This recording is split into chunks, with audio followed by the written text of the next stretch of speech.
Are you guys fucking ready? Today, we finish Lord of the Mysteries, Book 1. And then by 2035, we will be done with Circle of Inevitability. I really had to use a lot of mental powers to pronounce that word. I'm sorry. No, I lied. We won't take it until 2035. We'll start it pretty quickly. We will literally be done with it within the same time frame, if not shorter, since I think it's like 400 chapters left. But only time will tell. That being said, today we watched the Fool's journey come to an end, and I am a little bit sad, dude. I am a little sad. Yeah, I was trying to. I was selling Chief the series, and he's a Hunter x Hunter stan. He loves Hunter x Hunter a little bit more than this. So when I was explaining his power system, he's like, "Get out of here! Hunter x Hunter is a better power system." It's like, no. But this has, it's like the Nen system, but like times 1,000, because there's even more to it. This is the last bit of stalling. You guys want to do like a math quiz or something? Should we do like a Lord of the Mysteries cahoots before we start, or speak French? Or oui? Ms. Monsieur, I speak. No, I'm fucking kidding. I do not know French. But we gonna learn French. Wait. No, I lied. Hold up. How do we say thank you in Chinese? How do I say thank you for this amazing series? All right, there you go. That's what I want to say. Xie. One more time. Xie. For an amazing series of Lord of the Mysteries. All right, let's just get right into it. We don't even need to do intros. Xie. Chi. No, wait. Xie. Cuttlefish for this amazing, beautiful, magnificent series. And I'm excited to read Circle of Inevitability. But right now we finished the last 13 chapters. Chapter 1381. All right, last bidding stalling is now out the way. Oh yeah, be careful with spoilers, guys. Oh no, people are gonna be getting smited. Yeah, so just be careful with that. You don't want to get smited. Don't risk it today. Chapter 1331 is called Authority. I'm gonna raise the volume a little bit today. Inside the White Tower, the headquarters of the God of Knowledge and Wisdom, after Luca Brewster, who was trapped underground, completed his prayer, he focused his attention back on the seal, autonomously strengthening itself. He wanted to find out exactly what was going on to see if he could decipher the secrets hidden within and use them to invent some mythical techniques.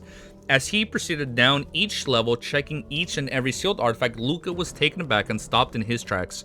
His expression became rather confused. He was lost on whether to take his next steps with his left foot or right foot. This seemed to be a very good, profound, eccentric question to comprehend. In the southern continent, beside a cathedral belonging to the Evernight goddess, Leonard picked up a cup of coffee made from local ground beans and wanted to take a sip. During this process, his thoughts wandered to the closed window and the bright sky, trying to figure out the anomaly. However, he was unable to leave this room and was sealed here. As for the old man, Palazaros had fallen into a strange state of silence without answering his questions. Thankfully, there wasn't any additional danger, therefore Leonard couldn't sit still in peace, using his thoughts to replace his action. After an unknown period of time, he looked down at the cup of coffee that had been placed back on the table. He frowned slightly and muttered to himself in puzzlement, "What did I want to do just now?" He forgot. You see, he has a bad memory just like me. The roasted archipelago in the concealed Bayam city.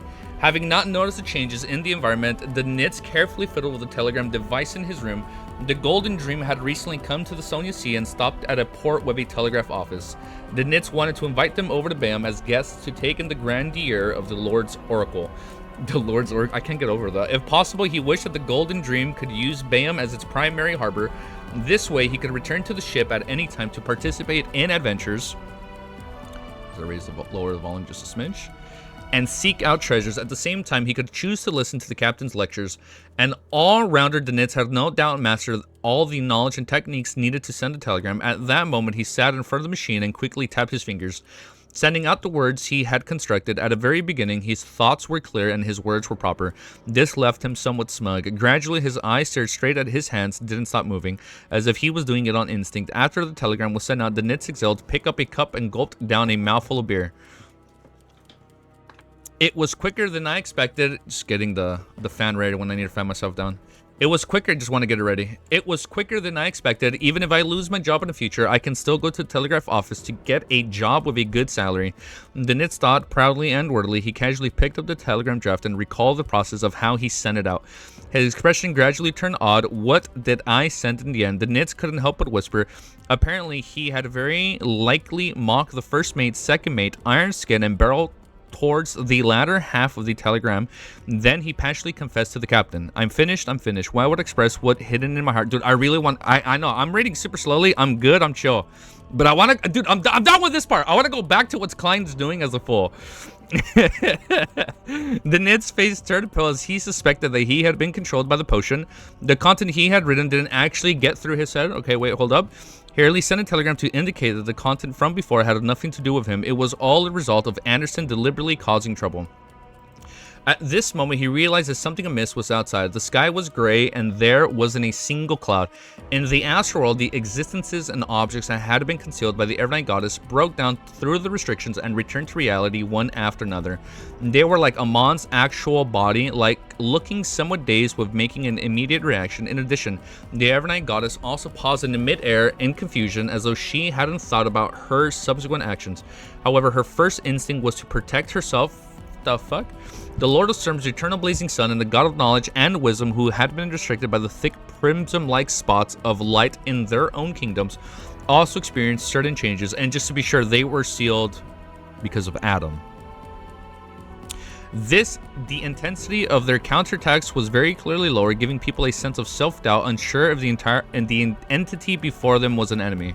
Like, no, he's a good friend. He's a good friend. This is Klein's authorities. Is it? The genie abandoned, but oh, that was a quick delete. Wait, okay, alright, well, wait. The genie abandoned by the turnstone brass book and directly returned to the magic wishing lamp. He seemed to have fought to his limits and had no choice but to retreat into the seal. He also seemed to recall something as he subconsciously evaded. Antigonus, who was regained his self-awareness and lucidity once, oh shit, you're right, because Klein, I'm sorry, so is Klein technically still Antigonus because he still stole the fate? Right? So are they still like technically the same people now? Or was that only to digest the potion? Antigonus, who had just regained his self-awareness and lucidity, once again confused, his face was filled with question marks. No? No, right? So they're no. No, right? Okay, just clearing that up. Okay, thank you. Who am I? Where am I? What am I doing? What is happening around me? Kinda, but no. Okay, all right. And the forsaken lands of the gods, the ancient sun god's giant shadow sighed and said, "Let there be light." I should put my brightness higher, huh? Oh my god. The light in the astral world brightened as it stepped into the eyes of Amon's true body avatars, primordial demoness, hidden sage, and literally just everybody, and other existences. They immediately regained their senses and made use of time to respond differently. The flood of information suddenly disappeared and fused with the various symbols around it, instantly disappearing. The black python-like tentacles with eyeballs on their ends retracted rapidly. No one knew what they went. Amon's true body looked at Klein, who had just advanced, and gave up the chance to exert his influence while his condition was unstable. He raised his hand and adjusted the crystal molecule on his right eye. His figure split into multiple seemingly illusionary and realistic doors. The doors opened and closed at the same time, preventing any existences like the Evernight Goddess from knowing where Amon's true body had gone. And I'm sorry, no way he gets away. After Amon's true body left, his avatars faded and disappeared into a bizarre manner. This was using a loophole, turning the act of Amon's true body leaving to being equivalent to Amon's leaving. Oh my god, man. I cannot get used to Amon's abilities, bro. Oh my god. Every time we read a loophole, I'm like, shit, this is a really complicated loophole. This was using a loophole, turning the act of Amon's true body leaving to being equivalent to Amon's leaving. At the same time, the giant shadow that the ancient sun god had expanded only to shrink and transform back into Adam, who carried a thick shadow on his back. Beneath the feet of this visionary, the sea, the ocean was in all colors. The fusion between him and the true creator had just begun, and it wasn't over yet. It's not over. The attempt to raise himself to the level of a half-a-grade old one was actually rather difficult and risky. This would make their progress a lot slower in the future. In the astral world, as the war subsided, the natural barrier formed by plants and the portraits of civilization faded away, along with the illusionary crimson moon. The Lord of the Storms, eternal blazing sun, and God of knowledge and wisdom first shattered the thick spot of lights outside of their divine kingdoms. They calmed down and returned to continue blocking the world barrier's cracks. The Evernight goddess, who was floating above in the ancient palace, put away the pitch-black coffin, the twilight sword, the bird-shaped golden accessory, and her forearms. She just puts her arms away? No, we're not cooked. We're chill right now. You guys are scaring me, man. You guys are scaring me. I feel like I'm not going to understand the ending. Am I really not going to understand the ending? Bet. Cap. I'm going to get it. 1000%. First try. The Evernight goddess, who was floating above the ancient palace, put away the pitch-black coffin, the twilight sword, the bird-shaped golden accessory, and her forearms. She cast her gaze downwards. After the translucent dark colored cloak produced the mask, it transformed into Klein's body. Klein pressed one hand against the almost invisible mask on his face, and he placed the other at his abdomen. His back was slightly arched as though he was suffering indescribable pain. Just as he raised... I'm sorry, what is he? The uniqueness, right? He's putting the uniqueness in his stomach. Just as he raised his head and looked at the Evernight goddess' face that was covered with a thin black veil, a pitch-black cloak appeared outside his body. Slippery and sinister tentacles extended from beneath the cloak after This is so cool. After becoming the fool, the celestial worthy in heaven and earth for blessings in him had undoubtedly awakened further. Okay, so it's still not good.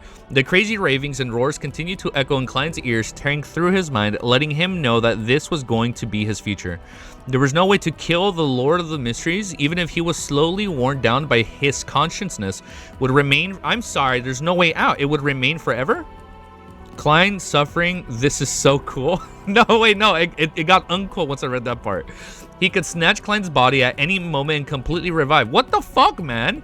If it wasn't for the fact that he had just killed the Lord of the Mysteries, Will, making the awakening him weaker than what Klein expected, Klein suspected that he might have not been able to survive. All he could do was watch as his body collapsed and he became another existence. Of course, he could still seek the Evernight goddess to help give him a drop of the river of eternal darkness, river water. However, this wasn't a long-term solution. He could only delay it for some time before ultimately facing it. Relying on his own consciousness and anchors, Klein stabilized the consciousness of celestial worthy in him. And just to be clear, no, we're good. Amon did not take his anchors because Evernight was able to conceal the new city of Silver Moon City, right? So he still has his anchors. Amon wasn't able to use them as a hostage. And yes, okay. And there's no way for him to escape his fate of the OG Lord of the Mysteries reviving, even though he took out his will. And Evernight can only delay the process. But just how a circle is inevitable, his fate is inevitable. Okay, I'm good so far. Relying on his own consciousness and anchors, Klein stabilized the consciousness of the celestial worthy in him. At this moment, he was unable to speak. The Evernight goddess above nodded gently and said, "What you need now is stability."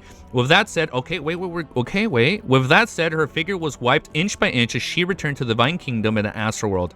Klein turned his head to look at the slightly dazed Antigonus. With a thought, he returned to Sephira Castle. Sitting in the half-collapsed palace, Antigonus sat on a huge stone chair. Wait, so they're both sitting in Sephira Castle. So because both not exactly, it's just that the corruption of celestial worthy will always be there. Okay, it will always be there. So sitting in the half-collapsed palace, Antigonus sat on a huge stone chair.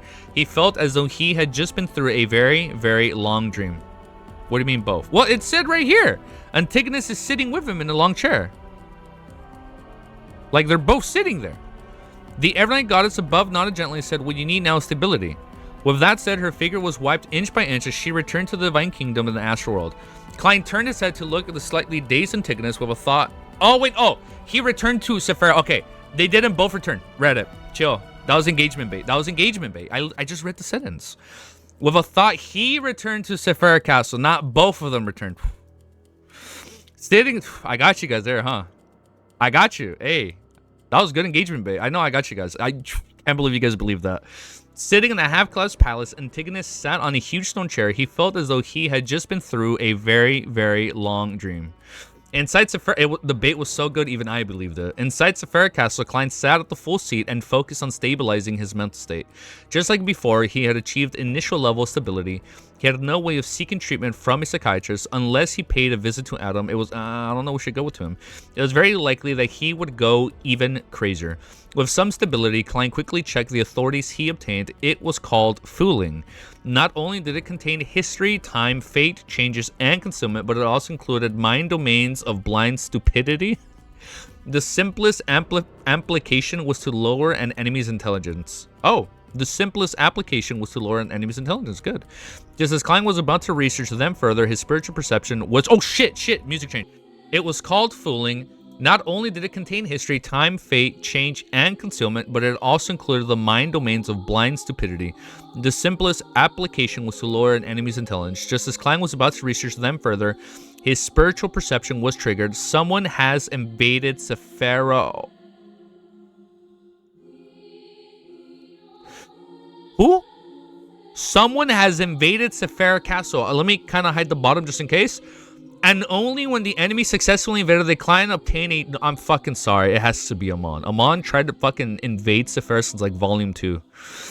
And only when an enemy successfully invaded... How would he even invade? Where the fuck was he? Where the fuck was he in this whole situation? And only when the enemy successfully invaded, the client obtained a notification. I mean, he... Like, all his fucking... Like, his main body wasn't present, right? Klein suddenly looked up and saw the grayish-white fog had formed a door on the other end of the long model table. A figure... Oh, fucking shit, it is him. A figure wearing a pointed hat, a classical black robe, and a monocle walked out. Amon. There was a tinge of darkness in Mr. Ayer's eyes, and his smile appeared somewhat crazy. He leisurely looked around and nudged his monocle. He said with a smile, "Are you pleasantly surprised?" A little bit. Klein wanted to use Sephara Castle to expel him, but he realized at some point in time, Amon had gained... he gained control. Amon had gained control over Sephara Castle. Amazing new emotes, by the way. Amon cast his gaze at him, pulling out a chair, and sat down, chuckling. Oh shit, he fucking won. I released the suppression of the Amon said that? Amon cast his gaze at him, pulled out a chair, and sat down, chuckling. I released the suppression of the Lord of the Mysteries in my body. Him being the owner of... Oh, that makes him the owner. Him being the owner of Sephara Castle makes me equivalent to being the owner of Sephara Castle. Of course, I can enter. This is very risky. Even in the past, I didn't dare to try it before, but since you've grown to this extent, I can only take the risk. This is very exciting. I'm quite pleased with the effects. As Amon spoke, slippery and sinister tentacles appeared beneath his clothes. He took the initiative to revive part of the Lord of the Mysteries, allowing himself to enter a half-crazy state. So now he's in this half-crazy state. I remember... Klein used his half-crazy state persona when we were fighting, right? Flagera? In the Forsaken Lands. Oh, shit, dude. What the fuck is Amon gonna do in this half-crazy state? I don't know, man. I'm scared. Amon is crazy. I do find it cool, though, that, like, Klein made him go this far. I was about to say far. This far. KOTOR. What did I say? I said Flagera? KOTOR. Sorry. I find it so cool, dude, that Klein made him go this far. Like, he's able to take all these risks just because fucking Klein. Dude, it's crazy. I'm starting to mix up names now. Oh my god. Woo! Alright, dude, you guys don't blame me, man. It's 1,300 plus chapters. Woo! Alright, we're good. Earlier, when everyone was shown in the beginning, they were being affected by Klein's blind stupidity. When Klein advanced, his affected the whole area for a second. How? What the fuck? That was like an AoE? Affected everybody? Chapter 1382 is called Home Ground Advantage. I'm gonna take the earbud off just a little bit. As Amon spoke, Klein appeared to be listening, but he actually attempted to leave Sephara. This wasn't because he wanted to give up or surrender. He's just out. This wasn't because he wanted to give up or surrender, nor was it because he was too timid or subconsciously considered fleeing first. Instead, he believed that this was the best solution for the current situation. If he stayed in Sephara Castle, Klein would face 3 difficult questions. Firstly, he had just advanced to the full and his condition was extremely unstable, okay? He had to divert a large portion of his mental strength to suppress the awakening will of the... Is the music looping? It is looping. To attempt to suppress the awakening will of celestial worthy in heaven and earth for blessings. Secondly, there was no way for him to obtain the help of his allies. He could only fight alone. Thirdly, under the situation that everyone could influence Sephara Castle, Even if Klein had a deeper level of control over Sephira Castle, he wouldn't be able to express an overwhelming advantage. He might even be disrupted in his use of Sephira Castle because his opponent was good at making uses of loopholes and creating bugs, making it difficult for him to reach the same level as him. This way, when he sequenced 0, the fool faced a half-crazed dual... He's still no match. He is still no match. He can be the fucking fool and he's still no match for a dual pathway. Half crazy. Goddamn, dude. This way, when a sequence 0, the fool faced a half-crazed dual pathway error and or even if he was in a scenario of facing a 100% failure rate, the chances of winning were extremely minute. And by taking the opportunity to escape Sephira Castle, Klein could immediately obtain the help of his allies to reverse the situation between the two. We should take our allies. We should get help. Klein is sequence 0 full, Amon is sequence 0 error plus sequence 0 door.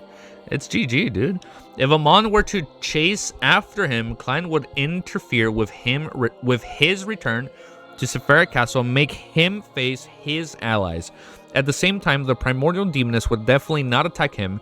The ancient sun god might not be able to reproduce the powers of a half-grade old one anytime soon. With the lead of the Evernight goddess, the 6 orthodox deities were enough to deal with Amon.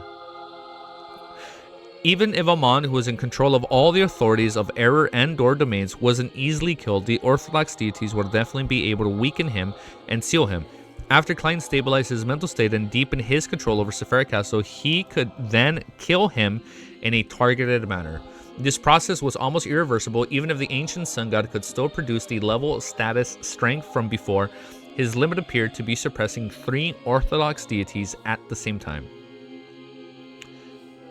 Even if the ancient sun god could still produce the level, status, and strength from before, his limit appeared to be suppressing 3 orthodox deities at the same time, and this didn't include Evernight goddess. Of course, the outer deities were undoubtedly willing to see the birth of a new Lord of the Mysteries. When such a situation happened, they would definitely try their best to interfere, preventing Amon from dying. However, before the world barrier collapsed, the influence they could exert would be rather limited, and it might not be of much use. Just like before, Klein believed that the combined powers of Dark Side of the... I completely forgot about the Dark Side of the Universe. It's been so long. It's like we have not gotten that much on him. Dude, holy shit, man. Thank you. Cooked? No. We're good right now. Klein believed that the combined powers of the Dark Side of the Universe and the Chain God were inferior to the Hidden Sage. Even if the outer deities managed to affect the situation, Klein wouldn't suffer any losses. After all, these existences wouldn't allow Amon to kill him either. Oh! They don't want both to die because they don't both want the Lord of the Mysteries to revive? That's what I'm getting at, right?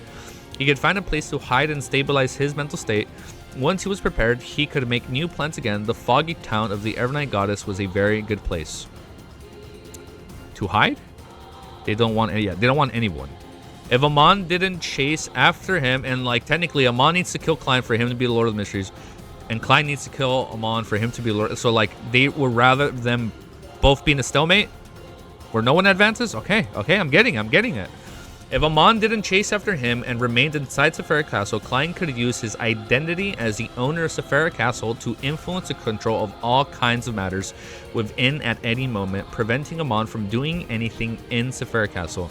Even if he wanted to use the Crimson Star to deal with the Terror Club members, it would be impossible. In short, it would be extremely difficult for either of them to use Sephira Castle well, but destroying the other party's attempts was definitely simple. Under such a stalemate, Klein had time to stabilize his mental state, deepening his control over Sephira Castle, slowly turning the situation around, and then he gets the advantage. Okay, good. Towards the end, Amon would either flee and hide, or he would let the celestial worthy of heaven and earth for blessings completely revive, choosing to have an internecine, what is this word? An internecine outcome with Klein. No definition.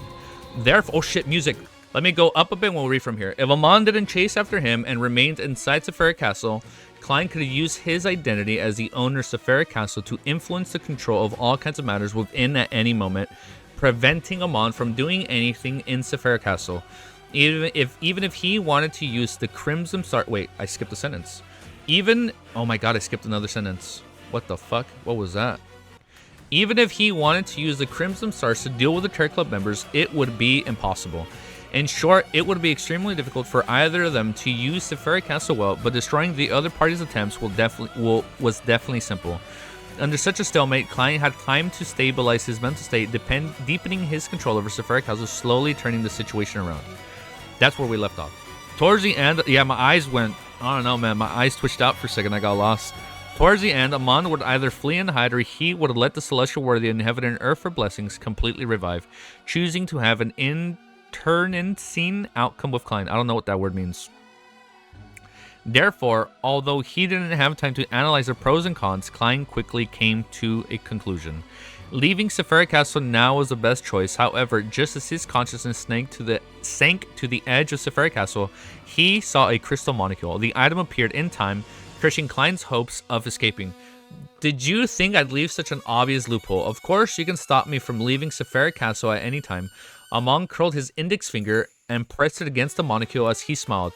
Behind the chair that he was sitting on, the resplendent symbol rapidly changed. At times, it was formed from symbols corresponding to parasitizing time and fate. At times, it was a series of doors. These two different symbols appeared one after another, making it impossible to truly be fixed. Klein didn't hear what Amon said. The moment he failed, he created a realm of mysteries, a complete divine kingdom of the Fool. Light and shadow instantly changed in front of Amon's eyes. It brought with it the disappearance of the Grand Palace, model table, and luxurious high-back chairs, bringing with it an ancient castle. Amon wasn't sure what the ancient castle looked like. This was because he was standing in the corridor inside the castle. How's the music, by the way? Is it good for you guys? Inside of the castle, he could only sense the various changes in Sephiric Castle and see with the limited vision he had. The corridor was unusually dark and gloomy. The corridor stretched endlessly. There was a silver color, elegant candle, stand spaces widely apart, each producing a dim and yellow glow. There was dark red wooden doors on both sides of the corridor that seemed to connect to different rooms. There was no sound from the rooms, making it virtually impossible to know what was hidden inside. Amon casually glanced at it and smiled with interest. Interesting. As the most powerful cryptologist, he naturally knew that this was a divine kingdom, one that couldn't be broken through with brute force. So how does he break it? This is because every door was reassembled with different items. If he forcefully broke them through them, he would trigger unknown effects. Amon didn't underestimate the abilities and intelligence of a Sequence Zero the Fool. Damn, he doesn't fucking underestimate Klein anymore. He didn't plan on experiencing any more surprises or accidents. However, once the Divine Kingdom's rules were fixed, its owner would similarly be restricted to a certain extent. To put simply, Klein was definitely in one of the rooms, not somewhere else. One had to bear the corresponding responsibility for the benefits obtained. You want to use this method to stall for time and stabilize your... Oh, he's trying to stabilize. And stabilize your mental state. Amon whispered as though he was talking to an invisible person. Then, wearing a pointed hat and a classical black robe, he walked to the nearest dark red wooden door. There were no holes on the wooden door, so he couldn't see the exact situation inside. In other words, it was very difficult for Amon to know if Klein was where he... Dude, I am too excited. I'm reading slow and I'm stuttering, dude. In other words, it was very difficult for Amon to know if Klein was here without opening the door. The corners of Amon's mouth curled up slightly. Amon extended his right hand and drew a long rectangular shape on the dark red wooden door. Inside the rectangular, bits of starlight emerged and turned transparent, revealing the scene in the room. With the authority of door, so he can see inside. With the authority of door and the ability of bug, Amon forcefully opened a window without triggering the effects. Following that, he cast his gaze into the room. There was no tables, chairs, carpets, and other furniture, but a blue sea. Indeed, this door has been connected to the sea outside, Amon said without any surprise. Once he twisted the door, he would leave Sephiric Castle and appeared in the sea outside. And at times, with Klein being wary, it was almost impossible for him to enter Sephiric Castle again, just like how Klein was unable to leave Sephiric Castle. This was the reason why Amon didn't forcibly destroy the Fool's Divine Kingdom, but opened one door at a time. Destruction led to similar effects. The repeated effects would affect Amon again and again. Even if there were many loopholes that he could use, he would be completely immune to them. Retracting his gaze, Amon walked to the opposite room and opened a window according to the method from before. However, this time it was a pitch black inside and he couldn't see anything. Amon raised his hand and pinched the edge of his monocle and coughed slightly. His figure instantly split into two. The number of Amons increased. The split Amon glanced at Amon, who stood in the same spot in Tisk. Why aren't you seeking the thrill yourself? As he's so the one that split is telling Amon, why the fuck don't you go inside? As he spoke, this Amon extended his right palm and grabbed the handle of the red wooden door. Just as he began twisting, his expression suddenly turned blank as he sat down as though he had lost the ability to think. Fooling effect. The original Amon nodded slightly. The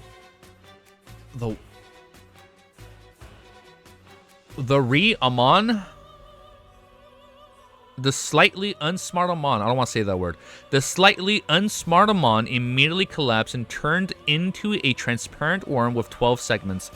Tiny bits of Beyonder characteristics seeped out and returned to Amon's body. He relied on using the loophole to avoid the negative effects of his avatars from acting on his actual body. After all the Beyonder characteristics returned, Amon released a flame that had been stolen and burned the corpse of the Worm of Time. After doing this leisurely, he looked up and adjusted the monocle on his right eye. On the crystal monocle, countless symbols, patterns, and labels appeared. They moved quickly, interweaved, reformed, or changing, as though they were making calculations. This was a combination of cryptologist powers of decryption and the key of stars' authority on position. Wow, okay, wait. It was a combination of the cryptologist powers, cryptologist Beyonder powers, and the key of stars' authorities on position. The two attempts Amon made were mainly to gather intelligence, grasp the rules, and prepare for the cracking the secrets of the Fool's divine kingdom. Soon the symbols, patterns, and labels formed a scene on the monocle. Behind a dark red wooden door, a few slippery tentacles extended out from Klein's body. He sat on the high-backed chair and calmly watched the entrance. The corner of Amon's mouth curled up. With a flash, he appeared in the room. However, everything before his eyes suddenly collapsed. Klein, with the fool's aura, dude. Klein, with the fool's aura, quickly turned thin, turning into a card? Klein, with the fool's aura, quickly turned thin? Like when he was like that weird paper figurine when they turned thin, right? But he turned into a card? On the card, Rosal Gustav was wearing... Oh, shit, is it the full card? On the card, Rosal Gustav was wearing a gorgeous head accessory and colorful clothes, holding a... It is. Holding a stick of luggage hanging from it, his eyes were filled with longing. The full card. The full card from the cards of blasphemy. Klein knew that relying solely on paper figurine substitutes and adding the fooling effect and grafting his true aura onto it wouldn't be able to deceive a top-notch swindler like Amon. Therefore, he used the full card, which had some convergence powers, as his paper figurine. Although Sephira couldn't be used again, this was Klein's home ground after all. This was his junk pile, the various items he had gathered, and the newly obtained Turnset brass book and the borrowed magic wishing lamp. Man, there are so many artifacts and like authorities and beyond powers going on right now. I feel like it's going to get more confusing, right? We've been reading 2 chapters, I think pretty chill, but I already know, man, it's going to be confusing, man. Oh, I'm scared. It's like, I don't see how we adapt this into a movie. Like, you know, like Denis Villeneuve, you know, amazing director, by the way, he has said he's not making a Dune Messiah. I mean, he's not making more Dune movies after Dune Part 3 because it just becomes unadaptable, because it just becomes too like psychedelic, right? And I feel like this is reaching like that same point where it's so abstract that I don't even know how we adapt this. It's gonna be Epilepsy the movie. Yeah, like literally, bro. Like when fucking Adam is over the colorful sea and all the starlights are going, and then like Klein is here, and then like, bro, it's like it really becomes very psychedelic, bro. It is crazy cool. And I don't know how we adapt this shit, dude. Like this is kind of crazy. But I'm hyped, bro. Let's keep going. Chapter 1383 is called Stipulated Rules. Stipulated. I have not spelled that word before. Stipulated. I don't think I've ever even said that word. I know the word, but I've never like said or spelled it. Stipulated Rules. With the Klein in front of Amon turning into the full card, the room shrank and revealed its original appearance. It was an iron cigar case that had no marks of being corroded slightly. It had fused with the aura of Sephira Castle. Klein's figure appeared out of nowhere, and the entire divine kingdom of the Fool collapsed. As the magnificent palace reappeared, he grabbed the vessel that carried the full card of Amon's true body and suddenly collapsed. He didn't have hopes of using this item to seal Amon, who wielded the corresponding authority of the door pathway. All he wanted was to buy some time and find a chance to throw Amon out of Sephira Castle and retrieve the initiative. But at this moment, Klein, who was wearing a black trench coat, paused. His other hand took out a crystal Klein paused? But at this moment, Klein, who was wearing a black trench coat, paused. His other hand took out a crystal monocle from the void on his other hand and placed it on his right eye. Behind him, Amon, who was wearing a pointed hand classical black robe, quickly outlined his figure. His eyes were dark and wild as he laughed. What made you think that I didn't use an avatar? Before he finished the sentence, Klein's figure had been parasitizing, rapidly turning thin.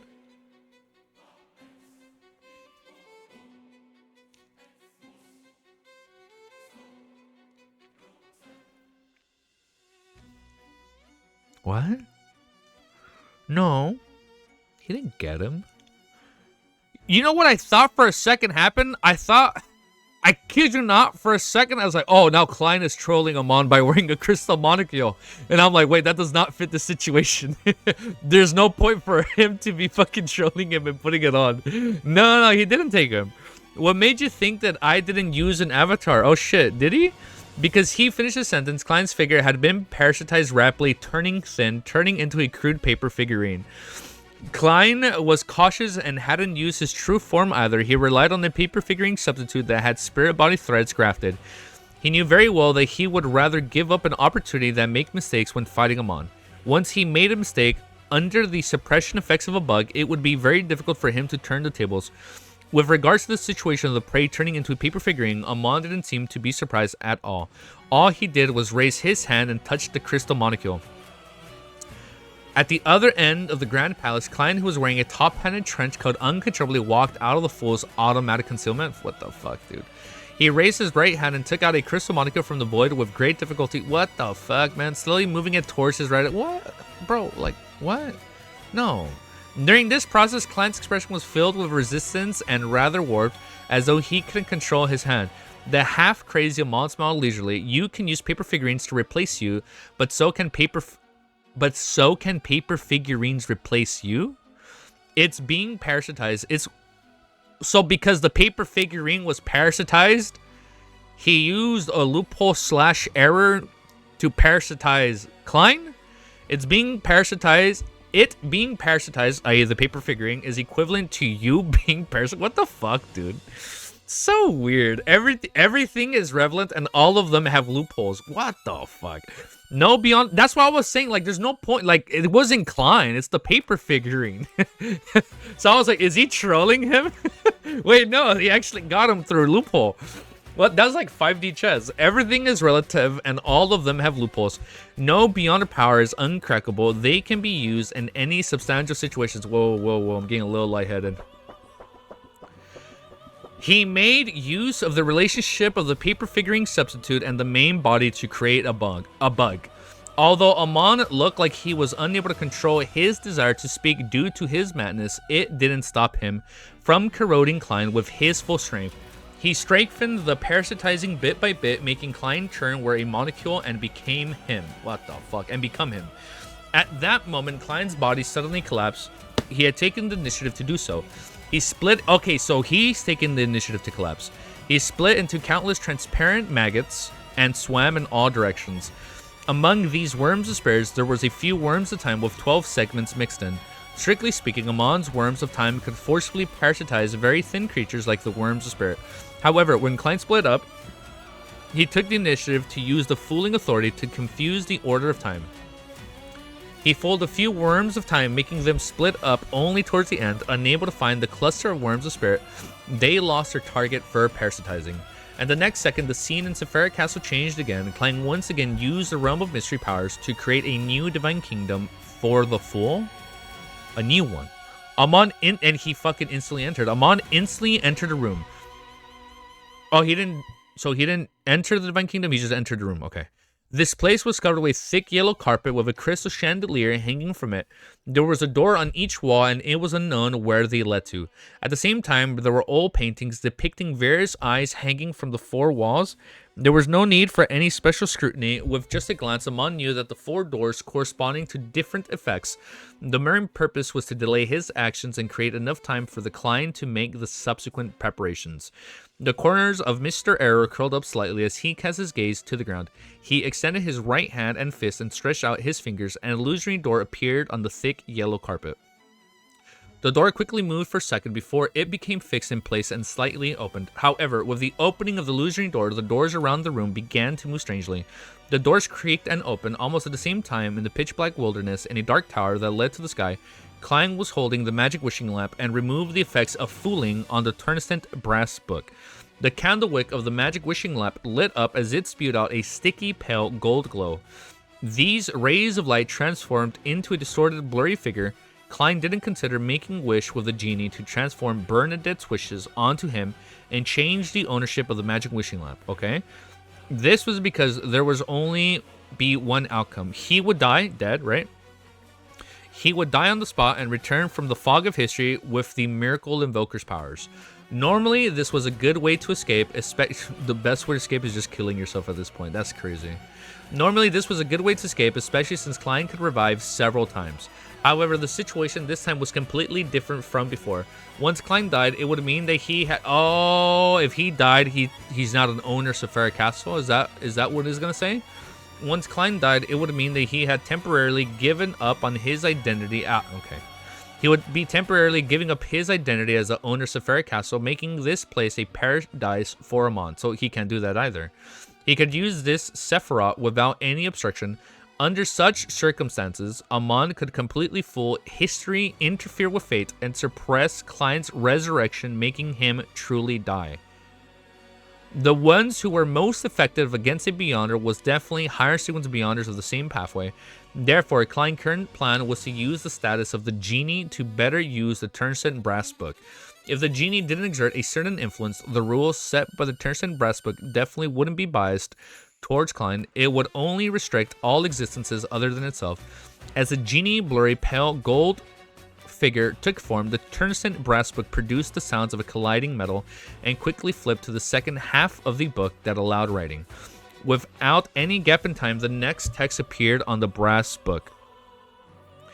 Theft is prohibited here. If Klein had to choose, the most suitable rule would be acts of theft are prohibited here because the former clause was a law. It couldn't stop someone from committing theft ahead of time, and it could only deliver punishment after the act. Furthermore, the punishment for first-time thieves was inevitably light, something the Amons, the Amons could withstand. His idea restricted the possibility of such actions. There was no such thing as theft. However, there was no way for the turnstile brass book to make such a rule right now. One had to wait until the provisions were watertight enough, and that it had awakened to a certain extent before that was possible. Previously, the genie had relied on his close connection with the turnstile brass book, his high status, and all his strength before he could enforce similar rules. At that moment, he was already drained and unable to do such things. At present, all Klein could do was try his best to stall for time so the turnstile brass book could produce a sufficiently strict setup of laws to target Amon so as to act in concert with the fooling authority. At this moment, in the room that trapped Amon, as the illusory door on the ground opened, the four real doors shook and cracked open. Oh, the four doors from earlier. Okay. This would bring about many unknown effects. Suddenly, the sound of a bell rang. Out from an endless distance away, a bell. At some point in time, Amon had transformed into an ancient modeled stone wall clock. On the wall clock, the second hand formed the worm of time, suddenly paused. Oh my god, wait a fucking second. Is this the gong from episode 1? Is this what we're leading to? Because I'm sorry. Help me out here. What was the sound of the gong in the Donghua?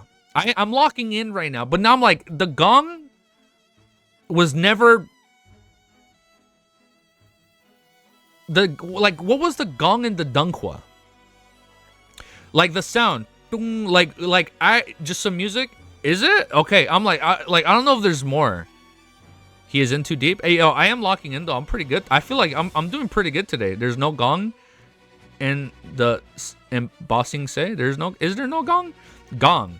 As the bell reverberated, everything in the room froze strangely, including the four doors. The only exception was Amon. He had transformed back to his pointy hat, classical black robe look. With a smile, he calmly raised his left hand and tightened his 5 fingers. In the next second, the strange, frozen state was broken. The four doors that were about to open had closed again with a bang, leaving no gaps behind. Amon's figure descended and burrowed into the illusionary door that was closed.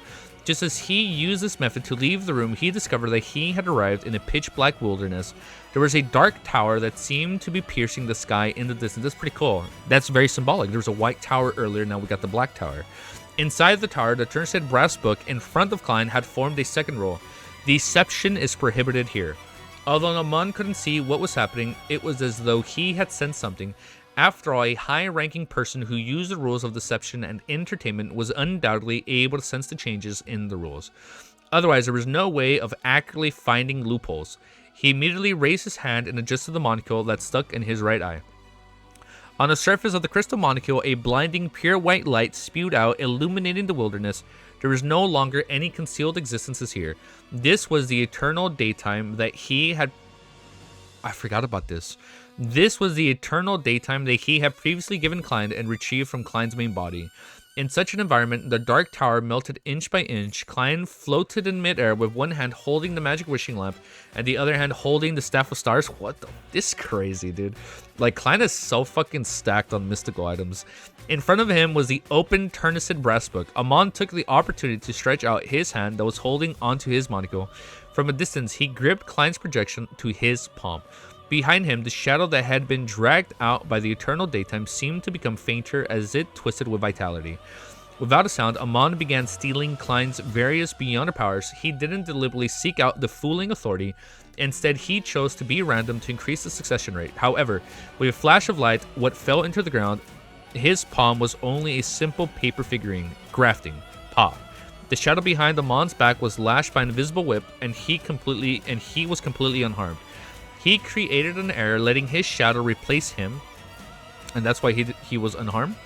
Following that, Amon laughed, and his voice resounded in Klein's ears. Genie, I can also promise to send you back... How the fuck does he know that? I can also promise to send you back to the cosmos. Look, I wasn't punished. This means that I'm not swindling you. He is literally fucking swindling them. Alright. Did we conquer it today? I think we're stuttering a bit, but I think we are conquering the comprehension level today, because I don't feel rushed, because since we are reading the finale today. I don't feel rushed, because I feel like that was always like just a mental thing that was in my head, like, shit, 1,300, 400 chapters. I need to read this quickly and finish it quickly, right? So I've always had that like mental barrier, but because today's the finale, I'm just reading slow. Hey, thank you for the praise. Did I not tell you guys that I would have fully conquered the comprehension level today on our last stream? I told you guys. You will miss all the chapters? I already missed all the chapters, man. Oh my god. Easy understanding stuff. Never thought I'd see that day. Like, we fucking made it, guys. It took a while. It took a little over a year, but we made it. Chapter 1384 is called Conceptualization. Oh my god. Oh man, 94 is a finale and we're at 84. Wow. Upon hearing Amon's words, Klein's heart sank. Before this, he wasn't worried that Amon would collide with Genie because he was a top-notch swindler. No promises he made could be believed. As for Genie, he encountered the form of the Lord of the Mysteries. He was considered a victim of such matters in a similar scene. Therefore, he would definitely use his most wary of approaches to deal with Mr. Error. This was the result of a lack of trust. Sometimes lying, cheating, and swindling could indeed increase the profits in short term, but in long term, it was better to be honest. Oh, now he realizes that. You should be honest. But now, the Turnacid Brass Book had just formulated the rules of deception is prohibited here, and Amon didn't receive any punishment after... Oh, because he wasn't deceiving them. And Amon... Is that a loophole in it of itself? Him not deceiving is deception, right? Like, him not doing it is him doing it in and of himself. At the same time, Klein and Genie didn't notice him using any loopholes. So him not using loopholes is a loophole in and of himself, because he's always using loopholes. This proved how true and effective Amon's words were. It was from the bottom of his heart and wasn't a scam. That's literally a scam, bro. I don't know how, but it literally is. This made Klein not... Did I skip something? I did skip something. Genie could even rely on his own level and traits to distort the sentence from I can promise to I promise. It would make it impossible for Amon to go back on his words. If he did, he would suffer damage at the level of a great old one. But he didn't promise that he sent him back in like a good state. He could technically send him back in a bad state. This made Klein not help but wonder if the rule that deception is prohibited here was secretly guided by Amon or deliberately created by Genie, making any Lord of the Mysteries candidate to promise to return him to the cosmos. To Genie, he didn't suffer any losses in such a deal because himself owned him. Oh my god. To Genie, he didn't suffer any losses in such a deal because Klein himself owed him a promise. Got it. And him being the genie, he owed the genie a promise. If it were any other scene, Klein would still have time to communicate with Genie and rebuild his trust. However, at this moment, Amon's threat was right before his eyes. He couldn't give him the chance to resolve this problem. If he chose to continue to believe in Genie, Klein would be putting his life in hands to the outer deities and be under his control. In the subsequent battle, as long as Genie was able to formulate a few rules that appeared to be fine but were biased towards Amon's the Turnsid Brass Book, Klein, who was already at a great disadvantage, would rapidly lose with no way to reverse the situation. As his thoughts raced, Klein made the choice on this gamble. A translucent, dark-colored cloak instantly appeared around him. His face was covered with a strange and distorted mask. Oh, the uniqueness. The Fool. It's so cool, dude. Him just a fucking Klein in full aura is just, I love it, dude. Dude, we've come such a long way. Invisible rings rippled from his body and instantly enveloped Genie. Oh, I thought it was like a halo, like invisible rings. I thought it was like invisible halos forming him. Never mind. Invisible rings rippled from his body and instantly enveloped Genie.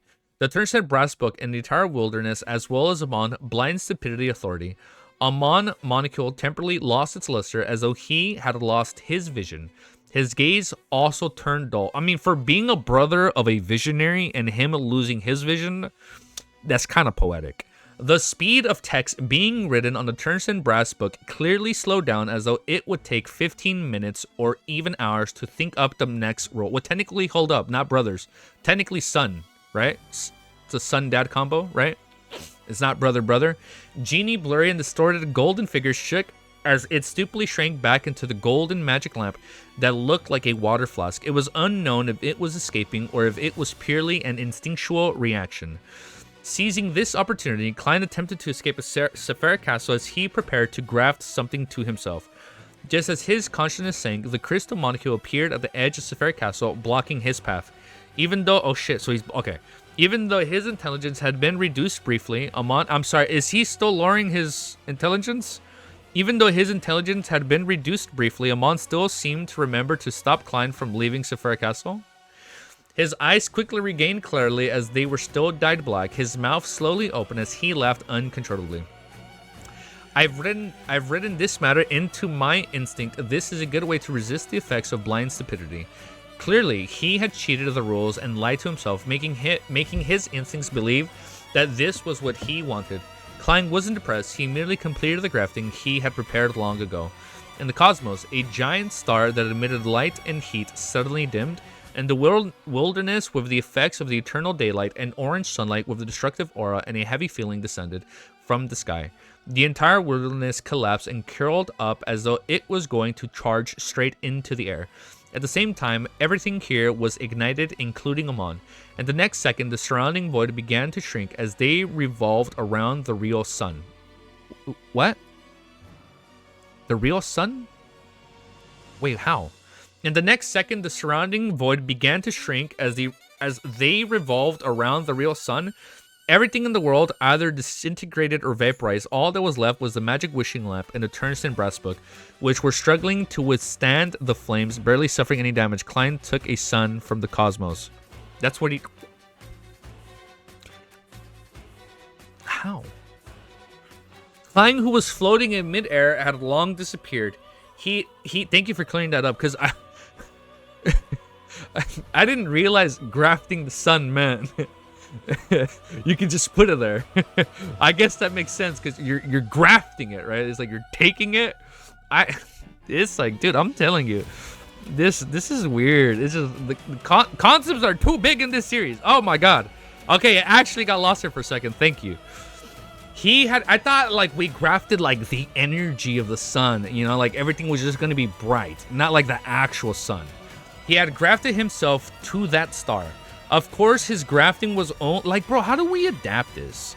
Of course, his grafting was only with the concept of a star, not a physical entity, okay? Otherwise, with the fool's obviously lower defense than most sequence zeros, he would directly be swallowed by a real star and die on the spot thanks to his relatively weak body.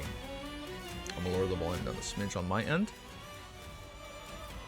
The Fool was a very extreme deity. He had the ability to destroy a star, but he was unable to face it directly. God damn, bro. His strengths and weaknesses were equally obvious. In addition, conceptualized objects couldn't directly affect the surrounding environments and harm the enemy. It wasn't enough to write the words immense mass, gravity, high temperatures, high heat, and fusion to create similar effects. Bro, man, this guy's so sci-fi now. You know what's funny? Thank you for saying that, Romero. I think my favorite builds in video games are glass cannons. Just a shitload of damage and just go in guns blazing, and if you die, you die and just go again. Literally a glass cannon. In addition, conceptualized objects couldn't directly affect the surrounding environment and harm the enemy. It wasn't enough to write the words immense mass, gravity, high temperatures, high heat, and fusion to create similar effects, but as Mr. Fool, Klein held the authority of fooling. He made his surroundings change according to the concept of a star. This was an intense change and also a type of fooling. It's crazy how, like, I feel like I'm reading a sci-fi now. It's like when we enter the Tesseract in the fucking Interstellar, dude, like towards the end. What the fuck? Like when it gets to like that level. Amon, who was wearing a pointed hat and a classical black robe, was completely ignited under the illumination of the star. He began to vaporize. At this moment, his figure distorted as he was instantly dyed with resplendent starlight. He turned extremely illusionary, as though he had transformed into an astral door. At that moment, Amon no longer resembled a physical creature. What the fuck is he now? He was closer to a collective body of symbols, like wandering astral world tunnel key. What the? What? So it's like he turned into like an idea of if like his authorities rather than like an actual physical body. At this moment, his figure distorted as he instantly died with resplendent starlight. He turned extremely illusionary, as though he had transformed into an astral door. Amon no longer resembled a physical creature. He was he was closer to a collective body of symbols like wandering astral world tunnel key and door. What Romero wrote. Klein grafted the concept of a star there, but the surrounding was not affected by it. So he fooled the surrounding. Oh, he fooled the surrounding with the fooling effect.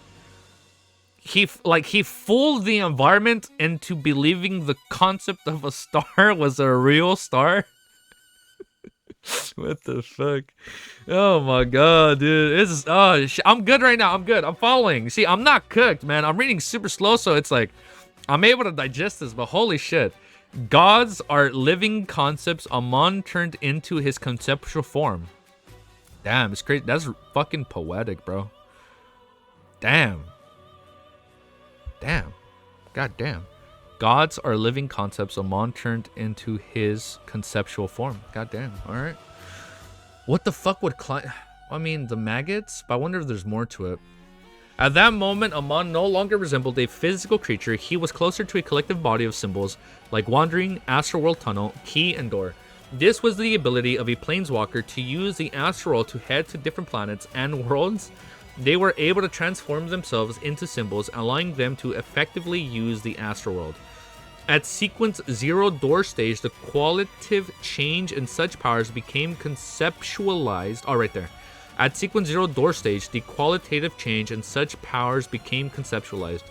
Amon transformed himself into a concept creature and avoided the damage brought by the star, thus avoiding the damage of the star, okay? A figure suddenly appeared behind him. It was Klein, who was wearing a trench coat and a top hat. Almost at the same time, Amon's thoughts slowed down a little. His spiritual body threads were grabbed by Klein. Oh, he's grabbing them. That makes sense. He has spiritual threads. Using the chaos brought by the star, Klein dispelled the combination he had with the corresponding concepts, and he secretly grafted the location of both parties and arrived behind Amon. Originally, without the concept of reassembly, the star's influence on the surroundings would immediately stop.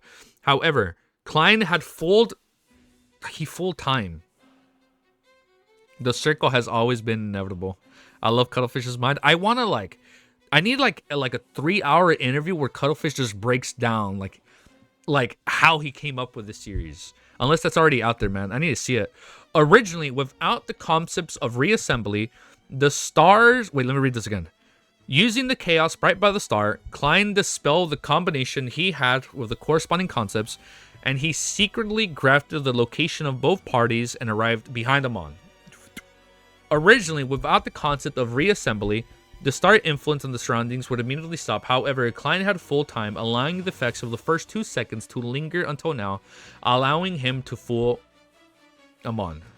If possible, what Klein wished to do now was deepen the control of Amon's spirit body threads and turn him into his marionette. No fucking shot that happens. Ain't gonna happen. Full stop. That's not gonna happen. However, he knew very well that in the present situation, the probability of success was very low, literally 0. I don't even see how this happens. On the one hand, Amon could withstand damage and steal his spirit body threads back. On the other hand, he might be able to use the connection established between the two of them via the spirit body threads. To use a bug and influence, Klein had to parasitize him. Before he had absolute confidence, Klein didn't want his actions to appear rash. The main goal of capturing Amon's spirit body threads was to give the other party a certain sense of sluggishness. This was a performance of the fooling authority during the stage of transforming into a marionette, and with Klein's present state, he was naturally more willing to choose such a low-level but effective method. This would be a less of a burden on him, and it would seriously affect his mental stability, like when he used the authority of fooling. At this moment, apart from Amon, his enemy also included the Celestial Worthy and Heaven and Earth for Blessings in his body.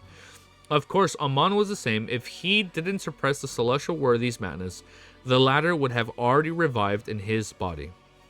Let me read that one more time. Of course, Amon was the same. So now, he is Amon in this context. Even if Amon didn't suppress the Celestial Worthy's madness, the latter would have already revived in his body. So, Celestial Worthy would have already revived in Amon's body. Okay. After creating a brief pause in Amon's thoughts, Klein had 3 choices. The first was to take this opportunity to escape Sephira Castle, but he wasn't sure if Amon's instincts were still working and would still attempt to stop him from escaping. Second, it was to summon the projections of the historical void, but it wasn't of much use. The effects of an angel-level existence could do little in the Battle of Gods. It was possible that they couldn't withstand Amon's gaze, much less their historical projections.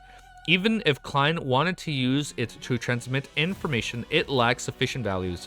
The other deities couldn't read Sephira Castle and provide help. Third, he could use this opportunity to exert a certain amount of influence on Amon's true body. Without any hesitation, Klein chose the third plan. So he used this opportunity to exert a certain amount of influence on Amon's true body. So he's trying to... Klein is fighting Celestial Worthy in him. So not actual Amon, but the CW in him. Amon is also... So they're both fighting CW. They both fighting off the corruption of Celestial Worthy. He wanted to take this opportunity to graft Amon, Sephira Castle, and the Door of Light that wasn't stained with bluish black together. Klein felt that Amon's half-crazy state wasn't bad enough. He just appeared rather talkative, with him occasionally not grasping the opportunity. He wanted to make him go crazier. He's trying to fucking send him off the edge. When Amon and Sephira Castle completed their reassembly, the Celestial... Shit. I'm not going to say it because I'm not lost. Shit. The Celestial Worthy will in his body would clearly strengthen, and the chaos in his mind would intensify. That way, Amon would lack the rationality to restrain himself, making his actions more instinctive than being the result of a contemplative thinking process. To Mr. Air, who was an expert at deceit, this would be fatal. Of course, no shot it'd be fatal. Of course, Klein could, or is that a loophole in and of itself? Of course, Klein could only maintain this kind of grafting for a second. Exceeding this limit might mean that he would no longer be facing Amon, but the Celestial Worthy. Oh, okay, that's why. He would be facing the... not facing Amon, but the celestial worthy in heaven and earth for blessings. When the time came, the other party would definitely gladly accept the gift of Sephara Castle. He could then fight the Sequence 0 full with a Sephara, 2 uniqueness, and the corresponding Sequence 1 beyond her characteristics. Originally, Klein could have relied on the fooling authority and reduce Amon's intelligence, but firstly, he wasn't able to use the power at the level for a long time in his current state.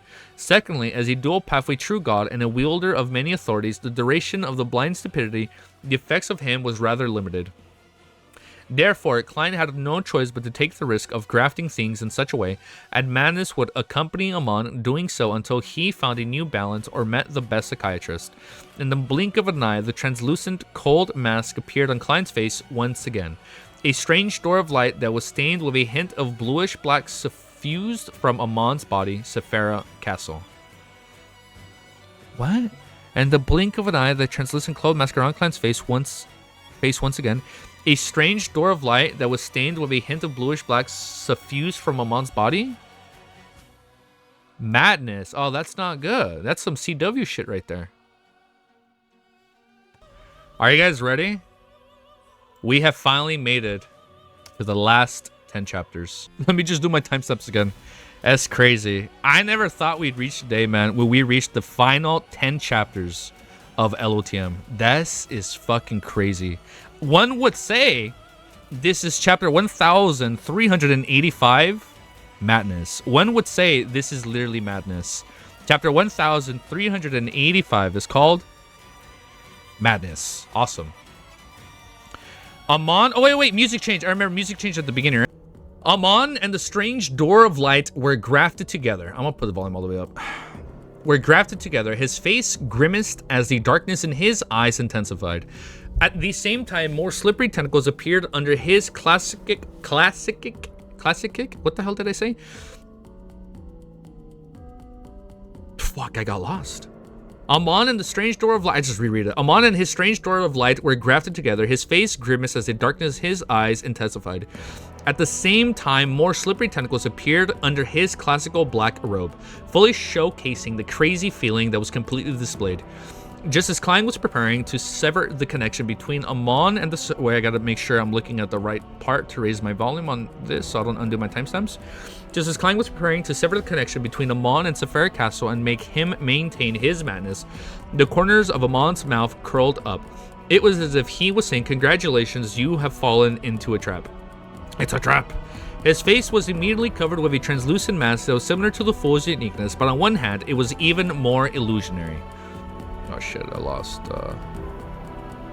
yeah, I mean, a lot of you guys have been here day one too, dude. That's crazy. Klein's mind tensed up, and without a second thought, he immediately used the authority of fooling without any regard for the consequences.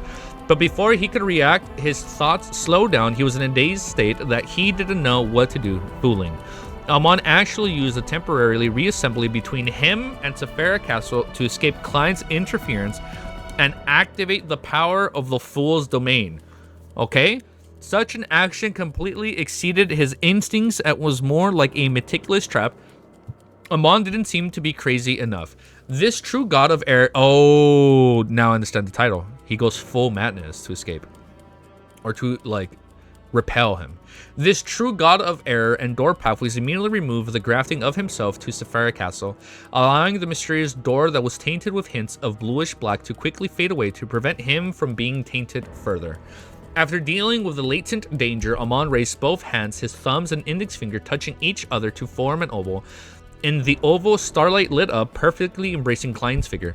Right on the heels of that, Amon's hands suddenly parted to the side. Wait, what? Amon's hands suddenly parted to the side as they were tearing something apart. This was something to be a heavy task. With the tearing sounds of paper, the area to where Klein's body was seemed to be in turned into glass. Under the intense impact, countless cracks appeared as they shattered bit by bit.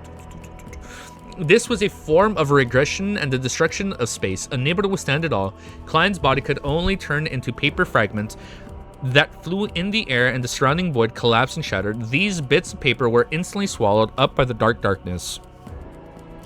By the time the space collapsed, Klein's paper figure was almost exhausted. Of course, he also relied on the leveling traits of the Fool to forcibly escape the effects of blind stupidity. And at this moment, Amon had already split into countless figures. Some of them were purely avatars, some were replicas on the level of symbolism, while others were left behind with constantly blinking. Amon used Sephiric Castle to use the powers of the full pathway. No, Klein. On Klein. Well, let me read this part. At that moment, Amon had already split into countless figures, okay? Some of them were purely avatars, some were replicas on the level of symbolism, like the concepts, like his conceptual manifestation, and some were replicas and avatars, while the others were left behind from constantly blinking. At that moment, the sky above Klein's head and the surrounding wilderness were occupied by Amons. They wore pointed hats and monocles, blocking every single loophole. Some of these Amons transformed into old modeled bluish-black wall clocks. Some of them turned into pure starlight, as though they were trying to create a cage. Some extended their hands, doing different levels of theft. Some of them some of the monocles glowed as they used various items that they had stolen from the past. Lower the volume down here just a bit. From the past, some simulated various abilities, either exerting limitations, interference, or attacks.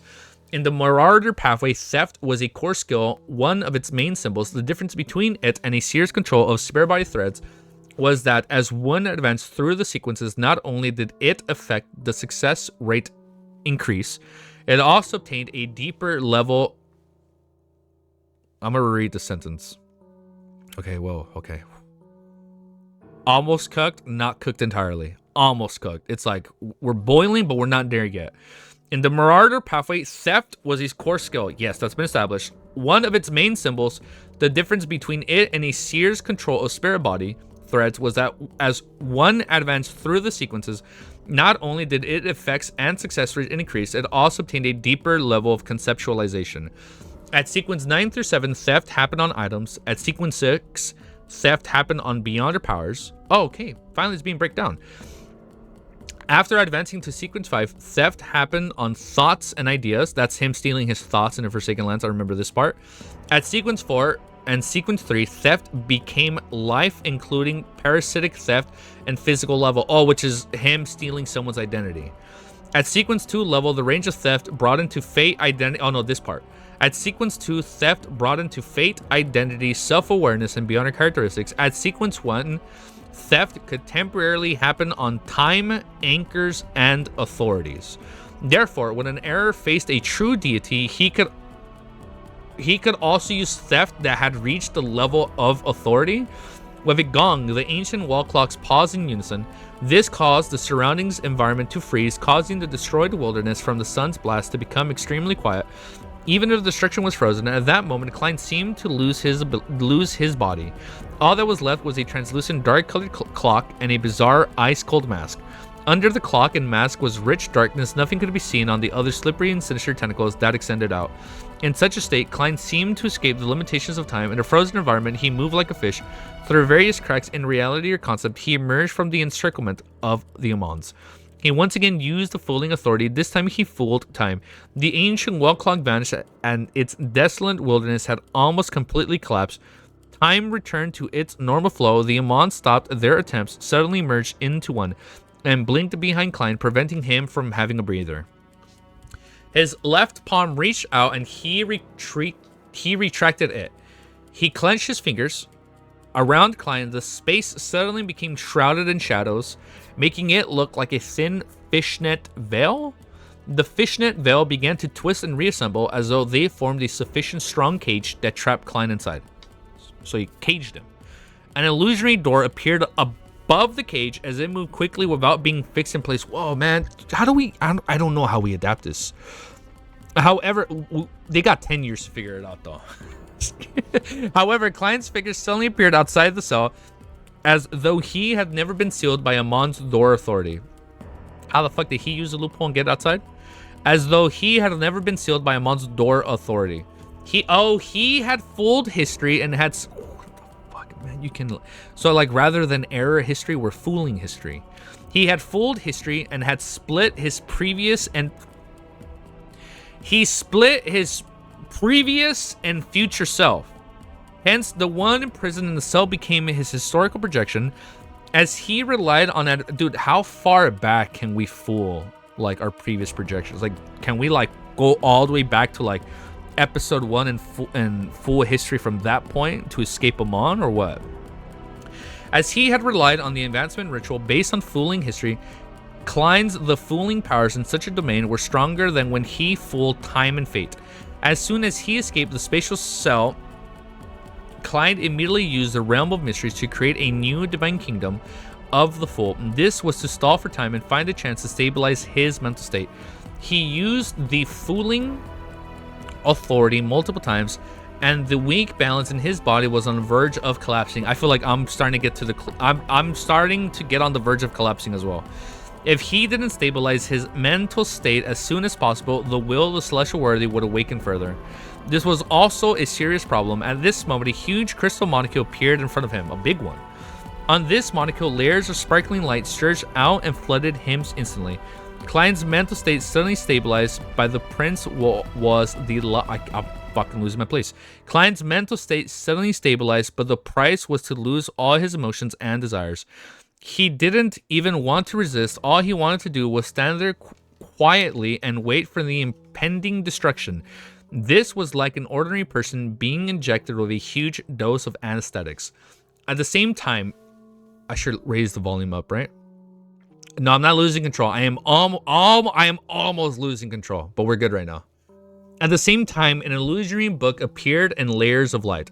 The book opened, revealing a sentence. Tormented by the Lord of the Mysteries' mental corruption, Klein Moretti had always been in great pain and a state of extreme exhaustion. After a intense battle, he had finally reached his limits due to the influence on his mind. He had decided to give up and stop resisting. Whoa, what the fuck? Behind the huge crystal molecule, Amon, who was wearing a pointed hat and classical black robe, quickly outlined himself like a mountain. He looked at Klein, who had given up resisting, and his dark eyes turned lighter as the corners of his lips curled up. I stole it. How is it? Did he steal his... Wait, he stole what? Like his fate? Because he's given up? Klein raised his head to look at Mr. Error, and he tried hard to open his mouth. He said quickly, "You were pulling off a deception from the beginning." Amon raised his hands instead of a smile. "Unfortunately, you realized it too late." He made his thumbs and index fingers touch each other, forming an oval.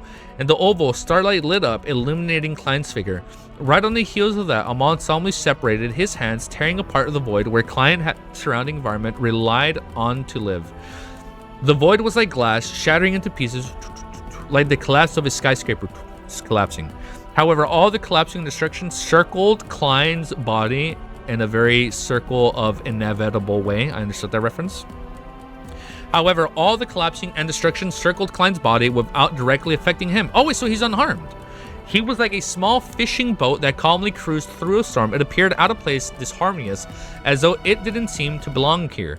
Amon raised his hand and adjusted his monocle on his right eye. The smile on his face somewhat faded. Oh, shit. A translucent clock kept popping up and disappearing over the surface of Klein's body. He looked at the mountain like Amon. His eye... Oh, shit. So he is... Okay, when he said he outlined himself like a mountain. So he's mountain like... Okay. He looked at the mountain like Amon, his eyes turning darker. From the moment you entered Sephira Castle and said your first word, you began your deceit. At that time, Amon said he had taken the risk to release the suppression of the Lord of the Mysteries in his body in exchange for the identity of Sephira Castle's owner. At that moment, Amon didn't take the opportunity to continue attacking Klein. He floated in midair and looked down at Mr. Fool. Klein didn't make any attempts either. His tone was strangely calm, as though he was preparing something. If simply releasing the suppression of the Lord of the Mysteries will allows you to enter Sephira Castle at the cost of being half crazy, Antigonus could have done so back then. The Annihilation demonic wolf Flagera from even earlier could have done it as well. You and Mr. Door previously had countless opportunities, so why didn't they do it? Raise the volume a bit. Clearly, it's impossible to invade Sephira Castle by just making the Lord of the Mysteries awaken to a certain extent. Wait, clearly it's impossible to invade Sephira Castle by just making the Lord of the Mysteries awaken to a certain extent. And using half craziness in concert with error? concert with error. There's no way that you can find a usable bug in the matter unless you directly get him to replace you. Only when you possess the door authority to go anywhere did you see hope. By creating a backdoor and using bugs, you can make Sephira Castle treat you as a Lord of the Mysteries and give you the corresponding authority, thus not giving it to CW. Of course, this will definitely require the awakening of the Lord of the Mysteries to a rather dangerous state. Without this hidden identity, you won't be able to deceive Sephira Castle without any reason. After absorbing the door's uniqueness, you didn't immediately infiltrate Sephira Castle to deal with me, who was even weaker back then. It was because at the time you were unable to completely withstand the awakening of the Lord of the Mysteries will, with you having just advanced. I believe you've already found a relatively safer solution. If I hadn't advanced to the full so quickly, you wouldn't have been able to enter Sephira Castle in the best state to resolve everything sometime later. And now you have no choice but to bring this plan forward. There's definitely a very serious problem with you. You took the initiative to throw out the price of becoming half crazy too. On the one hand, makes me think of countermeasures in this direction so as to lay a deadly trap in the key areas. And on the other hand, you also wanted to divert attention and use this opportunity to conceal the other problems. You're not half mad at all. Amon quietly listened to Klein's words rather abnormally. He didn't interrupt him, nor did he attempt to attack. Only when Klein was done did he say with an odd expression, "You're crazy." Oh, you don't say you're crazy. Amon lied to Klein, acting so crazy, saying he had awakened Celestial Worthy. But in reality, he used the door and error plus a bit of Celestial Worthy corruption to enter Sephira Castle. I get the error. Oh, I get the door part, but he couldn't fully do it. But that's when he used his error. And because he's using the corruption of CW, technically that crazy state of CW is technically CW. Crazy? I was crazy once they locked me up in a room. Chapter 1386. Holy fucking shit. Holy Lords of Storms. We are in the single chapters now, man. We are down to the last fucking 9 chapters. Can you fucking believe that? That's fucking crazy. We are down to the last 9 chapters of like the main stuff before the spin-off shit, before the side stories. That is crazy, dude. I never thought we'd get this fucking far. Absolute fucking W, dude. Chapter 1386 is called Narrow Path. Upon hearing Amon's "You're crazy," Klein raised his head and laughed out loud. Damn, you're fucking crazy. You're fucking crazy, dude. Klein raised his head and laughed out loud. I just gave up according to your arrangements. It's just that it's more complete than you think. As he spoke, an illusory brand appeared on the forehead on the ice-cold and bizarre mask he was wearing. It was a strange door of light that was tainted with bluish blackness. As for Klein, he was also enveloped in something similar. Under the translucent, dark-colored cloak, more and more slippery and sinister tentacles appeared. They were densely packed with extended until they occupied the nearby sky. As his dark eyes flashed, Klein looked at Amon and said with a smile, "For me, instead of you becoming the Lord of the Mysteries, wouldn't it be better if we let the past him revive?" Klein looked at Amon and said with a smile, "Dude, he's fucking crazy, dude. I fucking love Klein. Wouldn't it be better to let him revive?" Oh, shit, dude. It was precisely because of this that he was able to control Sephira Castle at the critical moment and borrow the powers of error to avoid the collapse of the space created by Amon. Whoa, what? It was precisely because of this that he was able to control Sephira Castle at critical moments and borrow the powers of error to avoid the collapse of the space created by Amon. Holy shit, 66 of you guys. Thank you, guys. Can we shoot for 69?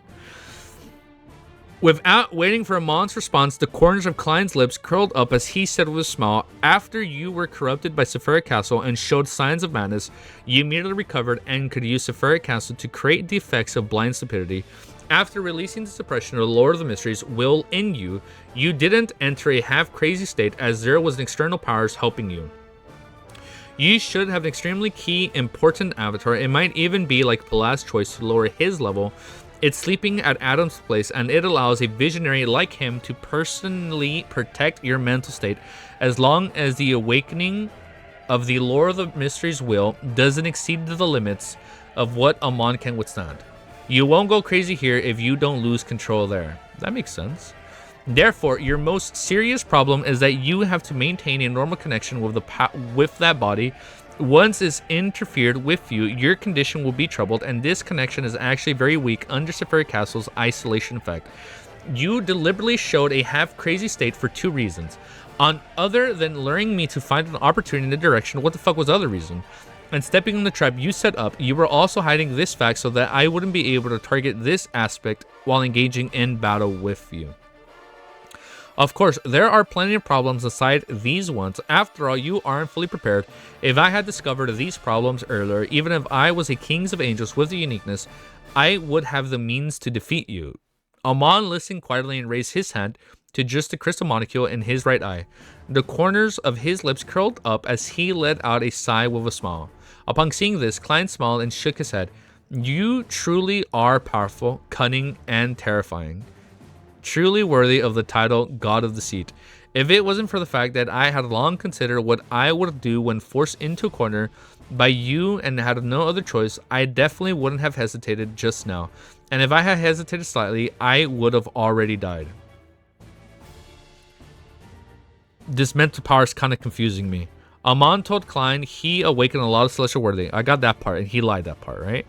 And was acting crazy, and he was acting crazy to deceive Klein, while in reality only awakened a bit of celestial worthy, and he isn't mad at all. Okay. Upon seeing this, Klein smiled and shook his head. Okay. In that case, Amon would completely control Sephira Castle, preventing Klein from returning from the fog of history for a resurrection. Amon stared at the increasing number of sinister tentacles extended out from under Klein's dark-colored cloak. He slowly took a deep breath and said with a smile, "The Lord of the Mysteries in you is about to truly awaken." What? Klein's smile had a nerve-wracking feeling to it. You can also compete with me on this point. Oh shit, dude. Our next battle is I ain't no way it's gonna be very simple. I'll call BS. Our next battle is very simple. Cap. It's a competition of who awakens the Lord of Mysteries will to a greater extent. A competition of whose control of Sephira Castle is deeper. 50, 70, 90 until we reach 100. Then with a bang, we explode and he returns. That sounds poetic as fuck. Klein putting his balls on the table. Dude, he's like, blah! He just put it all on the table. This dude is fucking ready, bro. He's like fucking all on the table. This dude is ready. What do you think? Are you going to take the bet? Let's see who can hold on any longer first. It's very thrilling, very interesting, and very suited to your preferences. It's like the roulette, literally playing Russian roulette. It's like the roulette that's popular in Facebook. 2 people each having a... Oh shit, it really is Russian roulette. 2 people each having a revolver and a bullet inside. They take turns pulling the trigger and their temples. Whoever gives up the first results and their opponent winning.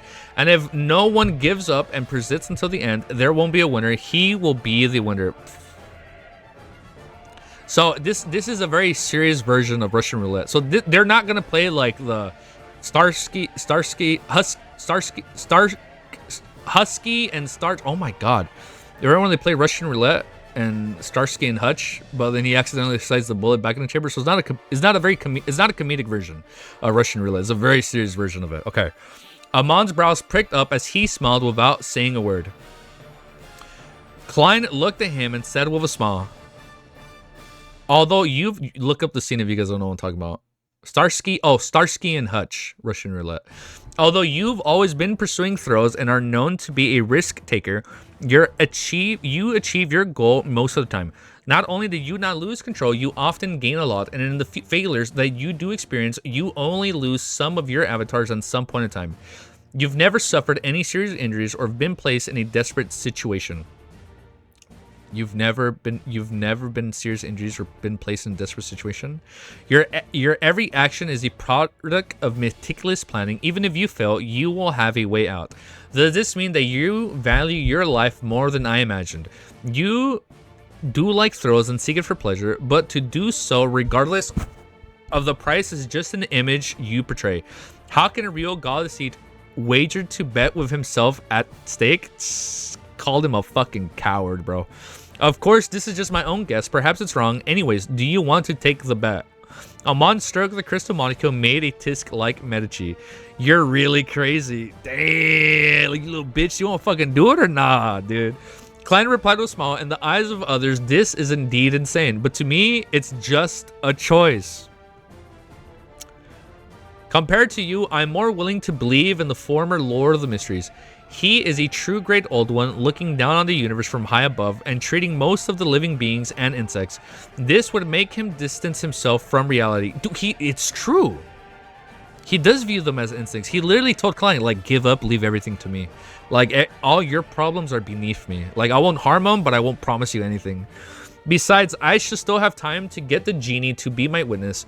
I'll get the Lord of the Mysteries to promise me certain things. To him, it's very simple and worthless. Having said that, the corners of Klein's mouth curled up as he said, I won't lose too much, just myself. No, that's a lot, dude. There are always some things that are more important than no. I don't like that sentence. That's a little on the nose, Cuttlefish. What the fuck is gonna happen? Amon maintained his smile but didn't say a word. Klein then surveyed the area and found the magic wishing lamp and Turnstone brass book among the floating fragments of wilderness. He merely laughed out loud. Look, I didn't get punished. This means that I'm not lying. I'm telling the truth. In fact, the law set up by Turnstone brass book had long been abolished since the Divine Kingdom was destroyed during the Star's descent.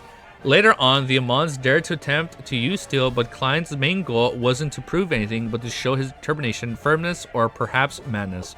Of course, what he said was the truth. He was indeed willing to put them into practice, otherwise there was no way he could hide it from Amon to exert enough pressure on him.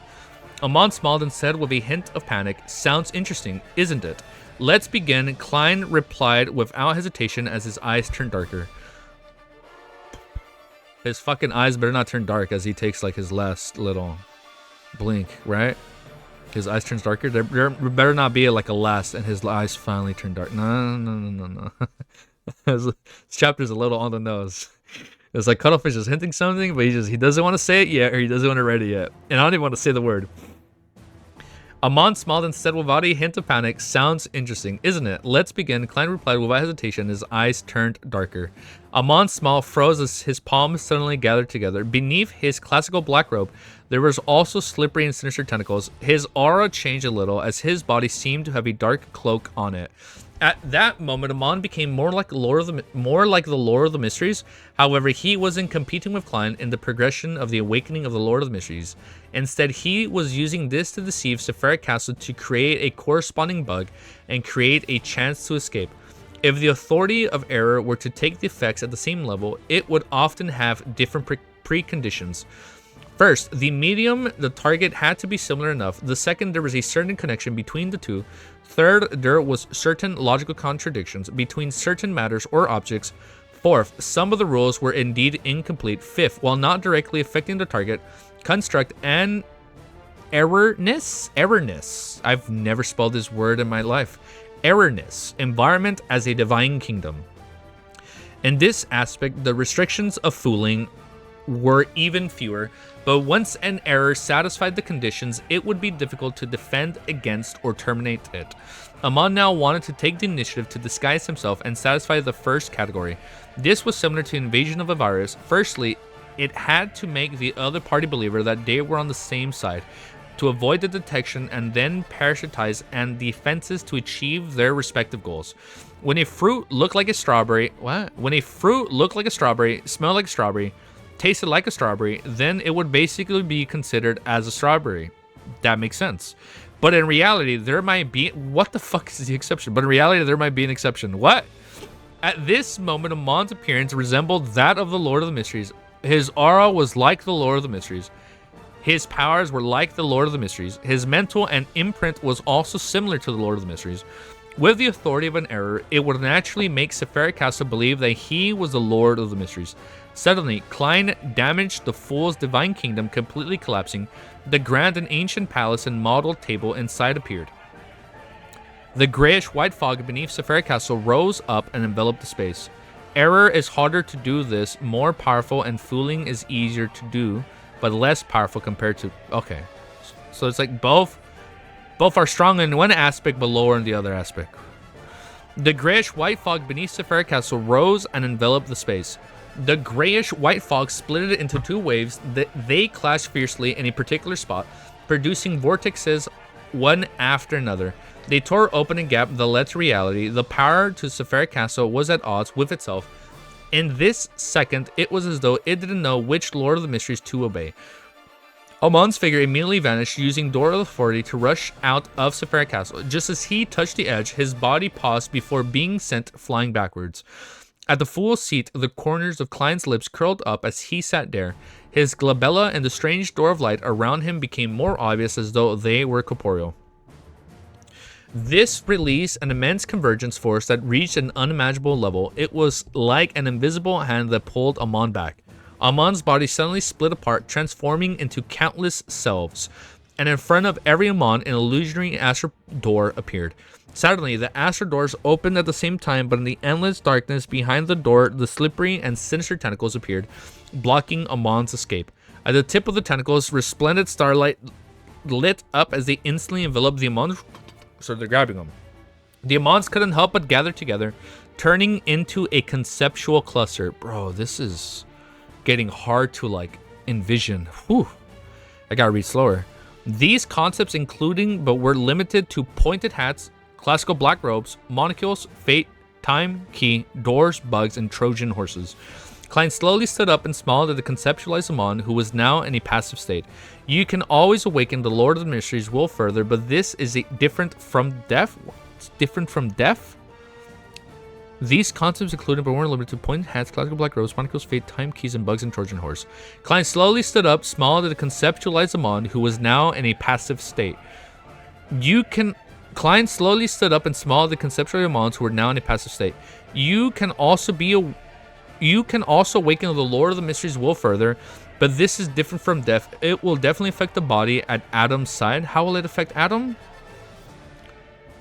Adam? When was Adam brought into the picture? A conceptualized Amon rapidly gained a physical form. He relied on the Door Authority to escape from his current state. The corners of his mouth curled into a smile, but he didn't respond to Klein. He seized the opportunity. No, but it's like I don't. This is where I'm starting to get a little lost. Let me finish the chapter and then read it. Let me read this part. Let me finish reading the chapter and then let me read what you guys are saying, because this part is kind of throwing me off. A conceptualized Amon rapidly gained a physical form. He relied on the Door Authority to escape from his current state. The corners of his mouth curled into a smile, but he didn't respond to Klein. He seized this opportunity to use the error Authority to deceive, using an avatar outside that he had prepared ahead of time. It could be used to replace him and swap places with him.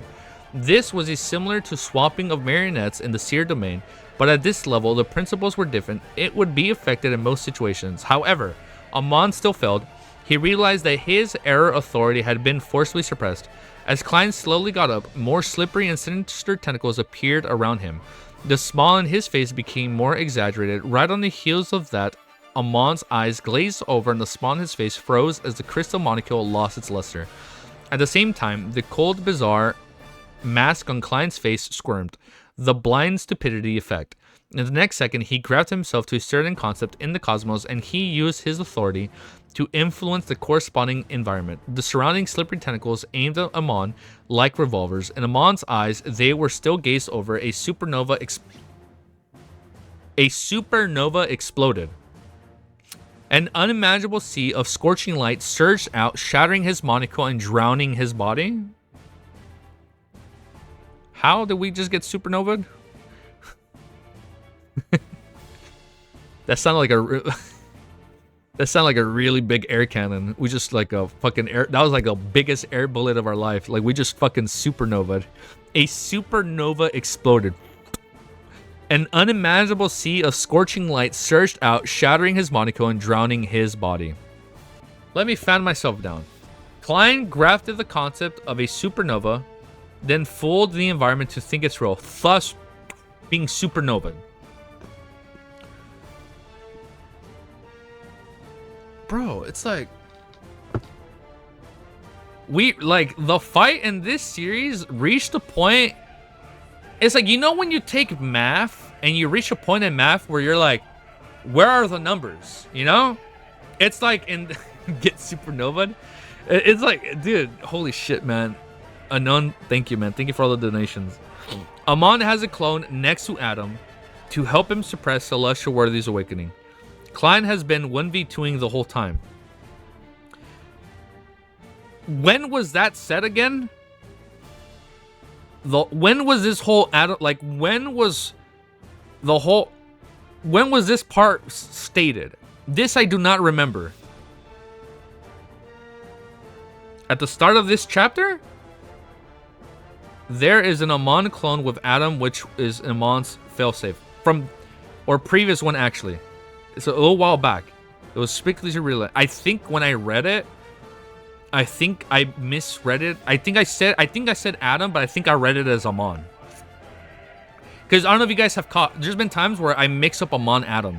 I think that's what happened today. I think when it said Amon was with Adam, I read Amon was with Amon in my head. I think that's what happened. All the lore to the last chapter has been holy fucking shit, dude. I think we need a stream. One could say I errored the names. One could say I fooled the names. I think we're gonna do a whole dedicated stream where we just go through the entire story. And we just recap LOTM and just go through everything. Holy shit, I literally did fool myself right there. One could say we fooled the stream for engagement bait. The fooling was so strong that we fooled ourselves, dude. Holy shit, dude. I literally did get struck with a blind stupidity effect. Like, wow, shit. I literally mixed up Amon and Adam. God damn, man. Holy fucking shit. I didn't catch that part. I was like, when the fuck was Adam thrown into the picture here? Oh my goodness. Chapter 1387 is called Method. Behind the endless curtain of darkness, in the darkness with aqueous light abetting gently, a young man with black hair, black eyes, a broad forehead, and a thin face suddenly sat up as though he had experienced a nightmare. Dressed in a classic black robe, he stretched out in the ancient palace above the fog. Ancient palace above the fog. Music change. A young man... Good thing I'm reading slow, I'll catch it. A young man... Knock on wood. A young man with black hair, black eyes, broad forehead, and a thin face suddenly sat up as though he had experienced a nightmare. Dressed in a classic black robe, he stretched out his right hand, attempting to take out a crystal molecule from the void and wear it over his right eye. But this time, he didn't obtain anything. His right hand paused in midair for 2 seconds before he retracted it and pinched the right eye rim. At this moment, he heard a gentle but emotionless voice. To him, there was something more important than life. To you, apart from yourself, there's nothing worth caring about. When the matter develops to a point where one's life is put on the line, it would imply your loss. The corner of Amon's mouth curled up as though he wanted to smile and reply, but he ultimately didn't say anything. The voice continued, born as a mythical creature, your lack of normal anchors is also a problem. This makes you know what courage and sacrifice are. I'm sorry, what's going on here? But it's hard for you to understand. Amon's expression changed as he stood up from the slightly glimmering darkness. He looked at the human-skinned glove that was thrown to the side before, but seemed to be very happy. He retracted his gaze and the curled corners of his lips. This seems very interesting. I plan to leave this place and enter the cosmos. This place is much more exciting than the real world. Perhaps I'll understand. Whoa, I'm getting dizzy. Whoa, I'm getting dizzy. I got lightheaded, bro. I got vertigo for like 2 seconds. He looked at the human skin glove that was thrown to the side before, but he seemed to be very happy. He retracted his gaze and curled at the corners of his lips. This seems very interesting. I plan to leave this place and enter the cosmos. This place is much more exciting than the real world. Perhaps I'll understand 2 things you mentioned as a result. That's very dangerous. Once you enter the cosmos, and before I succeed, I won't be able to provide any help. However, this will help you avoid him at least. The calm and indifferent voice replied without any emotion. Amon didn't say another word. He raised his hand and pinched his right eye rim and vanished from the endless shadow scream. In the ancient palace above the fog. Oh shit, POV change. Music change. The fail-safe clone with Adam talking to Adam after the other body got nuked. That was them talking? So that was Adam narrating that to Amon? Wait, hold up. There weren't any names stated. So is Adam telling Amon, I wish to go to the cosmos? Is that what he's saying? Okay, thank you for the... Okay, I thought Adam was telling Amon. No, it was the other way. Amon is telling Adam. Okay. Because there's no... It's just he's... The real Easy Geeky is back. The cover engine double stick again. Oh, shit. So, okay. All right, we're good. We're good. We're good. Oh, my God. It just... There was no... Like, Amon said this or Adam said this. It was just he said this to him. Yes, thank you. It's literally he is speaking to him and he replied to him. Rather than Adam told Amon or Amon told Adam. So I was like, shit, who the fuck is saying what here? In the ancient palace above the fog, as we loop this song, as Amon was completely obliterated under the power of a fucking supernova. That's literally what this chapter says. As Amon was completely obliterated under the power of a fucking supernova, Klein couldn't help but heave a sigh of relief. If he had a choice, he naturally didn't want to sacrifice himself to revive the celestial worthy in heaven and earth for blessings. He hoped to personally protect this world and seek out the meaning of life again. Did we win? Of course, if he didn't have a choice, he wouldn't hesitate to awaken the celestial worthy. He was certain that he could do this, and Amon was also aware of this. Therefore, he didn't force himself and only attempted to escape. In the battle, Amon lost his molecule. You know, I didn't get that part. Did he get a new molecule? Or was that just like one of the molecules from like his... That's not from the main body? Body that was fighting Klein was destroyed. So the body Amon left with Adam... Oh shit. Then the body that's with Adam becomes... Oh, we errored that. So then that becomes the main body.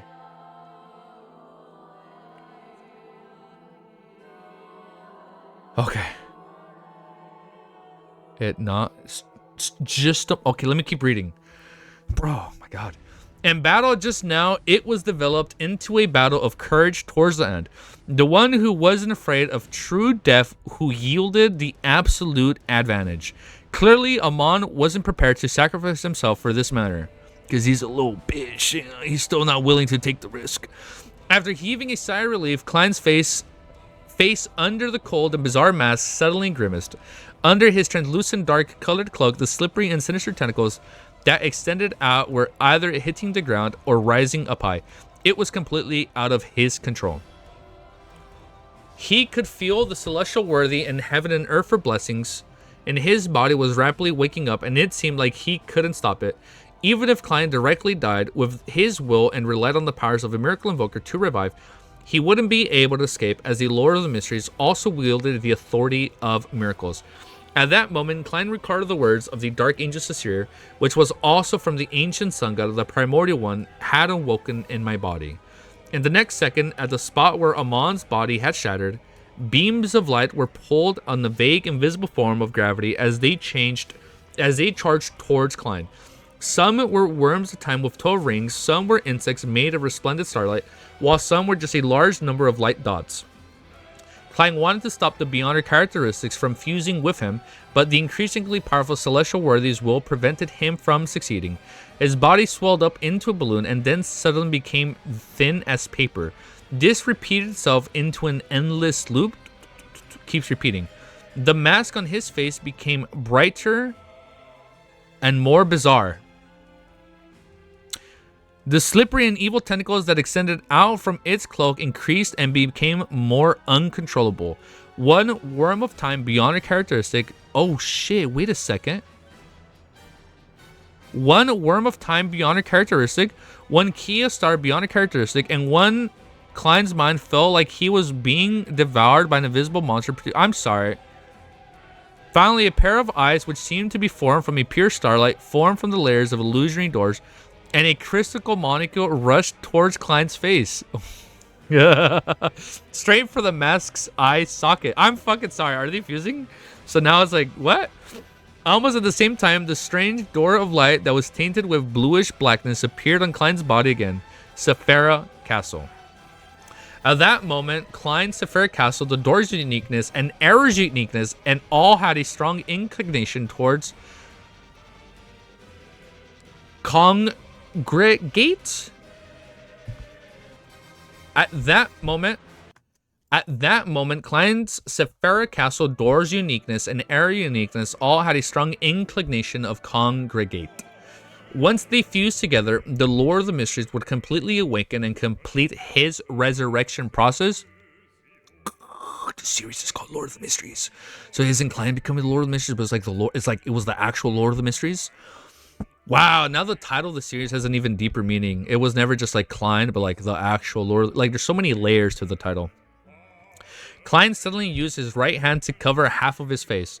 His entire body bent down as if he was fighting another self.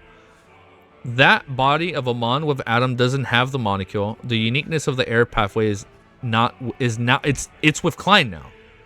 With the anchoring and image disrupted from his anchors, Klein finally slowed down the awakening of the Lord of the Mysteries will, reducing the power of convergence by a little.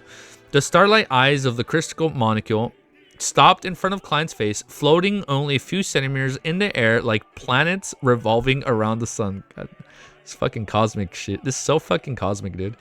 Klein believed that he couldn't maintain this extreme imbalance for too long. Perhaps a few minutes or even dozens of seconds later, the convergence would continue without restraint, bringing about an unbearable change. Ha! This can be considered a form of fusion. Klein laughed in an unstable manner. Then he folded the turnstile brass book, allowing it to enter a sealed state and fly into a junk pile. Right on the heels of that, Klein's left Sephara Castle and arrived in an asteroid formed from symbolism and authority. This place seemed similar to the cosmos. It was dark and vast. Oh, shit. He left. Wait. No? Is this not the song? I'm opening the link. Look at chat. I'm literally copying and pasting the thing. Is this not the song?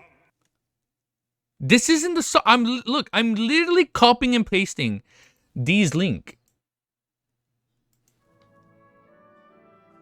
I literally just opened it. Is this not the song? Wait, why are we saying no? What happened? What happened? Okay, I'm gonna copy and paste it one more time.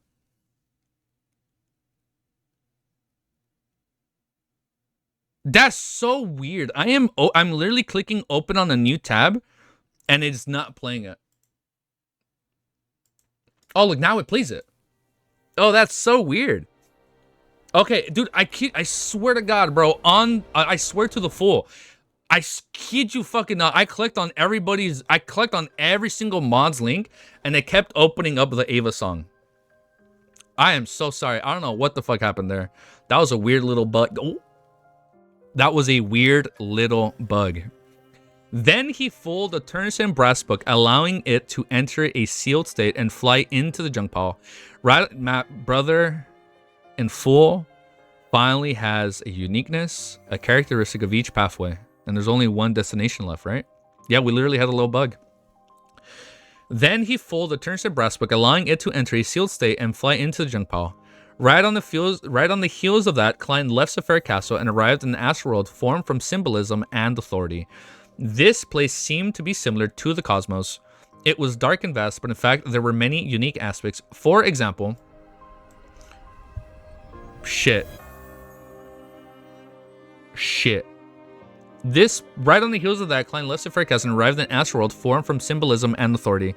This place seems similar to the cosmos. It was dark and fast, but in fact, there were very many unique aspects to it. It was the next laugh. For example, Even though there was a sun-like star hanging in the distance, emitting normal light and heat, if one tried to get close to it without getting injured, one would realize that the astral world was there like a black curtain. Oh my god, I am stuttering, man. I'm a little too excited right now. The sun was directly painted with pastel colors, and there was a bunch of concepts and symbols surrounding it. Furthermore, the drawing of the sun wasn't that nice, like a child without any foundation and art casually scrawling about. It was both comical and frightening. From another perspective, this might be a manifestation of the chaos and madness underlying everything. As soon as Klein entered, he immediately sensed an invisible gaze. Some of them came from the areas protected by the world barrier. I need to lower the volume. From the world barrier, while others came from the border areas with obvious malice. The corner of Klein's mouth couldn't help but curl up. He suddenly turned his head, looked outside the world barrier, raising his slippery and sinister tentacles. He's looking outside. Wow, like he's looking at the cosmos. This pair of eyes that seemed forged from the starlight and the crystal molecule also moved. All of a sudden, all the attention from the cosmos shrank back. On one hand, drawn crimson moon was left hanging there as it flashed with light. Ha. Oh, haha. That was such a bad haha. That was such a bad laughing. Klein left as he came to a dark kingdom filled with night vanilla and slumber flowers. At the same time, the Evernight goddess appeared at the border of the divine kingdom in a layered, star-speckled dress. Her face was covered with a translucent black veil. She didn't transform into her giant form as she looked at his eyes before raising her right hand, revealing the bird-shaped golden accessory. At the head of the bird-shaped golden accessory, a series of illusory doors appeared in the bronze-like eyes, allowing a drop of colorless water that had a strong aura of eternal and stillness to land on Klein's cold and bizarre mask. The will of the celestial worthy in heaven and earth for blessings entered a state of eternal slumber. Likewise, for a majority of Klein's consciousness, all he had was a tiny bit of lucidity. Under such circumstances, what the fuck, man? Literally, the fucking lore of the mysteries.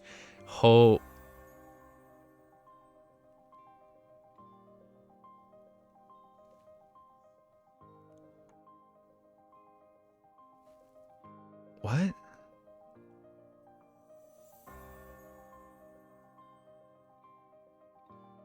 Sal? Is that American? God fucking damn. What the fuck was that, dude? Holy fucking shit. That's crazy, dude. Yo, what the fuck? Holy shit, dude. I think I just got stun locked. That's American. This bitch just dropped a supernova.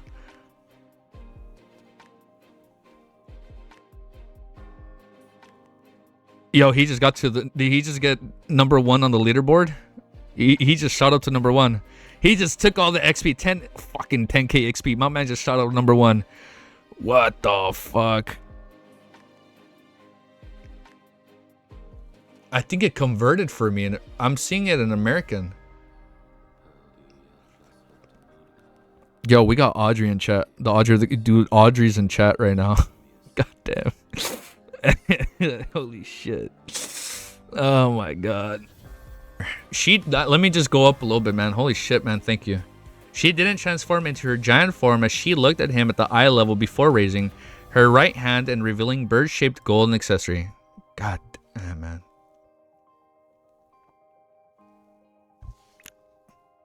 Another one. Was that another one? Bro, yo, man, you guys gotta chill, man. Thank you. God damn. Under such a circumstances, he made the mask retract, and he transformed the cloak into a black windbreaker. Then he made the crystal molecule turned into a pair of black gloves, making the eyes forged from the starlight to turned into a cane with inlet spectacles. No, I know. I do have the side stories. I forgot about that. Yeah, we do. God. This way, This was only a change in appearance, but it didn't change anything in reality. Once the two items were separated from Klein, they would return to their original state. Of course, if Klein stabilized himself, he could accommodate them and change their corresponding concepts and symbols over and over again, allowing them to change their forms forever. This can't be sustained for too long. It just delays the matters for a while. The Evernight goddess gently reminded him, if the river of eternal darkness water is... God damn, man. Holy shit. The Evernight goddess gently reminded him... Wait, so you just became a member? What the fuck? You weren't even a member? That is crazy, dude. You are so damn generous. That is so wild. The Evernight goddess gently reminded him, if the river eternal darkness water is used repeatedly, the Lord of the Mysteries will awaken even faster. This is because he will trigger some unknown changes and adjust his conditions. Similarly, the specialness of Sephira Castle and my blessing will gradually be erased, allowing you to enter a state of eternal slumber. It was as though Klein wasn't discussing his own matter. He smiled and nodded. Got it. The Evernight goddess said in a tone that seemed to be comforting Klein's psyche. Regarding this...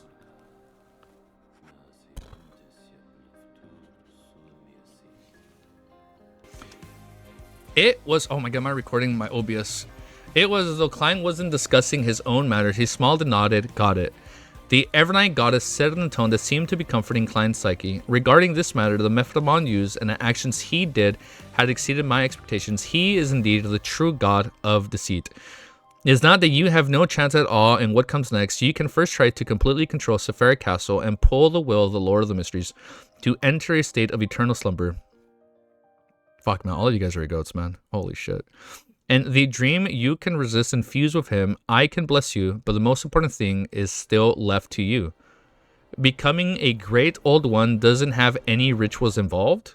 No ritual can change the awakening of the primordial one's will, but the ancient sun god believes that the order to accommodate them can increase one's self-awareness to a certain extent, increasing the success rate of the matter. First, become a sequence 0 of a pathway, then control and fuse with the Sephira. Only then do you accommodate the other uniquenesses. That's the best order. Become a dual pathway true god, and then controlling and fusing with a Sephira is an order that isn't good or bad. Oh, okay. Only fusing with Sephira at the final step will be the worst choice. Klein smiled and said, "That's a good idea. As long as one wakes up, a Lord of the Mysteries will be born.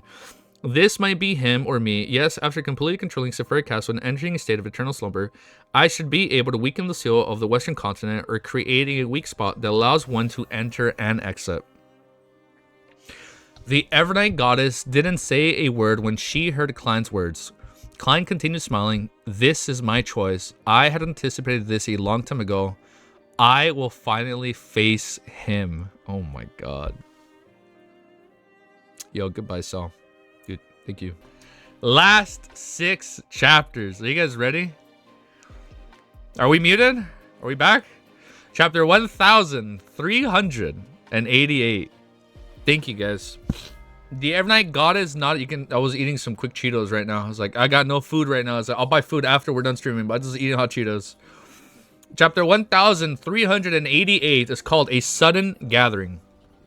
A gathering?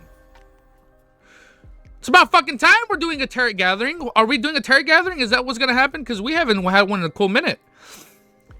A sudden gathering. The Evernight goddess nodded and didn't say anything else.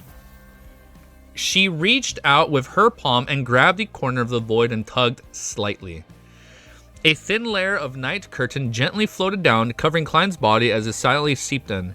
Klein... Oh, wait. No. Wait. Is it like his gathering? Like his... Oh, wait. Hold up. Let me just keep reading. A thin layer of a night curtain gently floated down, covering Klein's body as it silently seeped in. Klein silently took in the blessings from the dream for 2 seconds. I thought I said 2 weeks. Like, we just have a time skip. Klein silently took in the blessings from the dream for 2 seconds. He pressed his hands to his chest and bowed. He took 2 steps back and left the astral world. The Evernight goddess stood at the border of the divine kingdom as she watched him leave.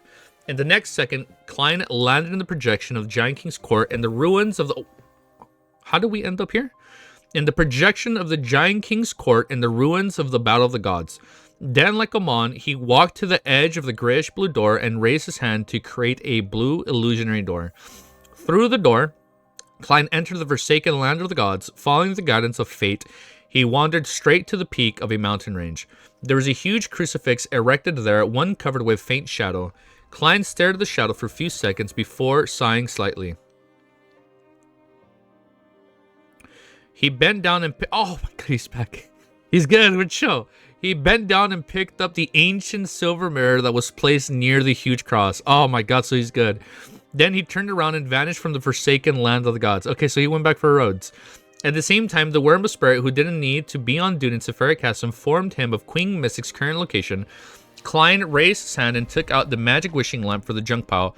Using the ownership connection between it and Bernadette, he used another wandering to appear on a rather hidden island where Emerald City was. Bernadette was flipping through the latest album catalog from Intis. Just as she sensed something, she saw German Sparrow hand her magic wishing lamp. Thank you, Klein said in a very normal voice. And she literally has no idea what the fuck he just went through. Bernadette pursed her lips as though she wanted to say something, but at that moment, her eyes flashed as though she had sensed something and prophesied something. Oh, this is not good. She prophesied something, hence she silently reached out and took the magic wishing lamp. Oh, what the fuck did she see? Klein then took out a metal cigar case that had signs of corrosion on its surface. This is your payment. I don't think we changed chapter, did we? This is your payment. Thank you, good catch. Even without the eye of mystery prying, Bernadette could sense that the iron cigar case was extraordinary. She could roughly guess what kind of corrosion had happened to it. However, she didn't choose to accept it because of that reason. But she suddenly felt that she had no reason to reject it. She hesitated for a moment before taking the iron cigar case. If he was still in a rather crazy state like before, Klein definitely would have smiled and said an exaggerated smile. The moment Bernadette hesitated, this was a gift from Uncle. Take it. But now he was only left with the last bit of lucidity. He put in a lot of... This sounds like a send-off, right? Like it feels like he's gonna give like his final gifts to people to like help them advance before like he dies or some shit like this. I don't like the mood right now. This is a gift from Uncle. I'm giving you something. I don't like this. I don't like this mood right now, dude. But now he was only left with the last bit of lucidity. He even put in a lot of effort to prevent himself from falling asleep and not having the... Falling asleep? And not having the impulse to act like a clown. After leaving Bernadette's Emerald City, Klein seized the opportunity to wander to Backland. To Dr. Aaron Cerie's home, Will Osseten, who was sitting in a pile of toys, raised his head and looked at Dwayne Dantes in front of him. His tears suddenly streamed down as he choked. Whoa. I finally feel the opportunity. He was referring to the opportunity for accommodating the fate pathway's uniqueness, and he's crying. Klein squatted down and said without expression, I am here to help you accommodate it. I'll steal your childhood and youth and allow you to instantly grow up.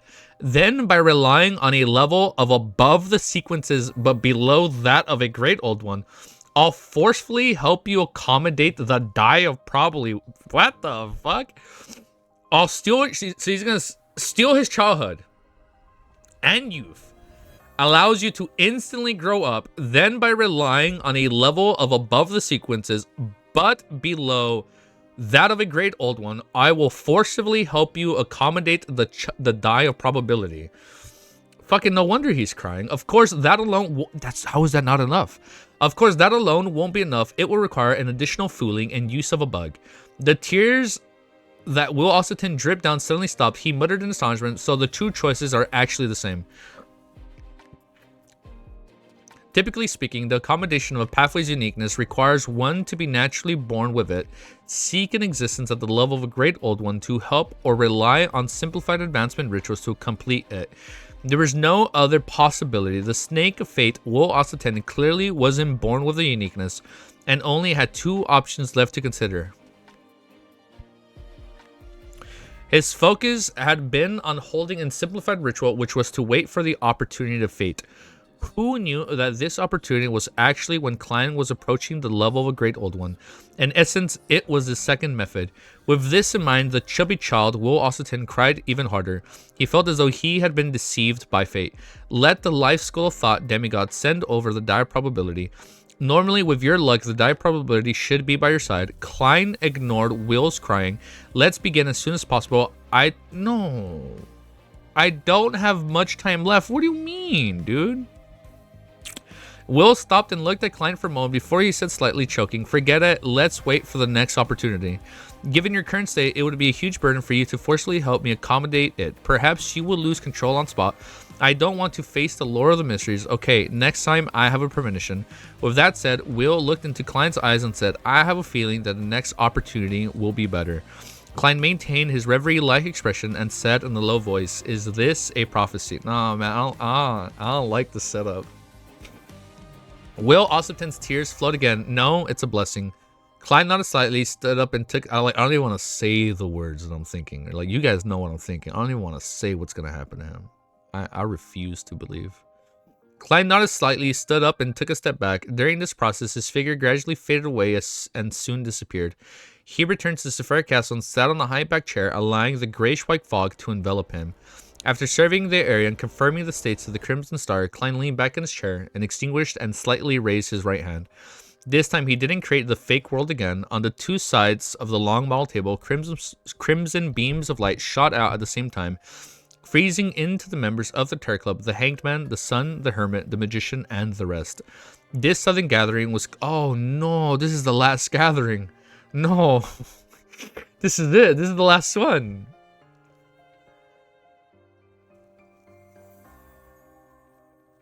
This sudden gathering was clearly beyond Audrey and company's expectations and left them surprised and alarmed. No, man. No, don't say one last time. This is their last gathering. Is that what the fuck this is? Oh, shit, I'm crying. It left them surprised and alarmed. Fucking man up, man. You're a grown man. Before that, although they had come to Mr. Fool's Divine Kingdom on occasions that were on Mondays or afternoons, it was all planned. They knew in advance they would be dragged here. It wouldn't be either applied for a mini gathering in advance, avoid the full moon ravings, or treat Mr. Wall with psychological problems. It could be said that apart from the first time, this was the second time they were summoned by Mr. Full without any warning. This made even the slowest members of the club catch the hint of uneasiness and feel the air freeze.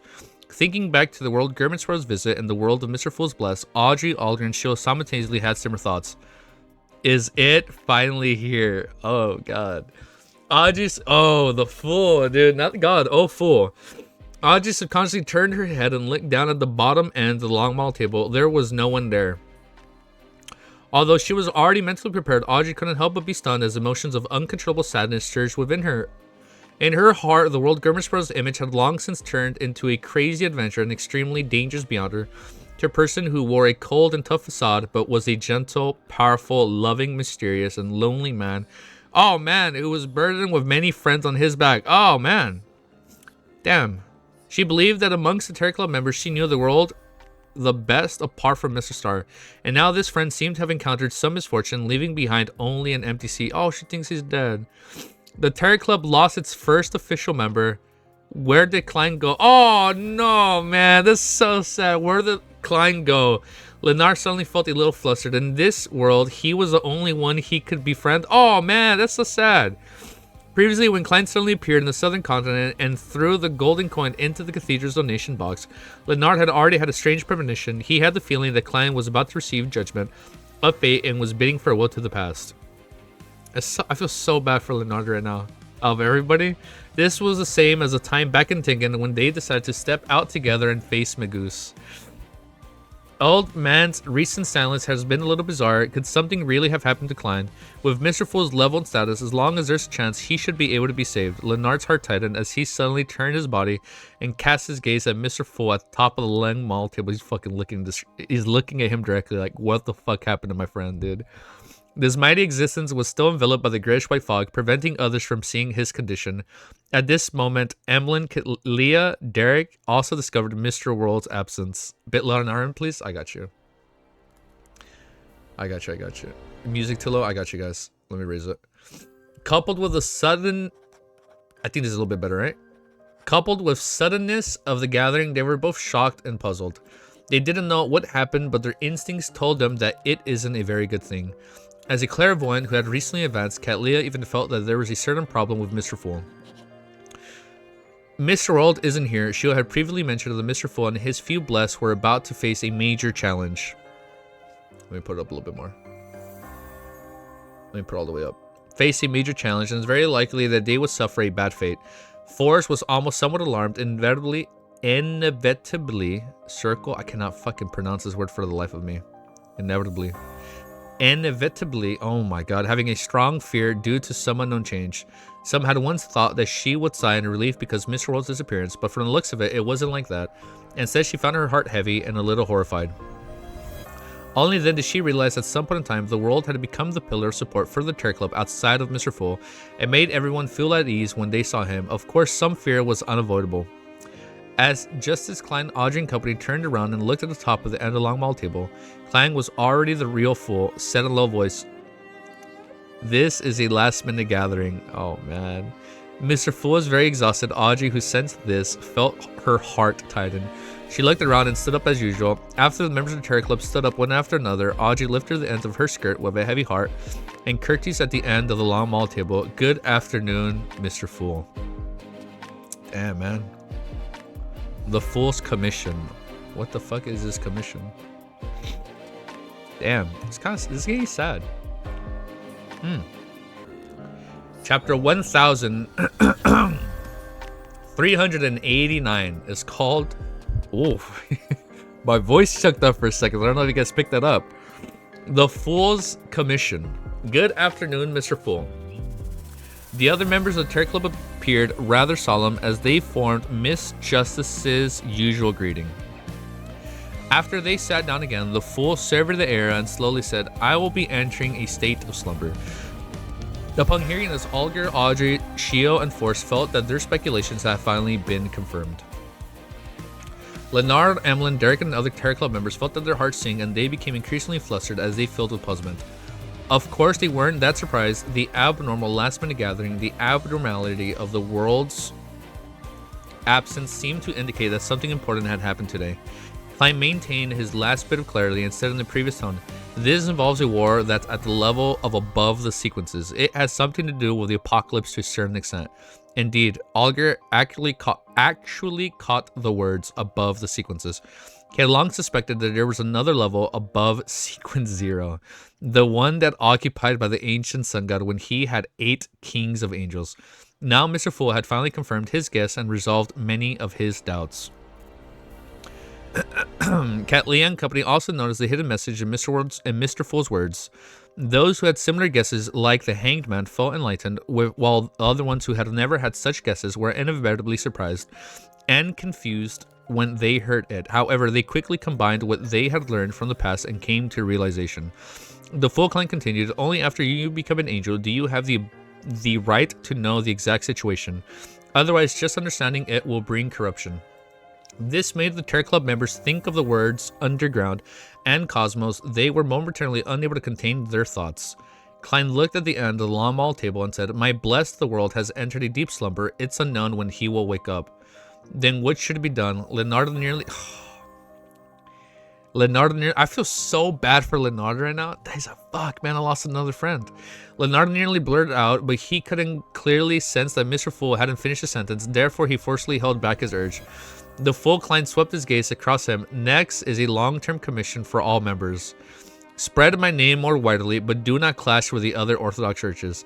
When necessary, you can choose to use a more concealed method to proselytize.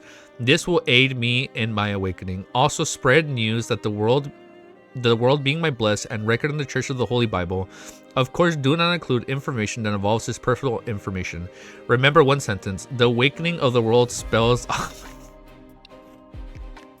Remember one sentence. The awakening of the world spells the Fool's return. Klein wanted to increase his number of anchors. This might be useful in the battle with the Lord of the Mysteries in his dream. Wow, the song is called Dark Dream. What the fuck, dude? In his dream. Wow, this song is so fucking... This song is so fucking poetic now. It has so many more layers on top of just season 1. The awakening of the world spells a fool's return. Klein wanted to increase his number of anchors. This might be useful in the battle of the Lord of the Mysteries in his dream. In the same time, he wanted to mold the world into a saint of the Church of the Fool, an angel beside the divine throne, so that this image could also greatly share an image with the believers and obtain his own anchors. To put it simply, Klein planned on having a believer contribute 2 sets of anchors. After all, to him, be it the fool or the world, all of them were just an identity of his. Furthermore, the image created by anchors wouldn't be uniform. They were different and wouldn't affect him. At the level of the fool, the church would spread the name of a deity, the fool's sacred emblem, and all kinds of religious teachings without any concrete images. As for the world, he had quite a number of identities, such as Gerben Sparrow, Dwayne Dantes, and Merlin Hermes. It wouldn't fixate on a single image. Yo, man, take care, dude. The reward is the convenience you had enjoyed in the past, the responses you received, and the corresponding help give to you by your future prayers. The fool Klein said without a change in tone. I'm gonna lower the volume down a bit. Change in tone. After I begin my slumber, I can still respond to my prayers in a certain way, but not every time. If there's something very important that needs help, pray a few more times. He could tell from the antigonous state of eternal slumber that dreams could be projected outside. As long as the correct method was used, a sleeping deity could make use of the dream to a certain extent to respond to prayers. Regarding this situation, the members of the Terror Club weren't stumped by it at all. On the other hand, most of them were either openly or secretly spreading the faith of the fool. On the one hand, it was very common to pray to the deities without receiving a response. Mr. Fool's response from before was considered extremely rare. They had almost never heard of anything like this happening elsewhere. To be able to receive a response through repeated prayers on important matters was better than most of the clergymen of the Orthodox churches.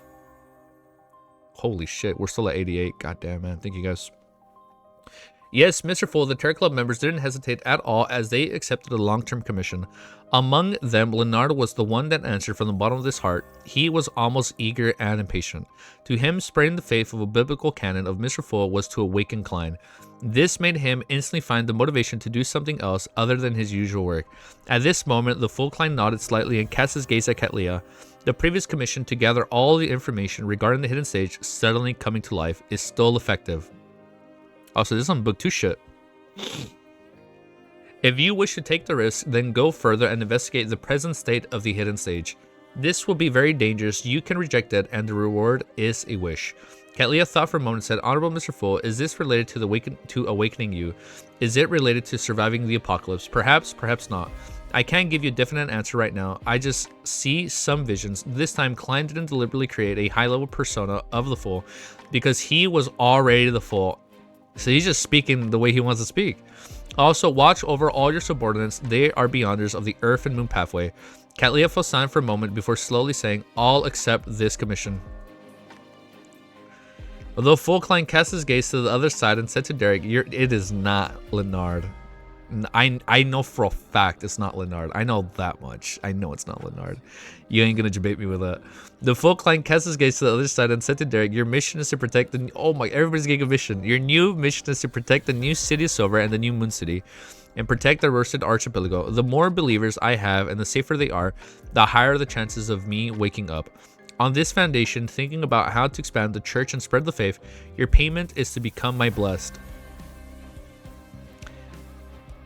Derek's eyes suddenly burned as he recalled the encouraging gaze and he received from the chief when he pushed to the final door of the Giant King's court. He took a deep breath and said in a firm tone, yes, Mr. Fool. Klein nodded and looked at Forrest. You need to protect the Abraham family well to prevent them from suffering the temptations of the cosmos. Also, gather more information regarding the fourth epoch and figure out Mr. Door's condition at that time. Uncover some of the latent problems of the Abraham family. That's something I wish to do. Forrest hesitated for a moment, but she still expressed though she had to do such things even if she wasn't given the commission. Yo, we're so close to 100. Holy fucking shit, dude. The Fool Klein didn't give his approval or disapproval. Instead, he said, if you're willing, you can write down biographies and stories of the world's different identities using different aliases. The reward for above is that when you have a chance of becoming a planeswalker and have to head to the cosmos, you will receive my blessings. Although Klein knew that he could use a dream to give a response to a certain extent in his sleep, he wasn't sure if he was the one who'd who had the upper hand or the Lord of the Mysteries. Therefore, he wished to use verbal contracts of providing a reward after the completion of a mission on more important matters. When the time came, even if he was at a disadvantage, he would be able to make use of this sort of invisible promise to give an ingenious response. Damn, 97, man. Thank you, guys. Planeswalker Force was taken aback. To be frank, she never considered this problem before. When she was worried about the digestion of a secret sorcerer potion and the Wanderer ritual, soon she composed herself and said, "Yes, Mr. Fool." Klein then cast his gaze at Emlyn. The besiegement of the Rose Skull of Thought involves preparations for the apocalypse. It's rather dangerous. Even if an angel is participating in it, you have to pay attention to your own safety. Your commission is to try your best to gather blessings, auras, and items to give the primordial moon to her believers in the Rose Skull of Thought. These might be more dangerous than a grade 1 sealed artifact. At this moment, although Klein still maintained the fool's tone, there were hints of reassembled a friend's warning. This made Audrey, who had stabilized her initial mental state, sense something different. She sensed something different? Recalling what Mr. Fool had said to the other members, she said inwardly, "Mr. Fool humanity seems to have become richer just as he is about to enter a deep sleep." Damn, we're almost at 198. While Emlyn was slightly surprised and puzzled, Klein continued, "Apart from participating in the besieging of the Rose Skull of Thought's mission, I hope that you can form a pharmaceutical company and perform research on how to mass produce the medicine with magical effects. If it's mass produced, there's no way that the products can be equipped with a magical effect." Emlyn replied instinctively. The Fool, Klein nodded. "Seek out a compromise. Your main goal is to spread my name through this pharmaceutical company?" Wait, we're gonna spread the Fool through pharmaceuticals? What? The reward will also be a wish. This isn't a matter of danger, but whether it's possible. The simplest solution is to give me 1,000 apocryphy potions. I can form an apocryphy factory for mass production. Emlyn mumbled inwardly before replying seriously, "Yes, Mr. Fool." Klein looked to the other side and said to Shio, "The apocalypse is approaching. Be it the Red Priest or the Demoness Pathways, they will become active. Your mission..." I'm sorry. So the apocalypse is gonna be in book 2. Whoa, man. Be it the Red Priest or the Demoness, like all that is gonna be fleshed out. They will become active. Your mission is to rely on the official factories to investigate the whereabouts of the 3 Sequence 1 Beyonder characteristics and the uniqueness of the Red Priest pathway. If there's a chance, find the clue. Maybe after we circle the inevitability, we will find out if that's true or not. If there is a chance, find the clue to confirm the primordial demoness's present condition. It's very dangerous. And that's where Trissy comes back in book 2. Oh, shut up. Klein didn't mention the payment because he had already paid for it. Shio had her wish fulfilled by holding a ritual and becoming a Sequence 4 imperative mage. As for the 3 Sequence 1 Conquer Beyonder characteristics of the Red Priest pathway, Klein had previously learned that one was in hands with the Sauron family, the former Intis royal families, on the other in the hands of the Phasix Einhorn royal family, and the other was in the hands of Lowen's Augustus royal family. Okay, so 3 different families. Later, as a reward, it was given to the Demoness sect. Of course, this was only a preliminary answer. The corresponding situation could very well have changed. The Sauron family has already been in decline since the Rizal's era. It might not necessarily be able to keep the Conqueror's Beyonder characteristics or the corresponding sealed artifact under its control. Klein even suspected that it might have been obtained by the Iron and Blood Cross Order. The failure of the war had significantly damaged the Einhorn family. Klein didn't rule out the possibility of death of a high-level angel or the loss of a grade 0 sealed artifact. The location of the Conqueror Beyonder characteristics that the Antigonus family gave to the Augustus family gave it to the Demoness sect was currently the clearest. However, Klein knew that the Red Angel evil spirit, Sauron Einhorn Medici... Holy shit, man. We passed 100? 101, man. Holy shit, we made it. Thank you, guys. However, Klein knew that... Damn, it's been a while since we hit 100. However, Klein knew that the Red Angel evil spirit, Sauron Einhorn Medici, had been eyeing it all this time. Perhaps he had succeeded. Perhaps he was carrying out whatever plans he had. There were no clues to the corresponding Red Priest uniqueness at that moment. The last time the mysterious world knew of it was at the end of the 4th epoch during the Pale Disaster. I'm so dumb. LFG is let's fucking go. I thought it was looking for group. Sorry, that's my MMO mind. Oh, LFG, looking for group. No, it's let's fucking go, dude. This whole time I'm like, why are people saying looking for group? I'm like, oh no, wait. It's let's fucking go, dude. Oh shit, let's fucking go, dude. Oh my god, we fucking did it. We are at 1,390 LMAO. We have made it to like the finale. We have 4 chapters and we're done. Yeah, I always thought you guys were fucking saying looking for group. I'm like, I don't get it. Is this like some Gen Z thing you guys are saying? Like, I don't get it. I get it now. It just clicked. It's looking for group. It's looking for no, I just did it again. It's let's fucking go, dude. Chapter 1,300. Let's never end it. We stop right here. Hard stop. Stops recording. Chapter 1,390 is called Questions and Answers. She had always been looking forward and uneasy as to what her mission was. She looked forward to it because she had already chosen to accept Mr. Fool's gift, so she definitely had to pay the corresponding price. Knowing the mission earlier allowed her to prevent the unnecessary second guessing due to the unknown guesses that only led to greater fear. She was uneasy because she knew the remuneration she received was too... Yeah, stop now and read COI directly. Imagine, just fucking straight to it. Knowing the mission earlier allowed her to prevent the unnecessary second guessing due to the unknown guesses that only led to greater fear. She was uneasy because she knew that the remuneration she received was too generous. She believed that the final mission would be simple and would definitely be filled with danger. At that moment, after hearing Mr. Fool's words, her heart finally settled. At the same time, she received a heavy sigh of relief. Investigating the 3 Sequence 1 beyond her characteristics and the uniquenesses of the Red Priest pathway and their locations, and even confirming that the present state of the primordial demoness was indeed very dangerous. It was a mission that would result in a terrifying corruption if she wasn't careful, but it was at least better than snatching the uniqueness and the Sequence 1 beyond her characteristics or directly facing the primordial demoness. If it were the latter, even with the official faction supporting her, Shio didn't think she could accomplish it. All she could do was write a will, ready to sacrifice herself at any moment, and if she was just a farmer, she could use a more roundabout method to obtain the information. She didn't need to encounter powerful existences with high statuses. As a Sequence 4 demigod, Shio was confident. Without any hesitation, she immediately replied, "Yes, Mr. Fool." The Fool client had planned on looking to the other side. After some consideration, he said, "Be careful of Bansi." Bansi Harbor? We're still on that? Be careful of Bansi? Without waiting for the Terror Club members to start making connections, Klein said to Leonard, "Your mission is similar to the Moon's. During the besiegement of the Royal School of Thought, gather gatherings, auras, and items of the Mother Tree of Desire from their members. It's equally dangerous." Yeah, this now that we have lost the battle, but not the fucking war, bitches. We have not lost the war. We lost the battle, but not the war, brothers and sisters. Pick up 2 arms. No, I'm kidding. He only gave a single warning without saying as much as she did, like when he gave Emlyn the mission. This is because Leonard had a senior angel from the Marauder pathway parasitizing him. He knew many secrets and knew how dangerous the outer deities were.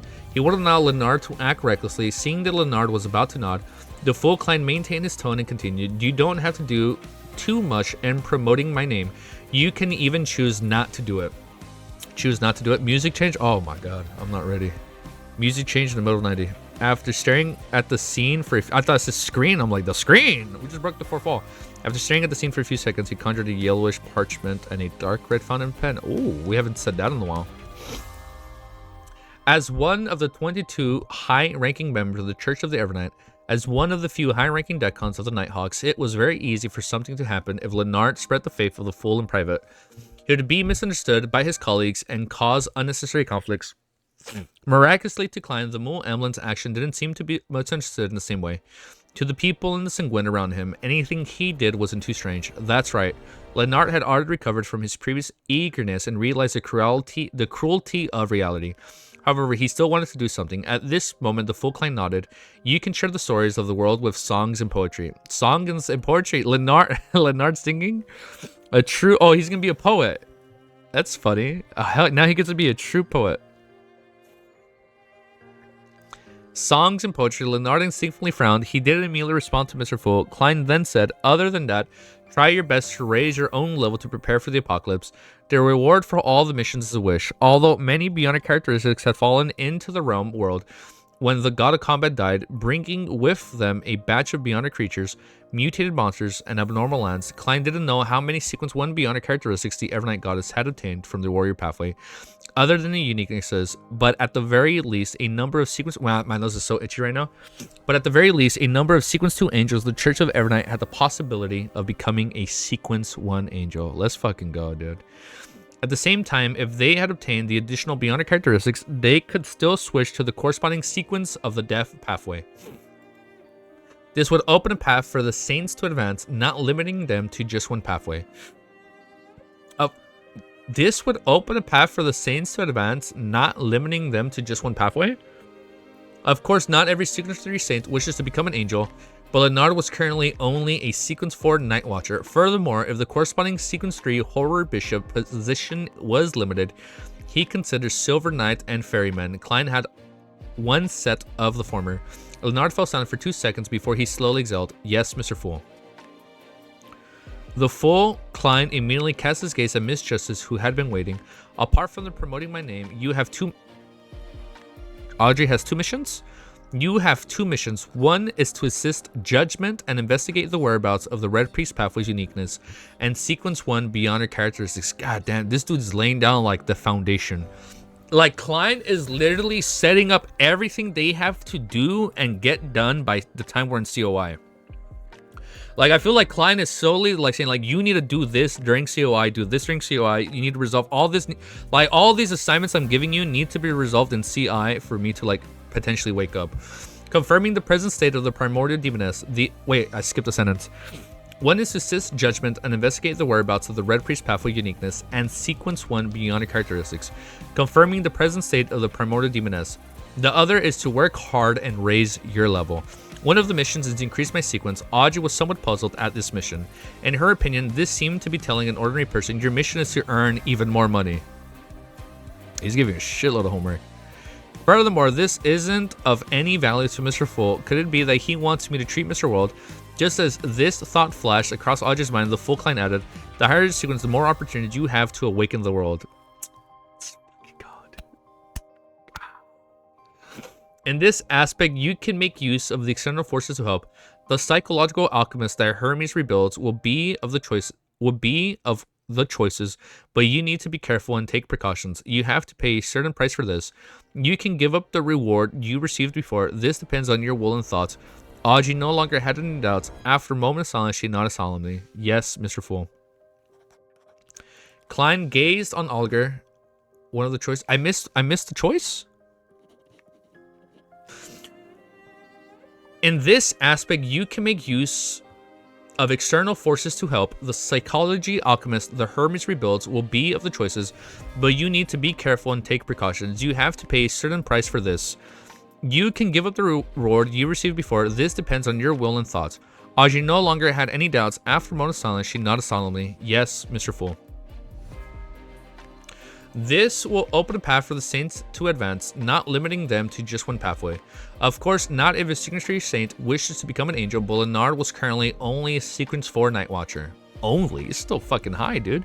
Furthermore, if the corresponding Sequence 3 Horror Bishop position was limited, he can consider Silver Knight and Ferryman.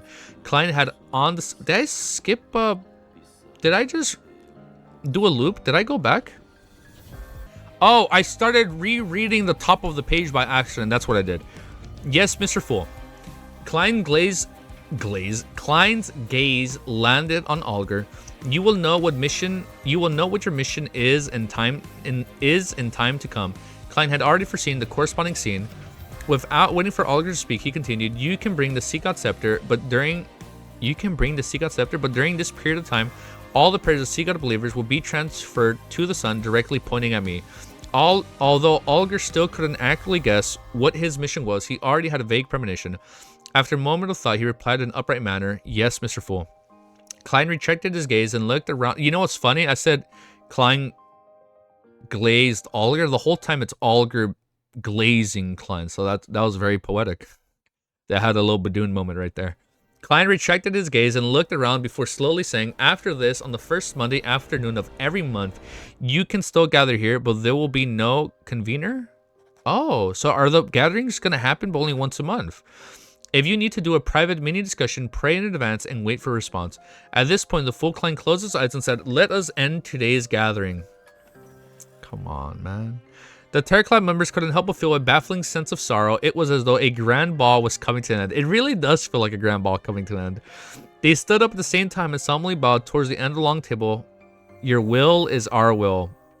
Klein waited until they finished speaking before he dispelled his control of them. He watched as the crimson stars scattered and quickly fell. Oh man, that's sad, bro. That's it.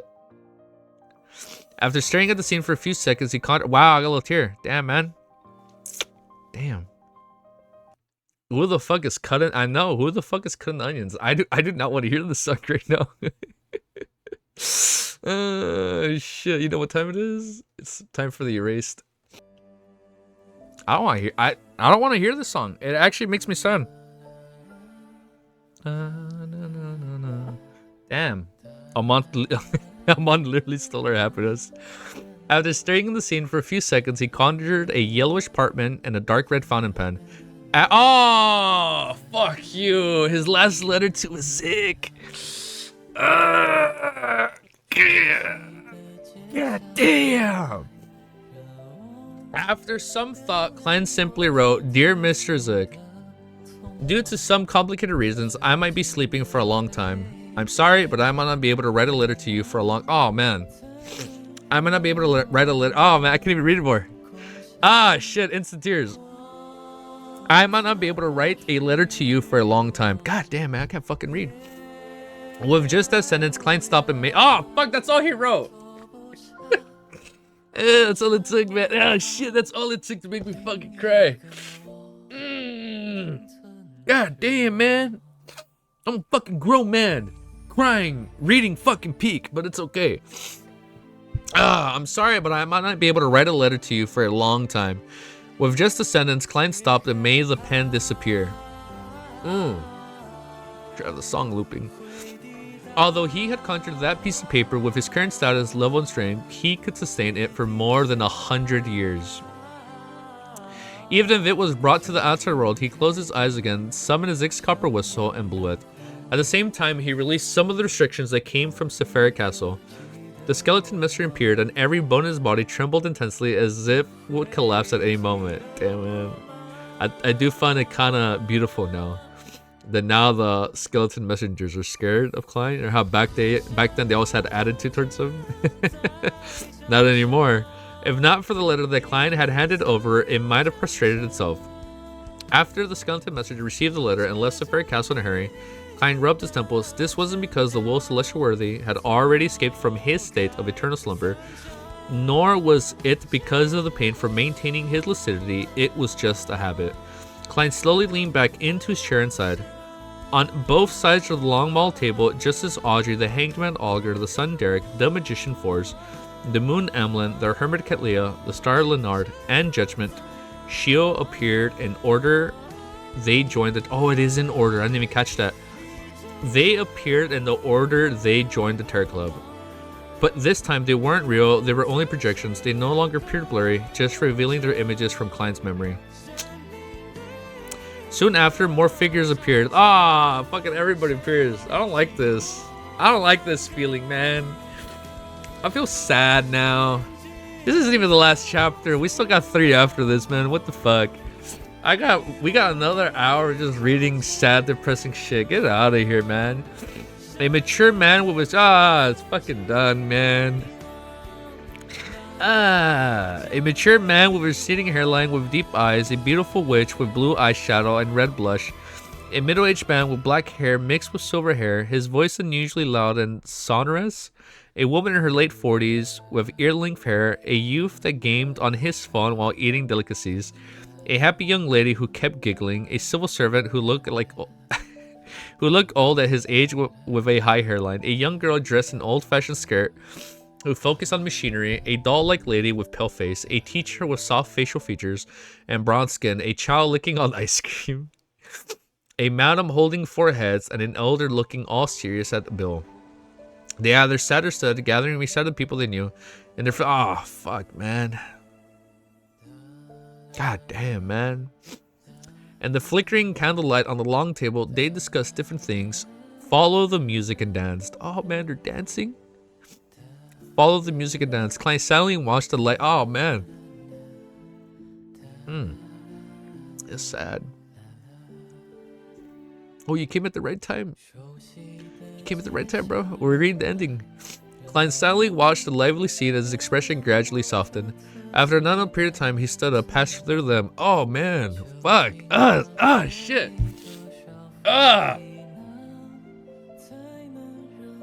Fuck, it's getting hard to read. I know if I keep reading, I'm gonna choke up. Oh, my nose is getting stuffy. Klein silently watched the lively scene as his expression gradually softened. After an unknown period of time, he stood up past them and walked into the depths of this space. Behind him, the figures, the candlelight, and the music faded away and disappeared. When he saw the strange door light above the grayish-white cloud, Klein beckoned for the magic mirror roads.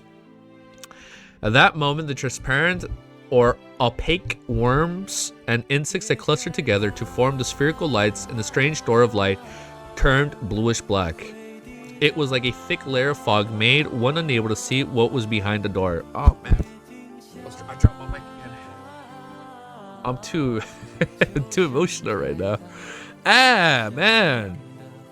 After Klein arrived, he didn't immediately enter. He felt as though there was an extremely terrifying monster behind the door waiting to devour him. He raised his head and looked at the transparent cocoons hanging above the door of light. He looked at the modern humans with different skin colors inside the cocoons. Closing his eyes to sense them, Klein raised his hand and closed his 5 fingers. The cocoons cracked open and the people inside transformed into specks of light. They flew out of Safari Castle and landed in the real world, into the bodies of those who had just died. After doing this, Klein lowered his head and looked at the magic mirror in his hand. Are you scared? The aqueous light of the surface of the ancient silver mirror swiveled and the pale words outlined itself. No. And the next second arose, raised his own question according to the rules. Great master, are you afraid? What the fuck, man? What does that even mean for fucking book 2? What? Oh my god. This is crazy. No, and the next second arose, raised his own question according to the rules. Great master, are you afraid? The corners of Klein's mouth twitched. Yes. With that said, he took a step forward from the magic mirror in his hand and walked towards the bluish-black fog in the middle of the strange door of light, passing through it. His figure disappeared behind a door that had the unknown hidden behind. The cracked cocoons were still gently swaying. Wow. Are you afraid? Yes. I'm afraid to finish this, dude. Great master, are you afraid? Yes. Oh man, that's so face. Oh, I don't want to read it anymore. Facing it. One would say faceless it. No, sorry, I was trying to do a pun. That is, I know, I understood that part. Now they're free, but dude, that is crazy. That just hypes me up even more. Oh my god, the MC from book 2 is another transmigrator. That's probably what it is. That's crazy. What the fuck does that mean for COY? I cry with every edit. Oh, there's gonna be a lot of good edits, huh? Are you afraid? That's such a sad line, man. Oh, man. Well, thank you, dude. Klein deserves everything good. Anyone who disagrees will be purged from Earth and offered from the Great Old Ones. Absolute fucking truth, man. Spitting fucking facts. Ah, man, I'm so sad to read, dude. I don't even want to finish reading. How can I stall this for another year? Oh, man. Oh, shit. I'll do my timestamps right here. No, not last chapter. Chapter 1391 is called... Oh, can you guys hear my nose? My nose is so stuffy, dude. Chapter 1391 is called Facing It. By the way, dude, fool. Thank you. Bro, it's 4:20 a.m. Read now. We're trying to milk this for another year. I'll lie. We'll be done within the hour. 3 chapters. Chapter 1391 is called Facing It. In the dark blue waves that seemed to never stop in a berserk sea, the future was like a leaf, being thrown high up at times and smacking down at other times. In these waters, there were still some pirate ships that were cruising. They were used to such situations and felt that it was as natural as the sun rising. After Cattleya returned to the real world, she pondered for a moment before spreading open a piece of paper and writing. She wanted to ask the Queen what happened recently. In fact, before Mr. Fool announced that he would enter a deep sleep, Cattleya had already sensed the impending beneficial change. Whether it was sudden closing of the doors, or the meteors streaking across the sky to illuminate the world, it gave her some inspiration as a clairvoyant, allowing her to see some blurry visions. Damn, man, that's fucking wild. That's like, that sounds beautiful. It's hard to visualize this right now because I'm a little emotional. Well, that's beautiful, dude. Of course, she was limited by her own level, position, and status. She didn't have enough knowledge of what had happened, and she was unable... Goat's back, dude. Thank you, guys. She didn't have enough knowledge of what had happened, and she was unable to grasp what exactly had caused Mr. Fool to choose to sleep. All she could do was ask Queen Mystic Bernadette, who had long advanced to the level of an angel, and lead to a mysterious organization while being in control of the many powerful sealed artifacts. Just as Cattleya summoned the messenger and took out the letter she had written, she was taken aback. At that moment, a purple light was accentuated in her eyes. It became extremely saturated and slowly flowed like a river. She felt that Mr. Vo had entered a deep sleep. Unconcealable hesitation, confused, and sadness arose in Admiral Star's heart. I'm getting some hesitation in my heart right now, man. And sadness. My heart's aching, dude. For some reason, she felt an inexplicable palpitation, and the 2 drops of tears unknowingly slid down her face. She seems to understand something, yet nothing. Oh man, my nose. She only knows that it was unknown how much time it would take for Mr. Fool to wake up from his slumber. Taking off the heavy glasses of her nose bridge, Cattleya wiped the corners of her eyes, allowing her emotions to return to normal. She walked to the window and looked at the deck. Frank Lee warmly invited the crew to taste his newly brewed beer, but none of the pirates dared to try it. I love this comedic break. I need this comedic little moment. You want to taste my newly brewed milk? No. Thankfully, I sent Salif to the Queen ahead of time. Now, all I need to do is watch over Frank. Without Mr. Fool's watch, I need to be more careful and pay more attention to him. Yes, I have to find something for Frank and to do others than research. Oh my god. It's getting hard to read, man. He's a first mate, so he can always be working on something else. Cattleya thought with a heavy expression. After considering how to deal with Frank, as well as how to reorganize a small number of pirates from the Earth and the Moon pathway onto other ships, man, it's getting hard to read, and not frequently interact with Frank, Cattleya, focusing her focus on the hidden stage. And we haven't even fucking killed the hidden stage. I'm so pissed off he's not like dead.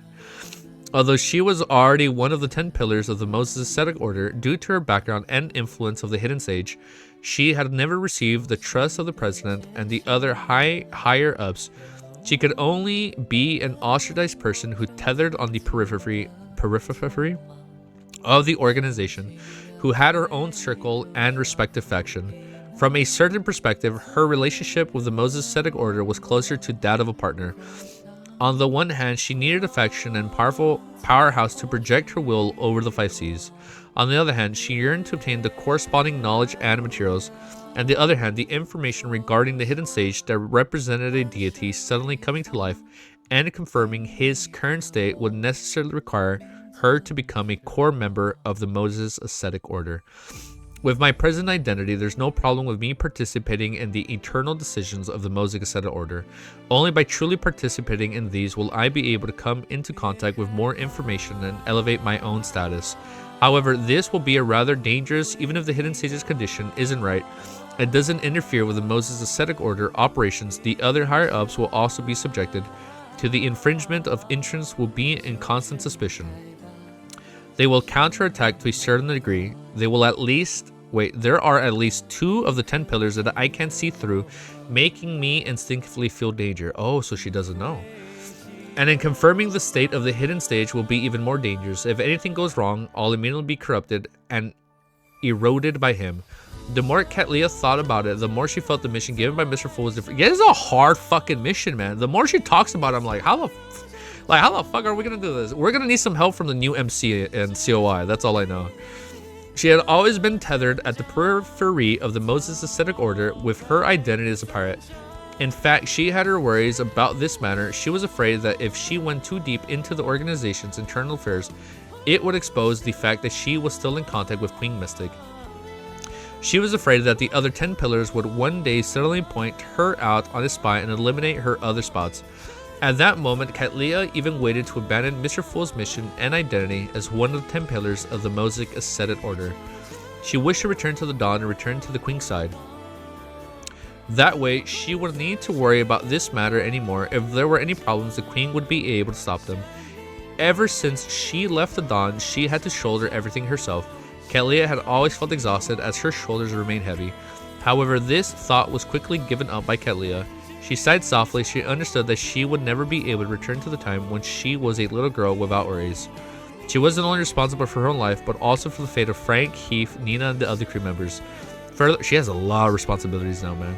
Furthermore, she had predicted the arrival of the apocalypse. She hoped that she could become the Queen's most powerful helper and do something for this world. Katlia closed her eyes and muttered to herself, then faced it. To truly integrate into the Moses Ascetic Order and gather the relevant information. After making this decision, Katlia no longer concealed her strength and she raised her hands and used a fairy tale magic. I think The Erase is one of my favorite ending songs, like, period. I don't know if this is like a recency, it might be recency bias, but like from all the endings I've heard throughout the years of watching anime and the few Dunklers I've watched, I think The Erase is like top 3. Like, this song is so good. In the eyes of the surrounding pirate ship crew, the feature and its fleet became illusory at the same time, turning into countless bubbles. The bubbles reflected a dreamy color under the light's illumination, then slowly melted into the sea. Just like that, the feature and its fleet disappeared from everyone's eyes. It is peak, man. It's fucking good. Many knowledgeable pirates were first shocked and stunned. Then they had a thought. A new queen over the seas has been born. Queen of the Stars. Backland, that's so fucking cool. That's so cool. Backland, oh my nose is so fucking stuffy, man.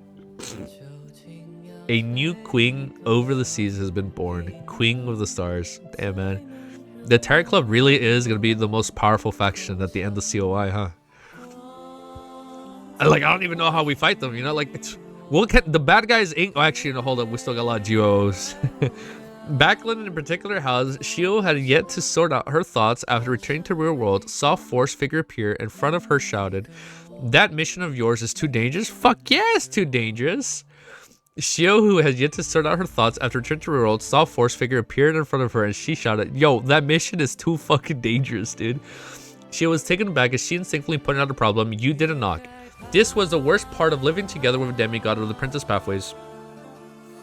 Force first reflected on herself for a second before confidently saying, "You didn't close the door." She pointed at the ajar bedroom door.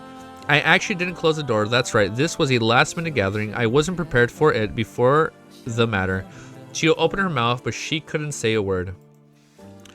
Both of them looked at each other speechlessly for a long time, but none of them broke the silence. Finally, Force decided to forget the accusation and focus on the mission itself. A mission that involves Sequence 1 and a uniqueness is too dangerous. Fuck yeah, it's too dangerous. With that said, she recalled that Shio had already accepted Mr. Fool's gift. Her eyes reddened uncontrollably as she couldn't help but mumble, "Remember to get my help. At the very least, I can help you escape." To them, the things they'd experienced before had involved very few matters. At the Sequence 1 level, apart from Mr. Fool and the World Government Sparrow, at most it was them being watched by he who must not be named. At the other times, they would at most do trivial matters at the periphery of the corresponding matters. They had never faced an enemy that could be addressed as him. Yeah. Oh, there's a spoiler. Don't worry, I didn't read it. I didn't read the spoiler. It's okay. Therefore, when she thought of how her friend's missions involved Sequence 1 beyond her characteristics, or even the uniqueness and true deity, Force couldn't help but feel nervousness and worried. She smiled and said, "I'm just seeking clues and investigating the truth. It's not like I need to face them directly." She paused for a second and said, "The apocalypse is approaching. We have to do something."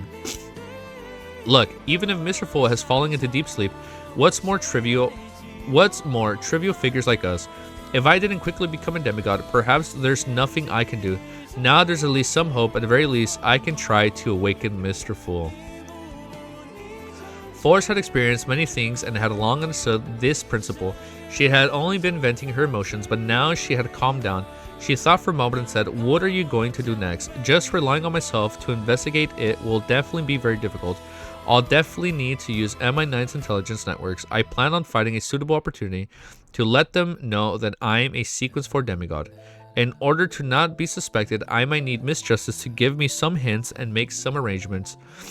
Shio answered seriously, forced thoughts raced. I'll come up with a script for you. I'll act as an antagonist and simulate a lunatic. I'll come up with a script for you. I'll come up with a script. I'll act as an antagonist and stimulate a lunatic who attempted to advance the sequence 4 imperative mage, and then be defeated by you. As she spoke, a story took form.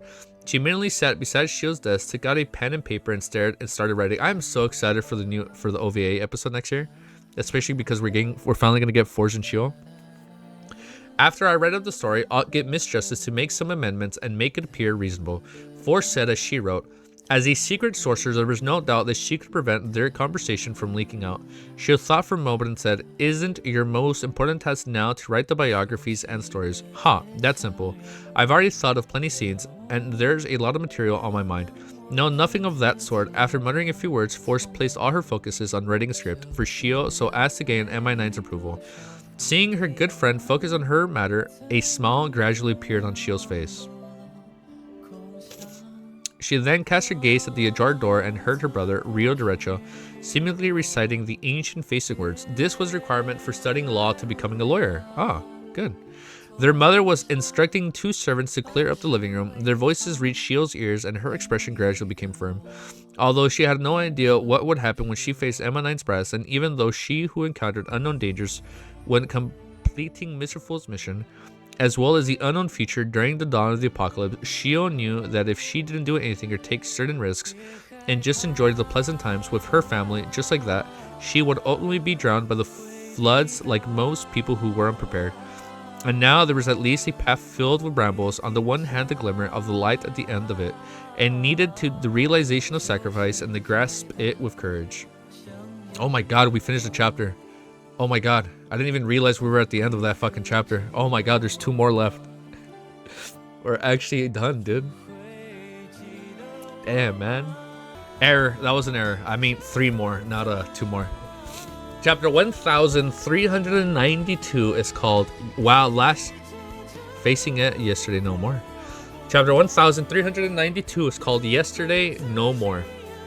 In a room beside the Evernight Cathedral in the southern continent, East Balham, Lenard's consciousness returned to the real world. After a few seconds of silence, he picked up the cup of coffee that had turned cold and took a sip. The bitter taste filled his mouth, gradually waking his mind up. Old man, what happened today? Finally, Lenard couldn't help but ask. After a moment of silence, Palazaros replied wistfully, error has perished. It's fucking over, man. Error? Lenard almost didn't realize which existence Old Man was referring to. And the next second, he couldn't hide his astonishment as he nearly forgot to whisper, Amon, this was a standard true god. I'll lower the volume down a bit. Yes, Palazaros' voice sounded like he had aged considerably. To be precise, Amon's main body perished. Lenard wasn't in the mood to distinguish. You're actually gonna finish. Crazy, huh? It was an honor to follow you in this adventure, and I hope you loved it. Dude, it's crazy. I love all the time. It was hard for me to read in the beginning. Dude, especially, dude, I looked it up. Before I read more, I looked it up. The Bible is 750,000 words, and I looked up like the word count for LOTM. It's 1.6 mil. I read 2 fucking Bibles in 1 year. Sorry for saying the word Bible and F word in the same sentence. I apologize if that offended anybody, but it is crazy. I read 2 Bibles in 1 year. Or like the was it King James? Like that version. Like the Holy Bible, not Adam's Holy Bible, but like you know what I mean. It's crazy, dude. I've never read something this big in my life. How does Volume 1 feel now in hindsight? I miss it. Man, you guys are showing off. Somebody was like, man, it took you 1 year, I did it in 2 weeks. I know, I get it. I did it live. I did it live, so that's why it took us longer to read it. Don't forget that. I read every word out loud, okay? Don't forget that. I read every word out loud live, okay? So technically, that means I had less time. No, you did not do it in 28 days. Let's finish reading, man. You guys are getting me happy, so now I'm actually less sad. Oh, man. Which has better lore? I don't know, man. Lenard wasn't in the mood to distinguish the subtle meaning behind Old Man's words. He asked in disbelief, why was there no sign of it? He had witnessed the phenomenon before and after the god of combat died. He knew that it was a change that the world affect and the entire world and bring about many terrifying monsters in dangerous regions. And just now, the only two abnormalities were the doors and windows suddenly closing and him seemingly forgetting something. In reality, the latter wasn't strange at all. Most people would encounter something similar during their daily lives. Palazaros' tone sank. He should have perished in Safari Castle. Safari Castle? Leonard was shocked. The venue of the gathering he had just attended was inside Safari Castle. A war between gods had just erupted there. Amon actually infiltrated Safari Castle. Amidst Leonard's thoughts, his expression gradually turned solemn. Old man, Mr. Fool was injured because of this and has no choice but to enter a state of slumber. Is he about to enter a state of slumber? Palazaros asked in return. He didn't seem to be too surprised about this. Leonard tersely acknowledged. The reason he summoned us today was because of this matter. Palazaros fell silent for a few seconds before saying, his choice to enter a state of slumber is indeed related to the previous battles of gods and Amon's infiltration, but it's not because of injuries, but because of corruption. Corruption? Leonard blurted out in surprise. Crazy that the whole hypothesis in Amon climb bot only took in less than an hour. It's crazy how fast that happened too. Corruption, Leonard blurted out in surprise. Even at Mr. Fool's level, irreversible corruption can still be encountered by him. Palazaros regained his previous poignant tone. Everything had godhood. By relying on godhood to become a powerhouse, one can never escape the shackles of godhood. On this point, it seems that for you and me, likewise the fool had perhaps he should have been called the fool anymore. He is equivalent to a half Lord of the Mysteries. Lord of the Mysteries. Regarding the problem of the mental imprint and the beyonder characteristic, Leonard indeed had a deeper understanding of it than the demigods at his level. However, he still had several holes in the knowledge of this matter.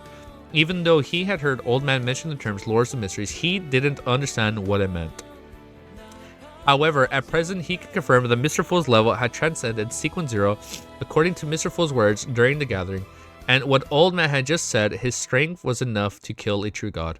Leonard cleverly didn't probe further. He changed the topic in a deep voice. Old Man, why is Klein sleeping as well? Are you able to wake him up as soon as possible? Palazaros' tone was somewhat odd. How could an old and weak angel like me know about matters at the level of gods? He's probably thinking like, what the fuck? Klein is stronger than Palazaros. As for the awakening, even the fool has no better solution, much less than me. 90 people here. Holy shit, man. We made it to the end. Leonard remained silent for a moment. He picked up his coffee and took another sip. After a while, he asked hesitantly, Old Man, do you have any way of stealing the artistic flair of others? Palazaros scoffed. The definition of artistic flair is vague, but with no clear categorization. There's no way to steal it. However, if you change it to natural talent, there's a way. Forget it. Leonard ultimately couldn't do anything about stealing the natural talent for other reasons to help him resolve his problem. Palazaros out of the small, if you can accept this method, then you can find a natural talent that you want, someone who's very poor. Make a deal with him and give him the money he wants to exchange for the corresponding natural talent. It's a little like a deal with the devil. Okay. Leonard commented objectively. Palazaros chuckled and said, there's another simple solution. That is to spread money to hire naturally talented people to help you resolve the corresponding problems. Old Man, why didn't you say so earlier? Like, what did you fucking tell me earlier? Leonard instantly saw hope. Palazaros scoffed. You didn't manage to think of something that simple. I thought you had eliminated this option before consulting me. Leonard ignored Old Man's mockery. After some serious thoughts, he felt that this idea was indeed feasible. However, he soon felt a little guilty and uneasy, as if he was avoiding his responsibility. Regarding this matter, I should still have to do something personally. Apart from inventing someone to write songs and poems, I have to write a little. With this in mind, Leonard suddenly stood up and walked to the door. Where are you going? Palazaros asked in surprise. Leonard frowned slightly as he said firmly, I'm going nearby to the bookstore to buy some poem anthologies. Ever since he advanced in Nightmare, he had given up the collection of poems he had bought in the past, making most of them nothing but decorations. When he became a spirit warlock, he began to collect poem anthologies like it was suitable for some spirits to read, allowing him to chant the appropriate parts in battle to create beyond effects that worked in concert with him. Okay. Therefore, when he came to the southern continent, he didn't bring a single poem anthology book. He only remembered a few of those he often used in the past. I never expected that after becoming a high-ranking decon, I would need to read the poem anthologies again. Leonard sighed inwardly as his steps became firmer. Palazuros had never imagined that Leonard's next steps would buy poem anthologies. After all, he probed, is this an order from the fool? Yes, promoting the corresponding legendary stories. Leonard answered simply. As he opened the door and walked out, Palazuros fell silent once again before saying, apart from the writing poems, you have to pay more attention to the besiegement of the Rose Skull thought. Leonard walked down the stairs and entered the streets. He looked at the pedestrians and nodded gently, yes. At that moment, as he walked towards the bookstore, he felt as though he had returned to Tingen. Back to the time when he was still a midnight poet. At that time, he walked alongside the bustling streets, preparing to buy a copy of the classical poems anthology of the Lowen Kingdom, and selected the poems of Rizzo. Is stream lagging? No, it doesn't say it's lagging on my end. It says I'm good. Man, yo, take care, man. Take care, Alma. Backlit at a harvest church south of the bridge, after Emlyn White regained his senses, he found himself standing in front of a window. The sun was already dim outside and the flowers were flourishing. His feeling towards Mr. Fool Slumbered were slightly different from the other Terror Club members. Other than heaviness, pugency, sadness, and confusion, there was also confidence things that would end well. Internally, don't worry, I'll make sure the video's up right away. Yo, take care, Alma.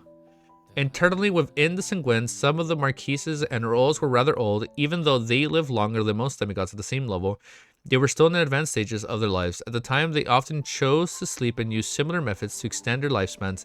The effects were pretty good. Therefore, Emlyn had long been accustomed to matters regarding matters. He knew that it wasn't equivalent to passing away, nor was it equivalent to perishing.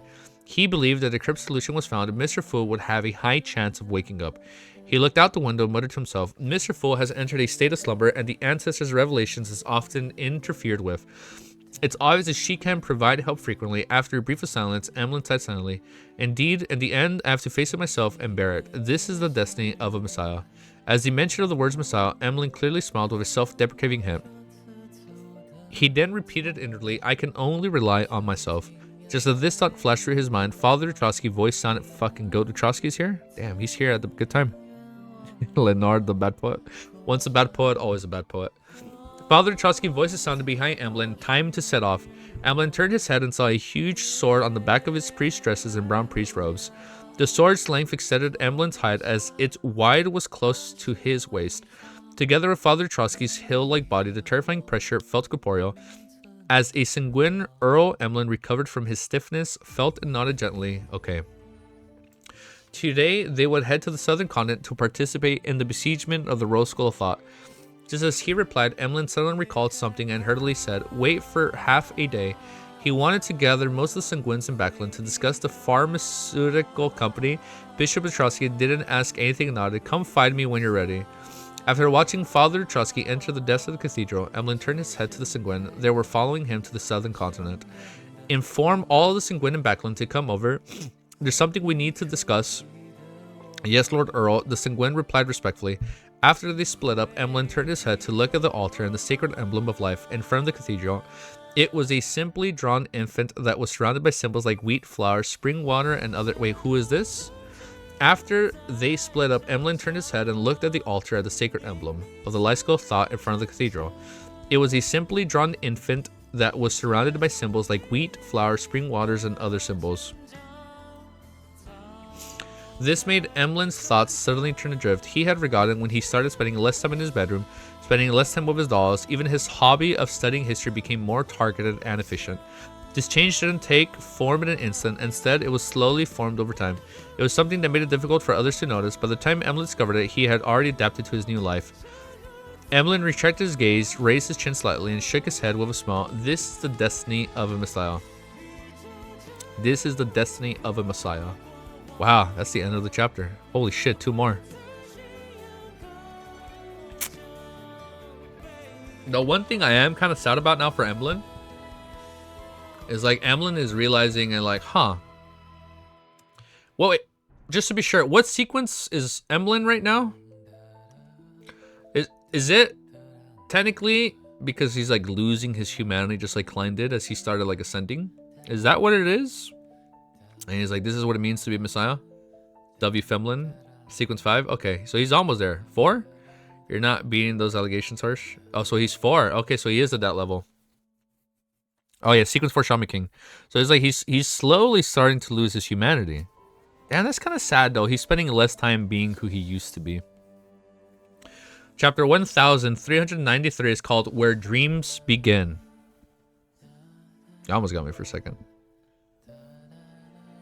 Did he get me? 1393 is called Where the Dream Begins. Well, I got a burp. After returning to the real world, Olger patiently waited for the mission Mr. Fool had mentioned. On this day, he was wearing the pontiff's clothes and the silver black mask, was discussing the eternal affairs of the Church of the Sea God with Oracle Denitz when he suddenly saw a bishop enter. Your Holiness, the Church of the Storms has sent 2 gifts to congratulate you on becoming a proxy of God. The bishop held a thin box and bowed respectfully. Denitz, who had been secretly rejoicing over the malfunction of Bayham's telegram, blurted out in surprise, "Where is the messenger?" He left after leaving the present. The bishop at the door answered helplessly. Although the members of the Church of Storms had often had impulsive moments, such believers was still quite rare. Olger nodded slightly and said, "If they don't view us as enemies, sending messengers to deliver the request a gift is enough." With that said, he raised his right hand and gently made the tin box in the bishop's hands fly over. After catching the small box, Olger's actions suddenly slowed down as though he found it heavy. He slowly opened the container and saw a book made of yellowish-brown goat skin. On the surface of the book, there was a line of words written in Elven, Book of Calamity. Book of Calamity. After seeing the words clearly, Olger felt a little dazed, as though he was dreaming, but very quickly he understood what the mission Mr. Fool was talking about. Olger sighed silently and looked at the bishop at the door. "What's the second gift?" "It's a ghost ship called the Blue Avenger. It has already moored at the harbor." The bishop answered without any abnormalities. The Blue Avenger. When the Nitz heard the name, he instinctively cast his gaze at the pontiff, Olger. He remembered very clearly that this was the ship Olger used back when he was a pirate. This means that the Church of the Lords of Storms knew that the pontiff Church of the Sea God was once their cardinal. Is this a congratulation gift or a challenge to war? As the Nit's heart tightened, he realized that he was rather familiar with the other gift. It was an extremely sinister Book of Calamity that had been following German Sparrow. Help her return the letter to the Church of Storms and thank them for their gifts. Olger composed himself as he calmly instructed. After the bishop left the room, he turned to the Nitz and said, "Oracle, I received Mr. Fool's revelation. I'll have to complete a mission in the time to come. It will perhaps take me a few years before I return." Fuck, a few years. A revelation, the Nitz blurted out in surprise. At this moment, there was only one thought in his mind. "Why don't I know about this?" Olger nodded. "Mr. Fool is about to enter a deep slumber. However, this will not affect the responses to your prayers." The Nitz was so shocked. Leodero trying to get into Clint's good side. Is that what that is? He said, "We should be friends, right? Right, bro?" The Nitz was shocked that he couldn't speak. Olger continued. "Grimmer Sparrow had entered a state of slumber. After I leave, the church's matters will be handed over to Elder Derek Berg on the new city of Silver. You need to cooperate with him and write it into the Bible to seek God's if Mr. Fool and get all believers to accept it. Our Father is the key to Mr. Fool's awakening. You are his oracle and you have to make an example in this aspect. Of course, he will give you new revelation at any time and give you other missions." The Nitz was a little dizzy and confused when he heard that, but he still understood the seriousness of this matter. He hesitated for a moment before nodding heavily. "Okay." After starting up the matter, Olger stood up and returned to his room with the Book of Calamity. He looked at himself in the mirror and laughed. He slowly removed the papal tiara from his head and removed the silver black mask on his face. A few days later, at the crowded Bayham's harbor, Olger raised his head and looked at Derek, who was taller than him, and said with a smile, "You've been doing very well recently. The Church of the Sea God has been running smoothly." Derek subconsciously wanted to raise his hand to scratch the back of his head, but he ultimately held back.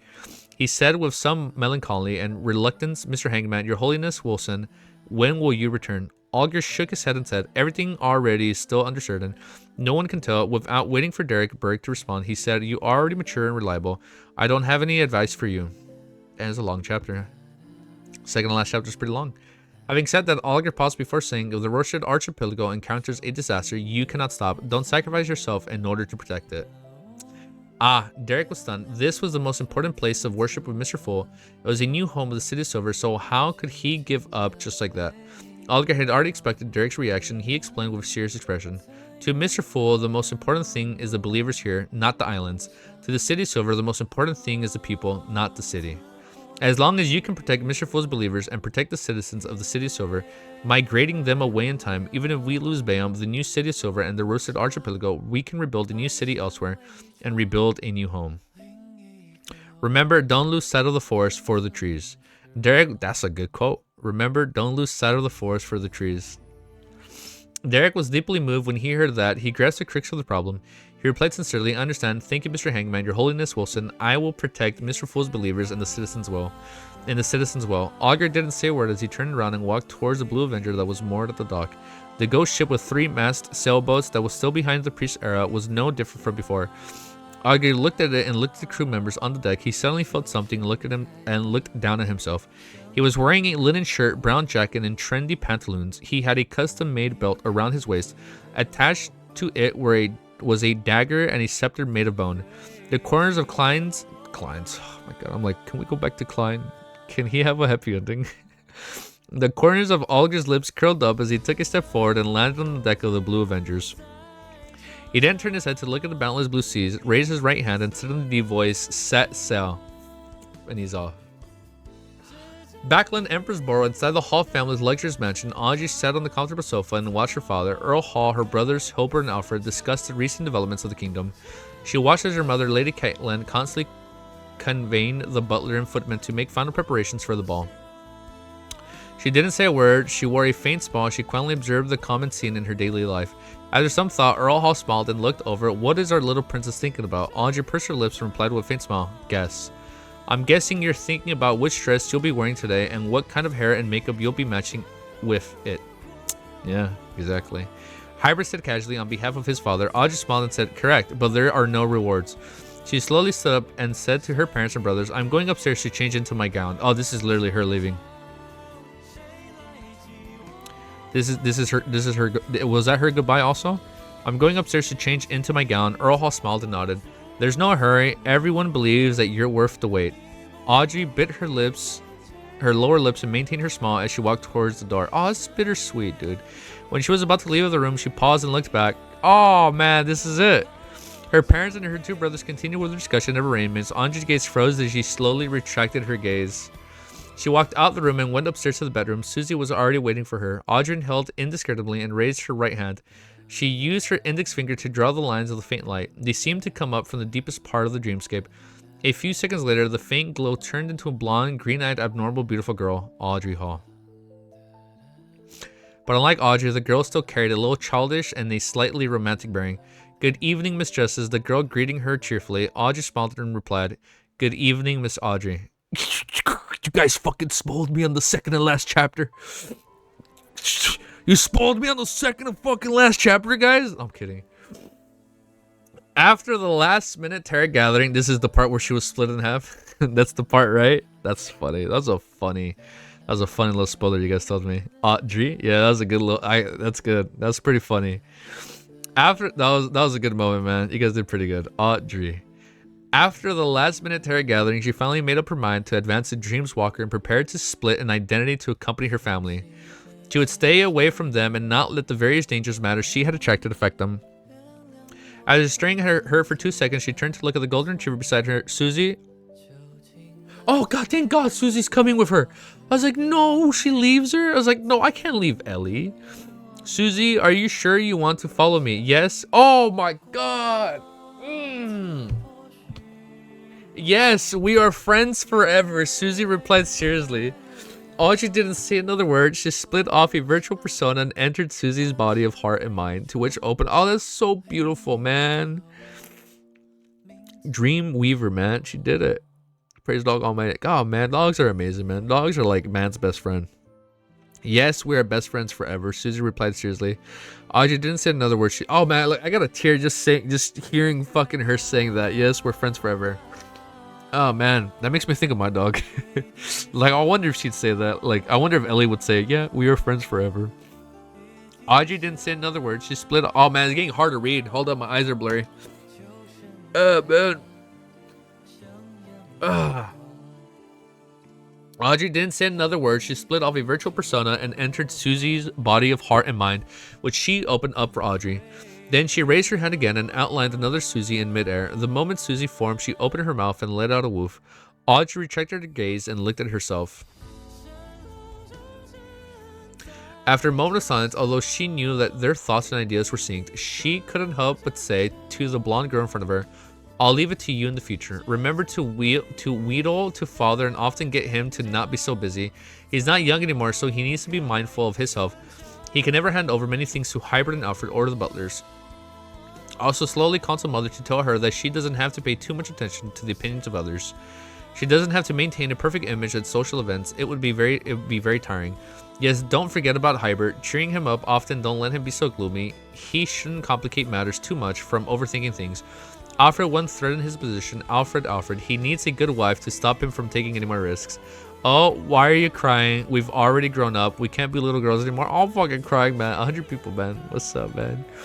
We can't be little girls anymore. Audrey lowered her lips slightly and smiled at her crying self. I know. After Audrey said that, she pursed her lips tightly and nodded heavily with a sad expression. Audrey retracted her gaze, picked up her cloak, and draped it over her. Then she led Susie out of the bedroom and into the corridor. The hall below was lit with light, and the guests came one after another to tend the ball. Lord Hall, Lady Catelyn, Hybrid, and Alfred were already at the door. Audrey stood behind the railing and watched silently for a while. She then lifted the ends of her skirt and slowly and solemnly bowed to her parents and brother from a distance away. After maintaining for such a posture for 2 seconds, she straightened her body and raised her head from the dark blue cloak to cover her face. To her side behind... Oh my god, we're already done with the fucking chapter. It's almost over. There's one more.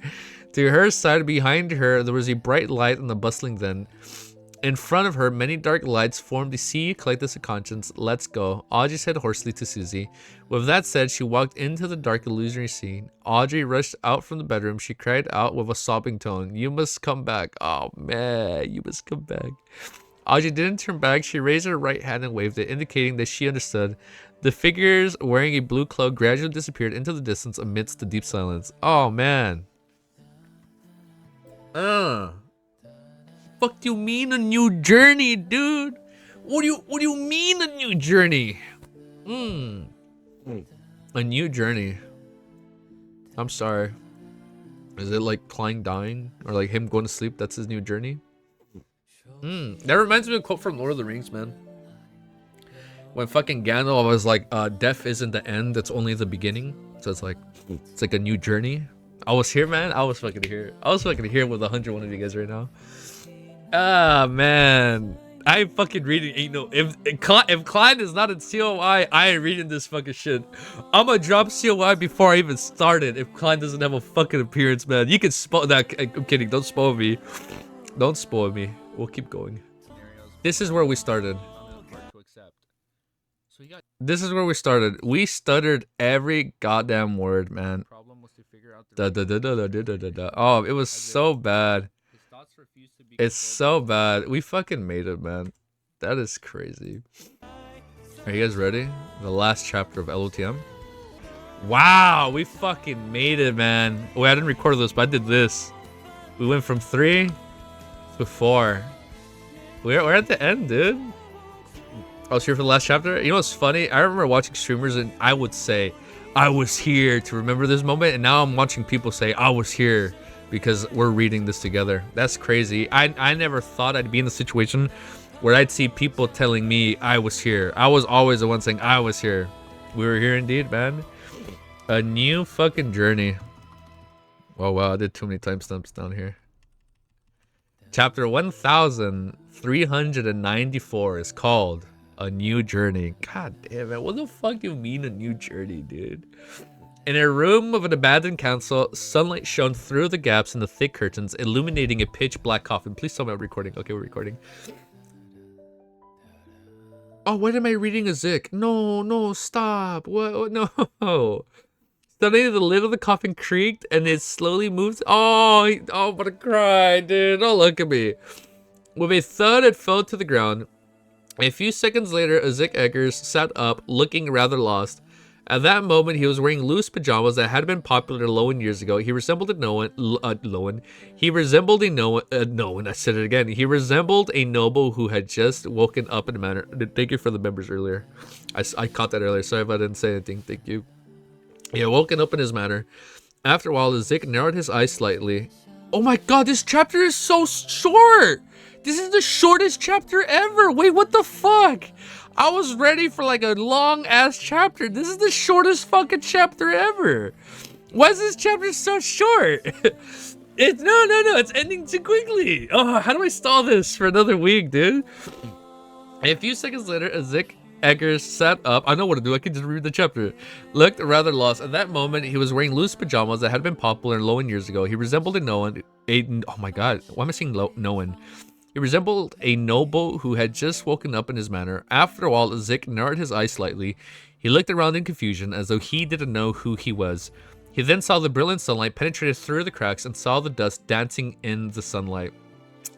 He saw letters scattered on the table, ground and coffin lid around him. Oh, man. They were like giant snowflakes that blanketed half the area. As Zik got out of the coffin with a puzzled expression, he bent down and picked up a letter and began reading it. As he read, the confusion on his face disappeared little by little, as if he had remembered many things from the past. Zik immediately found a chair and sat down, allowing all the letters to fly in front of him and stack up like a mountain. He opened the letter one by one, reading them one after another. This is such a good way to end it, bro. What the fuck? He opened the letter one by one, reading them one after another. There would be pauses in between as he fell deep in thought, as if he was seriously recalling something. The sunlight that passed through the gaps in the curtains gradually dimmed.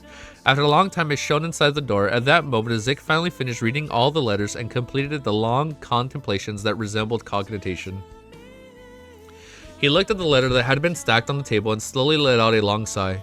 Following that, he took out a piece of paper, a fountain pen, and some ink he could still use. He wrote with a warm expression, "I've already woken up and received all your letters. They made me recall who I am and who you are. I also remember many can't even read anymore, dude. I also remember many memories of the past. Your experiences, no matter how complicated and exciting, have exceeded my imagination. It also makes me understand some of the problems that previously plagued me. I can feel your joy, your exhaustion, your faith in your life, and the heavy responsibilities that you have borne from your letters. I can roughly guess why you ultimately made that choice. If it were me, I might not even be able to make such a decision. From the beginning, you've been a guardian. You've mimicked others until you were mimicked by others. Next, I will begin a journey to pursue the past and witness the changes in this world. You seem to still be asleep, but it doesn't matter. All right to tell you about the interesting things I've encountered, the interesting traditions, and the interesting people. I think I should be able to send these letters to you via sacrifice." The tip of the golden pen reflected the sunlight as it rested on the piece of paper, continuously penning down more content. Oh man, my nose is getting runny. Backland and a solarium on a terrace house. Oh no, I can't do this. What do you mean, Melissa? Oh, that's sad. No. I do not want the series to end with Melissa. Fucking full stop, dude. Full stop. I don't want to read the ending now. Anytime sad shit happens with Melissa, I fucking cry. Oh, fuck. God damn, full. Holy shit, dude. Thank you. Oh, man, I'm lost for words. No, I don't want to read the ending now. Too many donations today, guys. Holy fucking shit. Too many. Chill out. Oh, that's sad. This is it. This is the last POV change. And there's no shot we do another POV change after. It ends with Melissa. And it's fine to cry now? It's fine. Yeah, you guys can cry. It's okay. Backland and a solarium in a Terrence house. Melissa walked in with a girl who was clearly less than... I'm sorry, did they have a kid? Was there a time skip? Melissa walked in with a girl who was clearly less than 10 years old. Who the fuck is this kid? Aunt Mel... What the fuck? What? No, stop.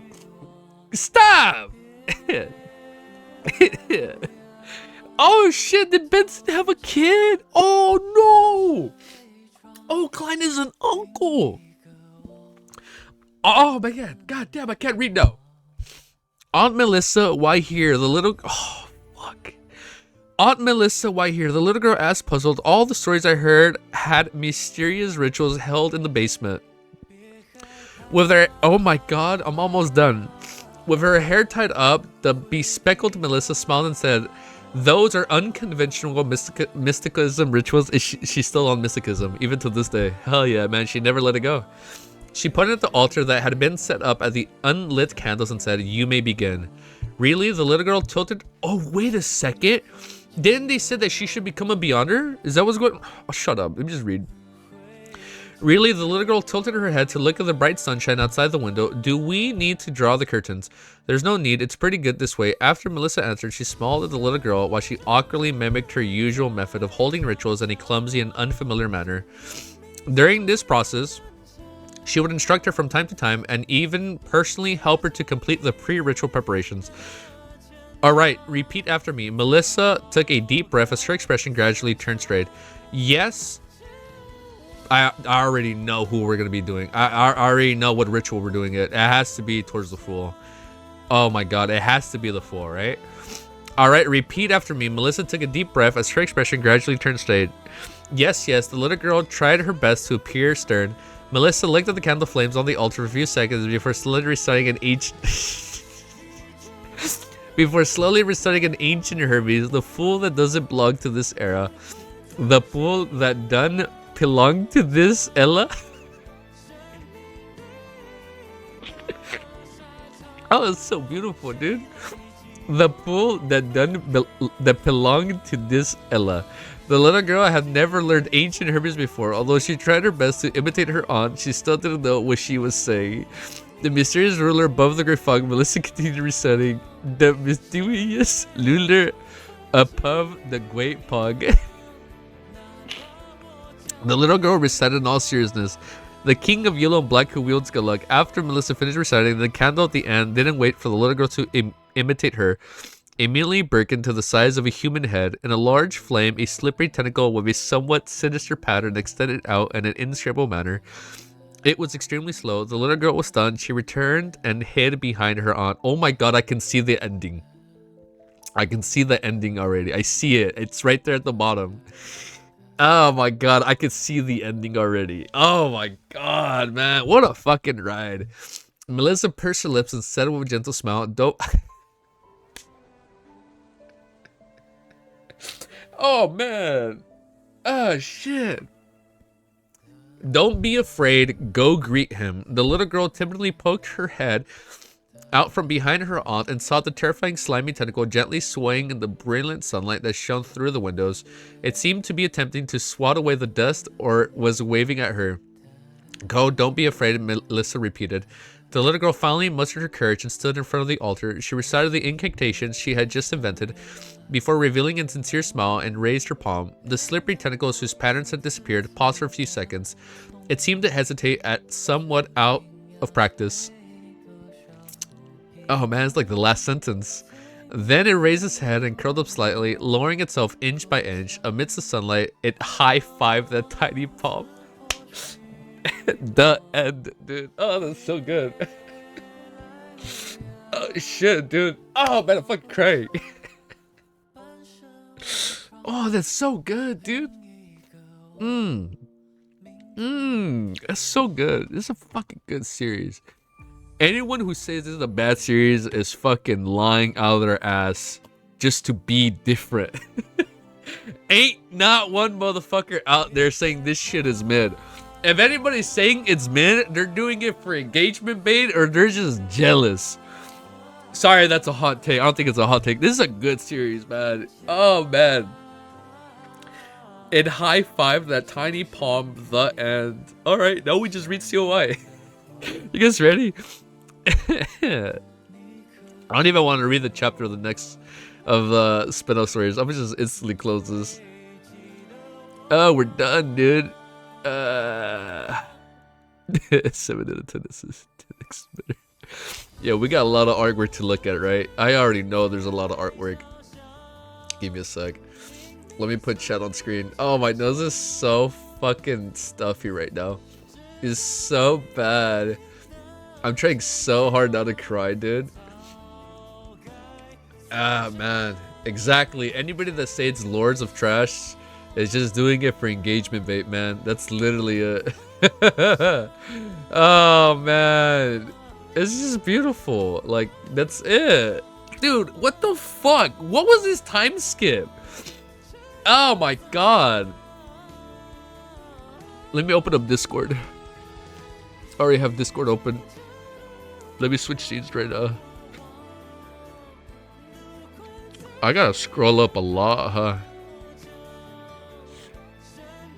Let me scroll up. Let me scroll up. I don't even know where to start, man. I didn't finish all the stuff from yesterday, though.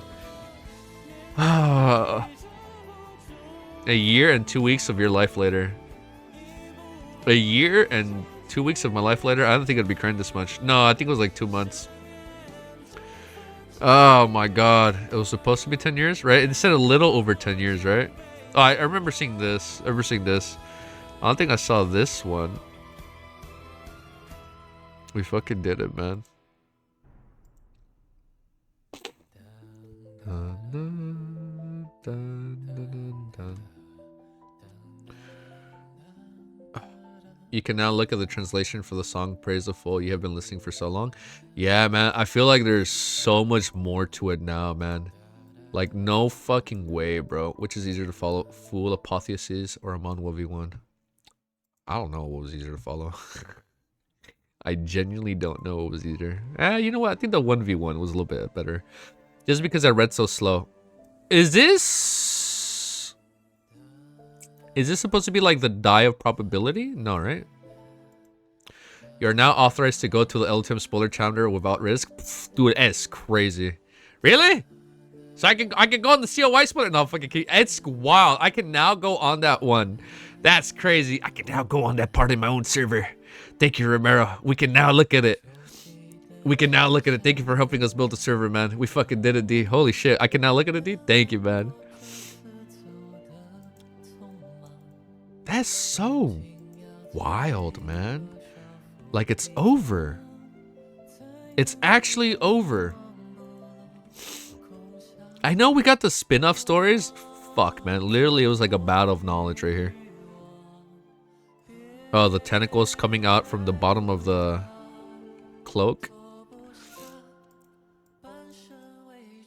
I really feel like I need to reread the series now from the beginning.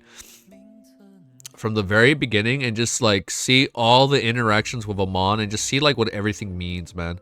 I feel like there's still so much more I never caught on from the beginning that I only catch.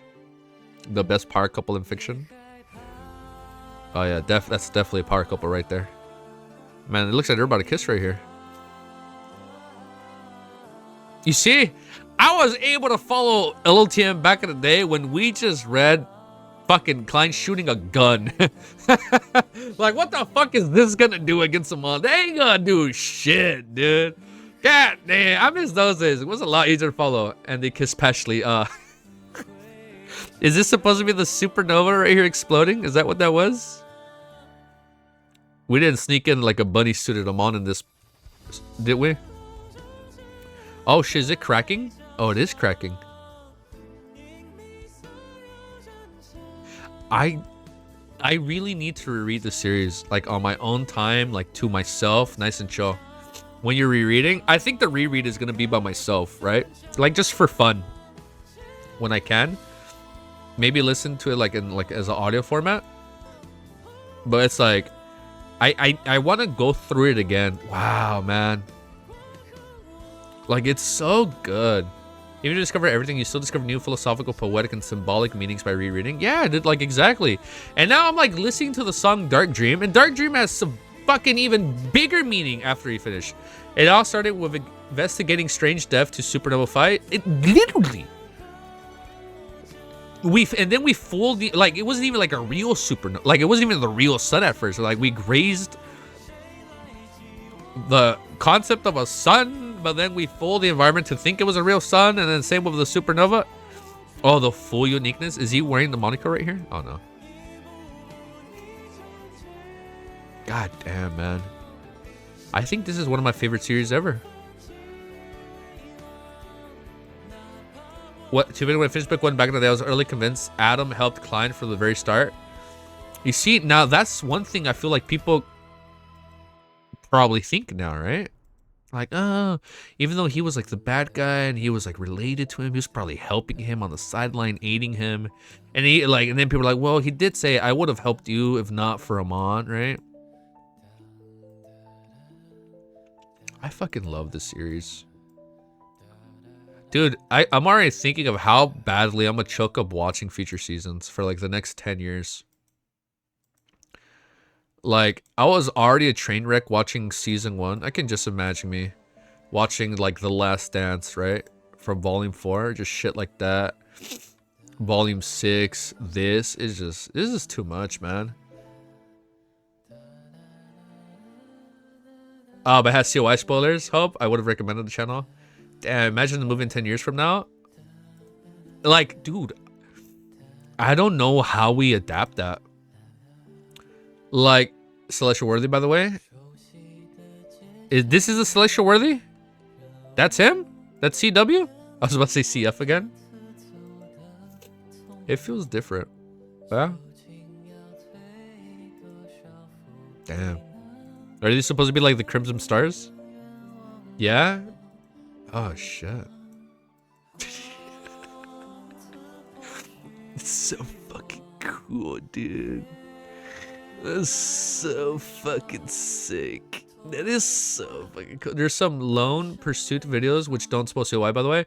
Alright, man. You know what's the one thing I do want to see? I want to see a video where it's like Lord of the Mysteries explained. With no COI spoilers. Like, I really need to sit down and watch it. I don't even care how long it is, man.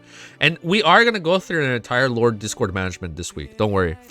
I'm thinking either like on Thanksgiving morning, we do like an early stream. Or maybe the day before or the day after. Oh, yeah, Matt 3 up. Yeah. You're in luck since you still have COI to discover for us. We read both. A little too mysteriously over. Damn, man. And so right now, there's no confirmation on book 3, right? I saw one of those. It was uploaded recently. So just to be sure, book 3 has not been confirmed, right? Cuttlefish has not confirmed it. Pray for book 3. I'm down. I want to pray for book 3. I'm in. Being able to read this shit weekly is going to be like a privilege, man. Oh, look at the insignia on his head. It's the fucking molecule. Is he wearing it on his left eye? Or is it... Oh, wait, hold up. There's different artworks. This is on his right eye. This was on his left eye. He might write something else related to LTM, though. Dude, I want him to do fucking spin-off series now. Like, there's so much fucking lore from, like, the 1st to 4th epoch that, like, we can flesh out. This dude has, like, this is, like, some, like, I kid you not, like, Lord of the Rings level worth of, like, world building. And who knows all the shit he has in the background that he hasn't made public. Yeah, like the 4 Emperors War. It's like literally, he never got to publish the Silmarillion, right? Like, I really feel like Cuttlefish has his own version of that just he's hasn't published. Like, because there's just so much shit. Crazy how he went from a clueless keyboard warrior to the pillar of the universe in 3 years. Now you're like, Klein, you've unlocked the spoiler channel now. You only have one more channel to conquer. I know, dude. I only got one more level. All I got left is the COI spoiler channel, dude. Oh, we're going to get there. We'll get there. We're going to be in that channel by the end of next year. I will promise you guys that.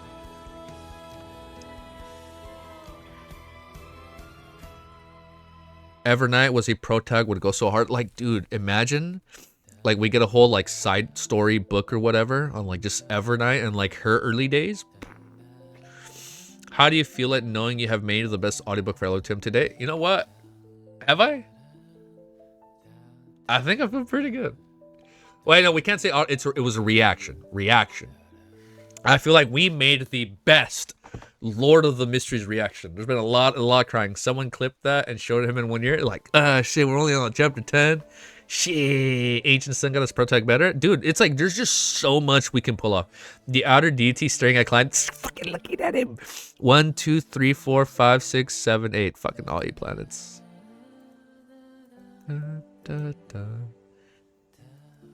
We knew CA and GA coming to the other Sephiroth. Can you theorize on which one are the other 7?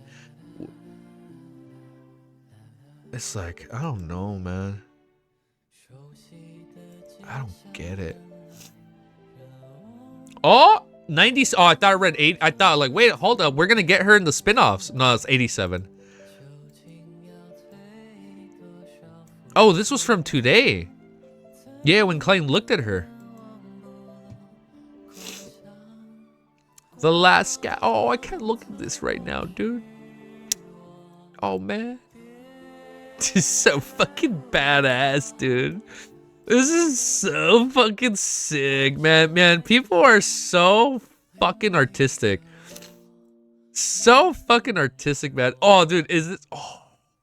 Oh, I'm already crying. Leonardo's like, what? Where the fuck is Clyde, man? Oh, that's so sad.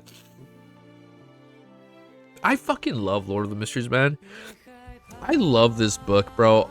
I am literally going to introduce this series to my kids when they are of an appropriate age in the future. When they're like at least in teens, they can read this shit. Maybe they can read like a censored version. You know, it's a little too much at times, you know? Oh my god.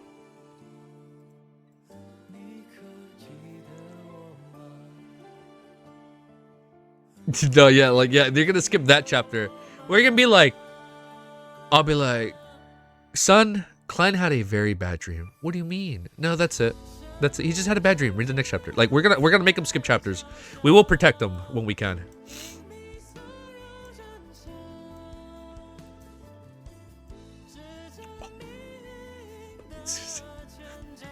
Who the fuck is this? Oh, it's Leonard. I can see the red glove.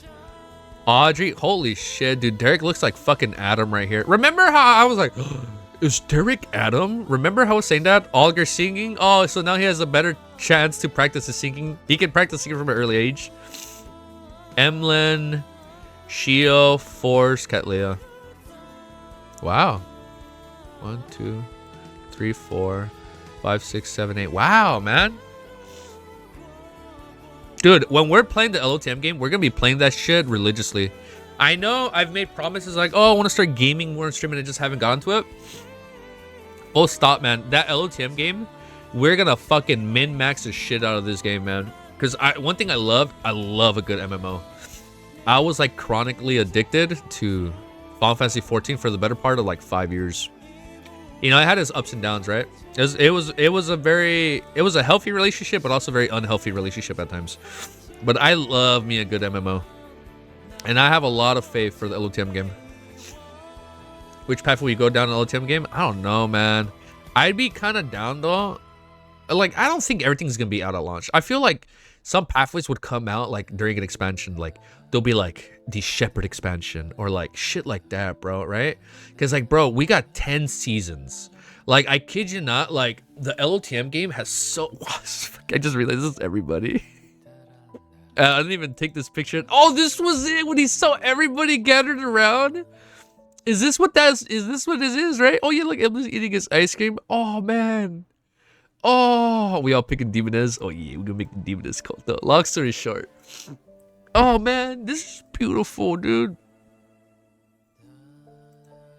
Look at that smile.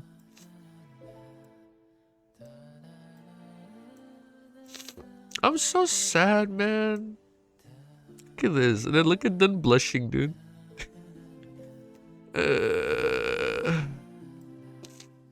Oh, I'm crying again.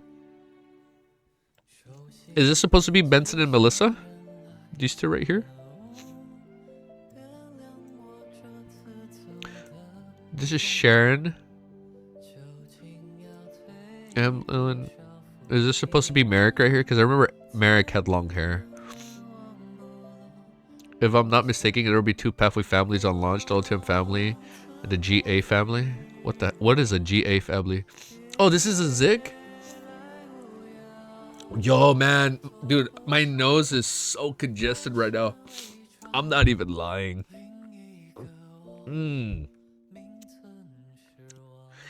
I think this is like the most beautiful picture in LOTM.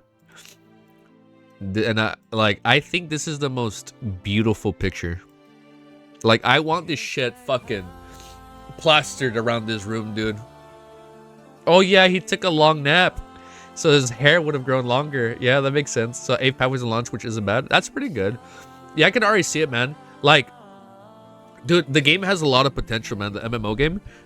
Like, I can see them releasing like an MMO expansion, like around the time like the season comes out, right? So like it'd be a really good, healthy relationship where the game gets a boost in engagement through the Dunkwa, and the Dunkwa gets a boost in engagement from the fucking MMO. And then, like, after 10 years, you know, like, around Reborn Reborn or whatever, or if some shit like that, 10 years, like, bam, COY MMO. Yeah, like, dude, imagine, like, we get, like, the Hanged Man expansion, and then, bah, you get the Hanged Man pathway, or, like, shit like that. I can see them doing that. If there's 8 pathways at launch, bro, you just release a new pathway per expansion. That is so much fucking new potential content. Yeah. This is so fucking cool, dude. Look at Rhodes just standing right there with him. The Demoness expansion is gonna break the server, dude. I am so happy to finally finish the series, man. Well, at least I know there's more. There's another 1,000 chapters. Great Master, you're afraid? Yes, dude. That was like. Isn't it where he says yes, right? Oh man, this is so good. I am like, I don't know, man. It's so bittersweet, right? Like, I'm not sad. I'm also happy. Like, I'm sad that I finished it. I'm also happy I finished it, right? It feels like entering a secret club. Yeah, I feel like I'm part of the club. Oh my god, I feel like I've joined the club. Like, yeah, I know LTM spoilers. Oh yeah, you want me to spoil you? Oh yeah. Wait till you see this person die in season 2. I can't wait to be that guy. I can't wait to be the guy like, actually, you're wrong. This is actually what happens in season 2. That's why I apprentice all the way, baby. Oh, dude, I don't know what I'm gonna be. I haven't even looked at all the game news. Don't worry, man. We're still gonna be doing Lord of the Mysteries video. You know what I want to do? I want to do a fucking Lord of the Mysteries tier list on every single fucking character in this series. It's gonna be a long ass fucking video, but we're gonna make it work. Like, I'm telling you, we still got a lot of videos in the pipeline on the back burner. Bro, you're so lucky you gotta finish this book just in time. Well, almost just in time for the game, because it takes 2 years. I mean, it takes place 2 years. Yeah, I heard that. It takes place 2 years. Can you finally be that Easy can finally be that motherfucker spoiling shit? Fuck yeah. Oh yeah, so yeah, just like Wiz. Yeah, just like how fucking Wiz spoiled me on Audrey. I'll be honest, that was pretty funny. When I was reading today, it's like, bro, I have not read the Audrey spoiler yet. And in my head, I didn't want to say it or talk about it. I'm like, shit, did he troll me? Or like, does something actually happen at the very end? If they got a clan system, we go to war with Wiz. Fuck yeah! You thought we were gonna be like a fucking dual guild leader? Nah, bro. We fucking enemies on that server. Fucking the Canadians versus the American servers. Oh wait, no. Wouldn't he would be on the Canadian server? I'm sorry, Canadian servers a thing. Sorry, I'm not dissing Canadians. What's the Audrey spoiler? Yeah, because he's like, just don't spoil him with the part about Audrey. I remember reading that. Like, what does it mean? They're like, oh, okay, yeah. So just like the part where Audrey gets cut in half. I was like, what? That was a spoiler, but that makes sense. You know what's crazy, man? Call me crazy. I don't have any tattoos, but I would be so down to get that shit tatted. Dude, we're gonna do the Volume 7 talk with Wiz with Volume 8. Like, we're just gonna do 7 and 8 together. And we'll probably split the video, but we're just gonna do the whole talk together. We'll probably do it sometime this week. Since I was trying to do it with him last week, I didn't get around to it. Yeah, I know. We missed the 7 discussion, dude. Don't worry, we're gonna do the 7 and 8 discussion all at once. Cause like, if the movie's gonna be together. What is this? Oh, this is his whole story, his whole journey. Zome and Green, the cocoons.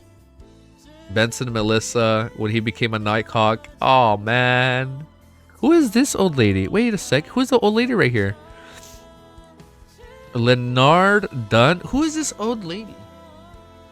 Is that supposed to be the lady that sold him rye bread? Who the fuck is that? That's not old Neil, is it?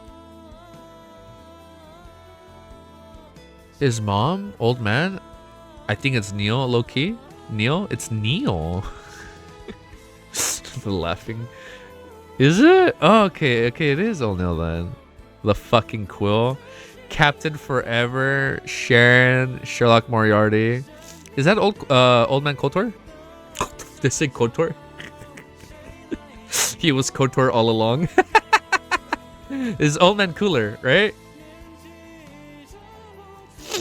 Cooler, yeah. I said I've been saying cooler for so long. I keep saying cooler, like an ice cooler. I think it's Mike. Who's Coulter? I mixed up KOTOR and Cooler. Thus KOTOR. Old Man Cooler. Yeah. German, the Knits. Who is this? Is this Anderson? Yeah, it's Anderson. He was also blonde. A Zik receiving all his messages when he's asleep. Dwayne Dantas, the beautiful tycoon with a Rhodes. Look at that Rhodes' little hands, dude. Look at his little hands. He's like, oh, my message. He's a little fucking heart, dude. Oh, that is so funny. Look at it. He's like, oh, my great master. And then fucking look at Will eating his ice cream. Fucking Merlin. Utopia. Oh, you can see all those spirit threads. Wow, man. The person that drew this is so talented. Even the backgrounds represent something. That is crazy. The ocean, right? Okay, that is cool, man. The fucking red moon. Utopia. Oh, this is volume 6, right? With a Zik. Oh, wait, no, hold up. This is when he becomes a fool. This is all of them looking at his back, saying goodbye. But we all know no one is going to be a White Tower user. Merlin, Rhodes is the biggest fanboy ever. Dude, definitely, man. Oh man, this is sad. Like, he takes off his hat. It looks. Oh, for a second I thought he was like grabbing his shoulder. Man, this is such a good series. The fucking Celestial Worthy. Oh, it does loop. I see what you meant. Oh my god, it's the Celestial Worthy grabbing Klein's arm from the very beginning. Dude, this series is so good. I see the loop now. Oh, it doesn't, I can't get it to loop right here, but I get the loop now. I think this is one of my favorite series ever. This is on my like 3x3. Is it them at a campfire? Klein acting as a magician. Probably Lowen, Backland. Someone is eating. Klein eating with Benson and Melissa. It's crazy how I'm noticing so many scenes right here. Like, you think after reading 1,300 plus chapters over the span of a year, you'd forget shit. But then, like, all these beautiful core memories stick out. Fucking Klein with Brody, right? I feel like this would be Klein, Leonard, Dundalli. This would be Blackthorn Security Company, maybe. Dead Zik, I love you, man. Is this the low team game coming to consoles? Because I don't want to just play on my phone. I mean, I think it'll be on PC and mobile or laptop. It's the letters to a Zik. Oh, Grozel's Travels right here. You can see the dragon. Oh, I just realized that because I start from the top. A Zik is reading. I didn't even realize this. Wow, I have such bad tunnel vision now. I was up here, so I thought this guy just recapped. No, this is a Zik reading like all the letters that fucking Klein wrote him. Oh my god, look at the mountain of letters. Oh, I'm crying again. Yo, dap me up, bro. What is the context behind that? Oh my god. Oh, I feel like I'm burning up, man. You did tell me that, Adam. Yeah. I am. Look, hold on, let me get the book right here. I am so ready to reread this shit, dude.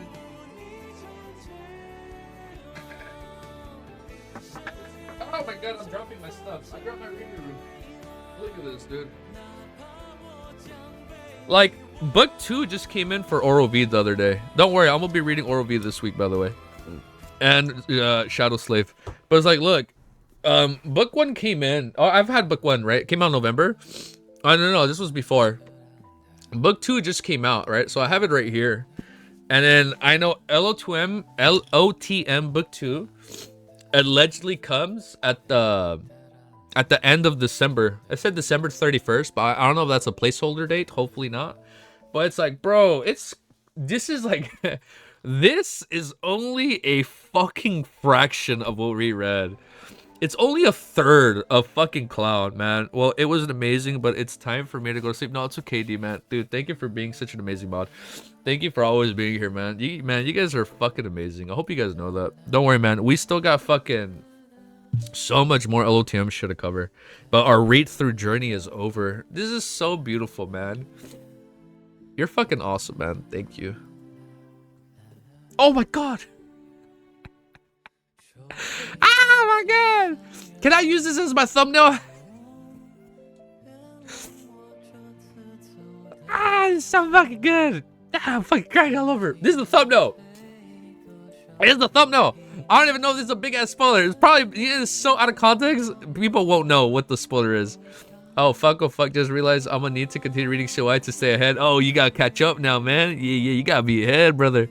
You don't want to fall behind, Mick. This is the thumbnail, man.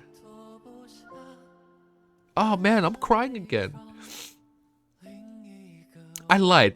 This is another one of the most beautiful pictures ever. I'm fucking crying. This picture, I'll fucking say it. There's two beautiful pictures out there. This picture and I lost the picture. But the other one at the last banquet and this picture, those are the two most beautiful pictures of LOTM period. Everything else is amazing. Yeah, LOTM community is the best. And you know what I haven't looked at for spoilers? Oh man, my nose. I haven't looked at all the new fan art. That what is it? I've been seeing it pop up on Twitter here and there. It's like there's like a creator contest artwork thing. I haven't been looking at it too much. Every time I see a new arc I haven't looked at, I'll look away, but I'll bookmark it so I can look at it later. But it's like, it's crazy, man. You're 250 a COI? Don't worry, I'll be there in like a week.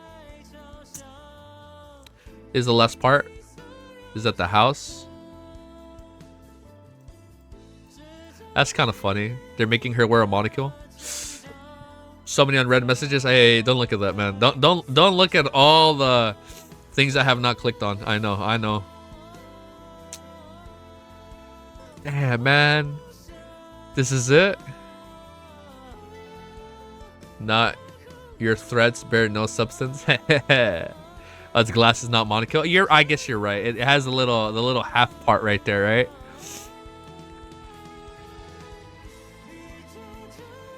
I love this series. Yeah, you can see the tentacle coming out right there. I fucking love Lord of the Mysteries. Don't be scared. Don't be scared. Oh man. Oh my god. It's okay though. If it's a monocle, it's on her left eye, so it's okay. It's chill. Fucking end. Ah, oh, is Audrey going on her journey? Oh, this is her crying, right? When she was like, don't leave. No, that's what I want to ask. I don't want to ask it just in case it's a spoiler. I don't know the context yet. So I don't want to ask just in case. Like, how do they know this is ritual? I feel like this is going to get fleshed out in COI, right? In my mind, I'm like, they probably don't know, but it's like poetic they know. They're like, oh, they can pray to this person. But like, oh my god, I just realized the hand. Ah! I just realized the hand. I didn't even catch that. Oh my god. I didn't even realize the hand. Oh shit, dude. Yeah, I didn't want to ask just in case. Or I don't know if it's mixed. I feel like it's probably explained in COI. Fleshes out everything. She says go greet him. Not him. What? You're lying. Wait, what? Wait. You're right. Oh shit, you're right. It does say that. Don't be afraid. Go greet him. Oh shit, it's in lowercase. I didn't even catch that. Wait, that means they know. Melissa purse her lips and said with a gentle smile, don't be afraid. Go greet him. She didn't say him. She said him. It's not implying. It's fucking confirmed. Oh, that's not even on the nose. Oh, Cuttlefish, I didn't even catch that. She does know. Cuttlefish isn't implying something. This is a huge spoiler. That is a huge spoiler. Cuttlefish mentioned before COI that Melissa knows. Audrey says the story of a man in the game. No, I know. No, I know. I remember that. I remember Audrey said that. So that means between Eltim and COI, Audrey finds out the truth on top of Melissa finding out the truth by the time this happens. Wow, man. No, it's crazy. I didn't even catch that. What the fuck? Let's go back. We still have so much artwork. I didn't even catch that it said lowercase him. We've been reading so many he's and hims from like for so long now that I didn't even catch that it was a lowercase. And I find it so fucking crazy that that was in lowercase. I never caught that. Imagine finding out your uncle's an eldritch tentacle maggot horror and you give him a high five. Fuck yeah, dude. Klein's finally not gonna be lonely anymore, but it's like he's still in the deep sleep, but like to a certain extent he can still interact. Crazy, I thought they were gonna make this like this 5-year-old child a Beyonder. That's insanity. Wait,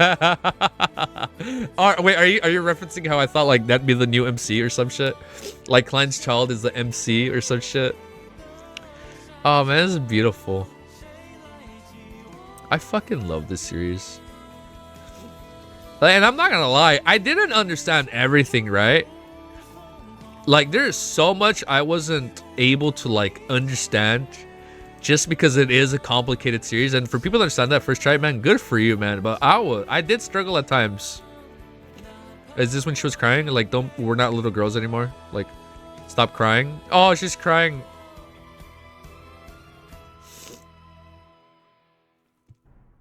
Damn. It's fucking over. Fucking high five, dude.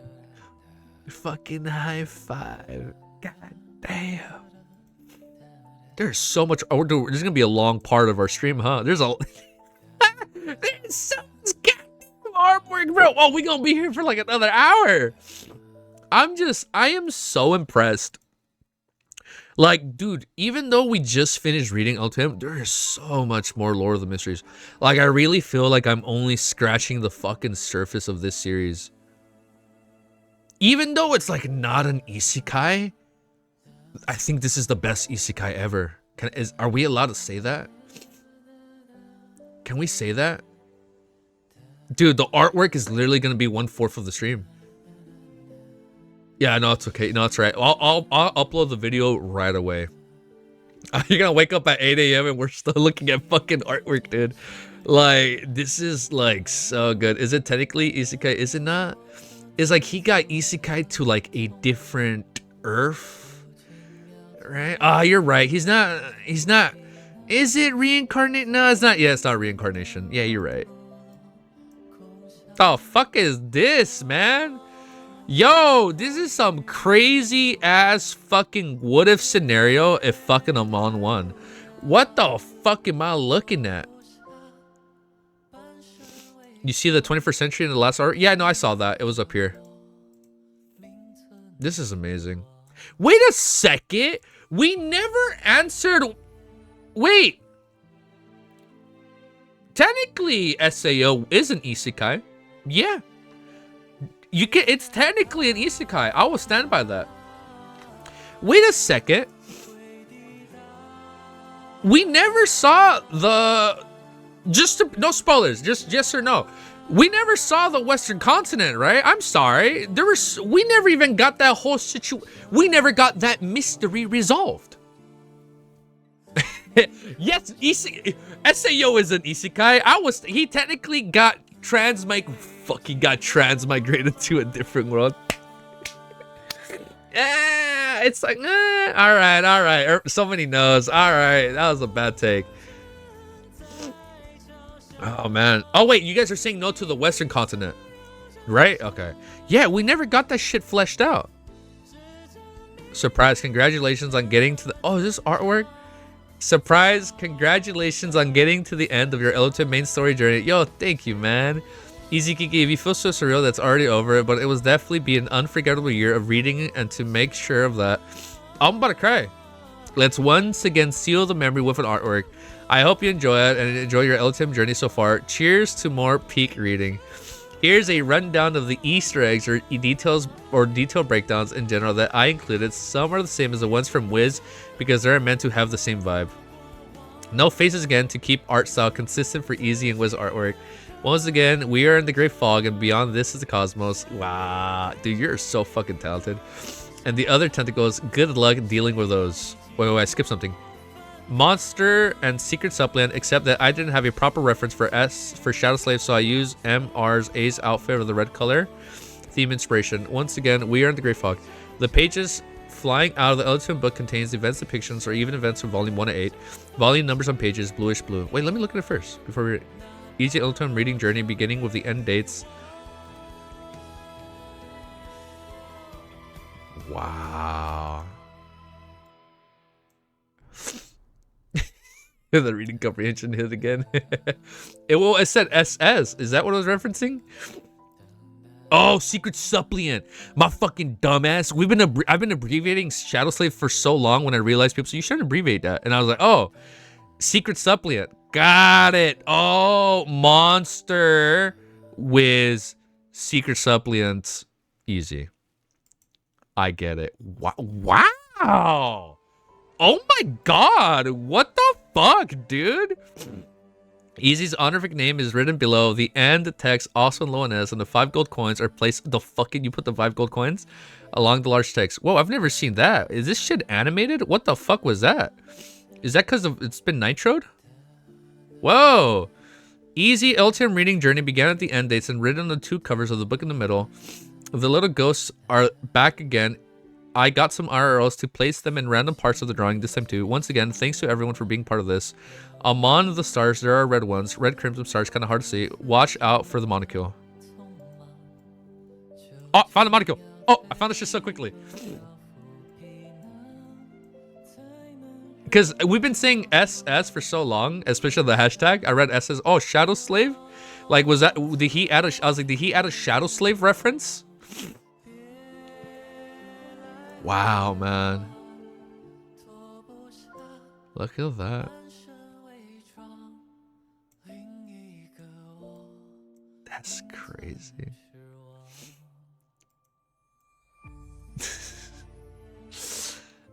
Zero 4 10 24 11 24 20 25. God damn, man.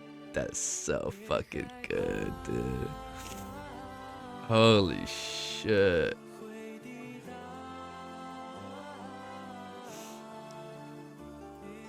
Oh my god, bro. Holy fucking shit. This is the Cosmos? Yo, congrats. Yo, Wiz, man. Hey, I'm starting COI tomorrow. No fucking kidding. Dude, holy shit, did we fucking finish it, man? I cried like a little bitch today. I cried like a little bitch. The end. Wow. I don't know what the fuck this is saying, but I think this is something. I need to learn low and S. I need to fucking learn low and S. God damn, man. This is so fucking cool, dude. Yeah, we're fucking reading. We're jumping straight into COI. This is a 2-part stream. We're gonna take a quick 30. We fucking reading COI for the next 10 hours, I imagine. Oh man, this is so fucking cool, man. Below's Wiz's one from when he finished. Oh my god. Wow, that is so fucking cool, dude. Holy shit. The end. What the fuck? You did too, bro? That is crazy.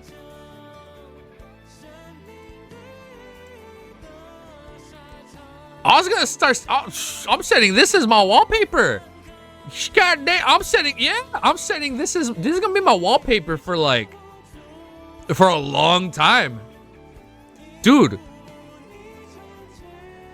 This is gonna be my fucking wallpaper for, dude. I love it, man. I love it. Like this is gonna be like when I unlock my phone, and then this is gonna be my lock screen. This is gonna be like the lock screen on my home screen.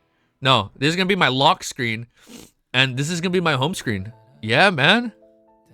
For like a really long time. Thanks, y'all, dude, man. Thank you, and thank you to everybody else that added artwork, man. Here, give me a sec. Let me add this shit to the artwork domain already. Hold up. Let's keep going, dude. All right, they are now up here. You should see them soon. Let me turn on the light. Wow, look, we've been streaming for so long. It's like the background is starting to get dark already. Like I need to turn on the light back here. Like now we need proper backlighting. Yeah, talks next weekend. Yeah, dude. Let's talk next weekend, Wiz. We'll most likely talk about. Oh my neck. We have to talk about 7 and 8 together, man. All right, 6 a.m. Oh yeah, you did say. Don't worry, man. I'll have the VOD up right away. We'll do it right away. Do not reprint. Okay, don't reprint. The fucking Celestial worthy. Yeah, man. This is Persona. Like this is on my 3x3. You know what's call me crazy? I kind of see myself right here in Sherlock Moriarty, just minus the hair. Whoever gifted me a membership, thanks, go. Yeah, dude, there's a lot today. Oh, this was a second half you guys didn't want me to see. Fucking supernova shit. This was the second half of the artwork you guys didn't want me to see. Definitely the goat. Might have been Solo. Yeah, probably. Now, RCOI Chapter 2, you and Wiz are at the same starting point? I know. Yeah, when is Wiz starting? we need a slight head start. Whatever head start we get. You know what, man? I think I can get this outfit ready before the OVA episode. I think I can pull this shit off before the OVA episode. Yeah. Yeah, we're gonna run it back. We need to run back the race, dude. I know I promised we're gonna read all this other stuff, but I gotta at least read 3 chapters so I can say I was at least ahead of him at one point. Like, I feel, yeah, I can pull all this stuff off. I feel like this one be a lot easier to pull off. Now I said my hatred for EBS, LOS. Who the fuck is Gakwa? Who's this Haktua looking name? G-O. God of knowledge and wisdom. Okay. I'm down to do a lot of cosplays. I'm just gonna have to budget a little bit. But I think we can pull them off. And I'm not just saying it. Don't worry. Who's that fucking Haktua abbreviated as character? Oh yeah, God of knowledge and wisdom. Oh man, I am so happy I gotta read this shit with you guys.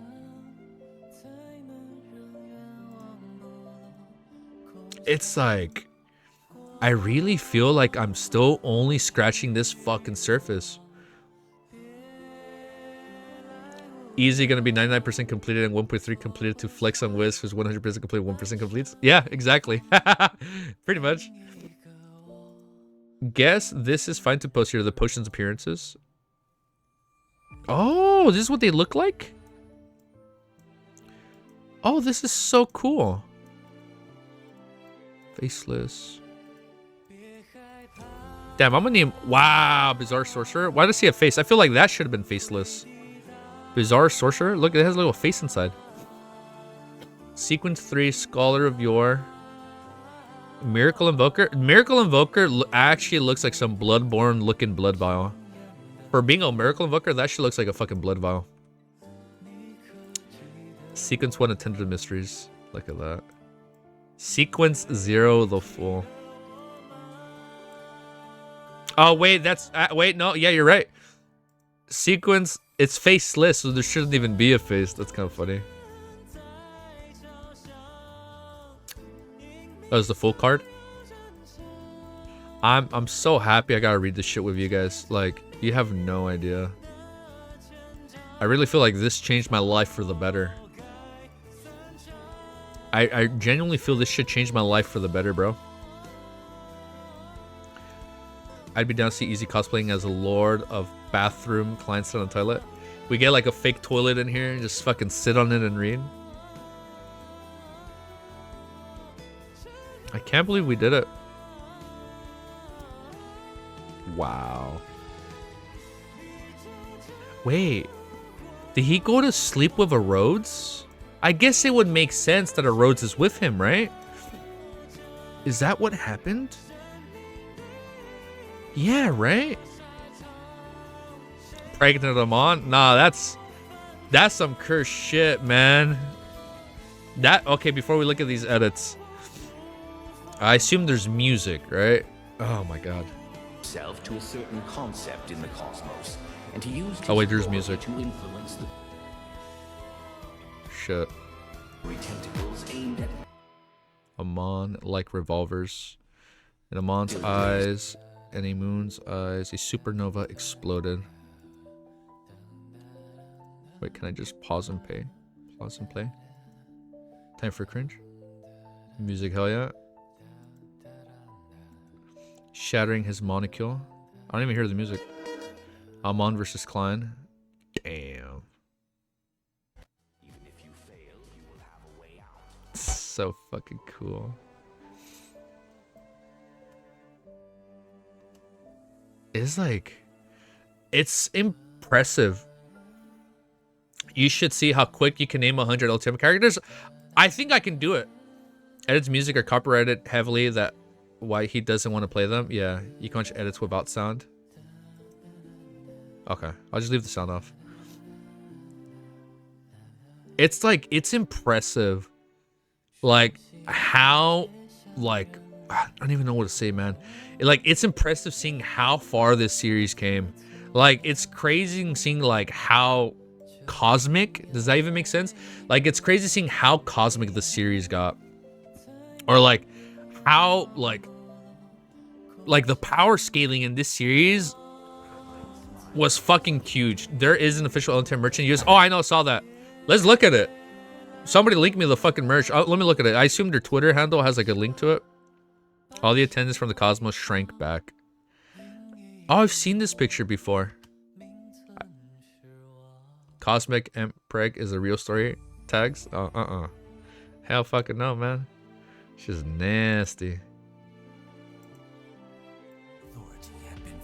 Oh my god.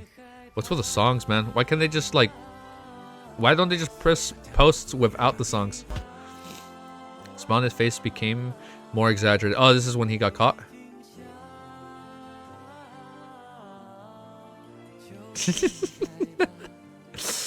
Oh my god, man. I fucking love... I can't stop gushing over this series. This series became a 3x3. It's like... Yeah, no, I'll watch them off stream with the music too. I'll watch... you know what? Yeah, we can save it for off stream. The best piece of fiction? I saw that though.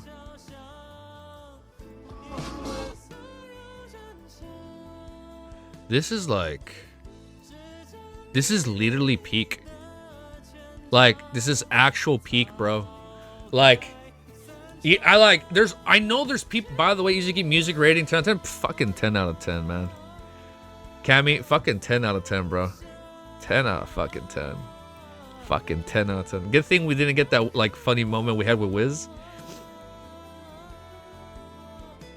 You can also stop recording and play them for live only. Yeah, I know. I can do that after. Probably, I think I can do that. Oh wait, we can hear this. This was the theme song. We can hear this. What the fuck then? Why is Dark Dream playing? Hold up. Yeah, I think we can hear this one. Oh wait, no. Maybe not. Maybe not. Damn, is it the full? Audrey? Olger? Keep this one playing. My door, my husband. Oh, look at Olger. Olger. Look at Derek, man. Olger was back here. What was Olger holding? Hold up. Oh, he's just holding champagne or what? Oh, shit. Forgot to change scenes. Sorry. Forgot to change scenes. Close call. Whew, close call. Ermin. Fours.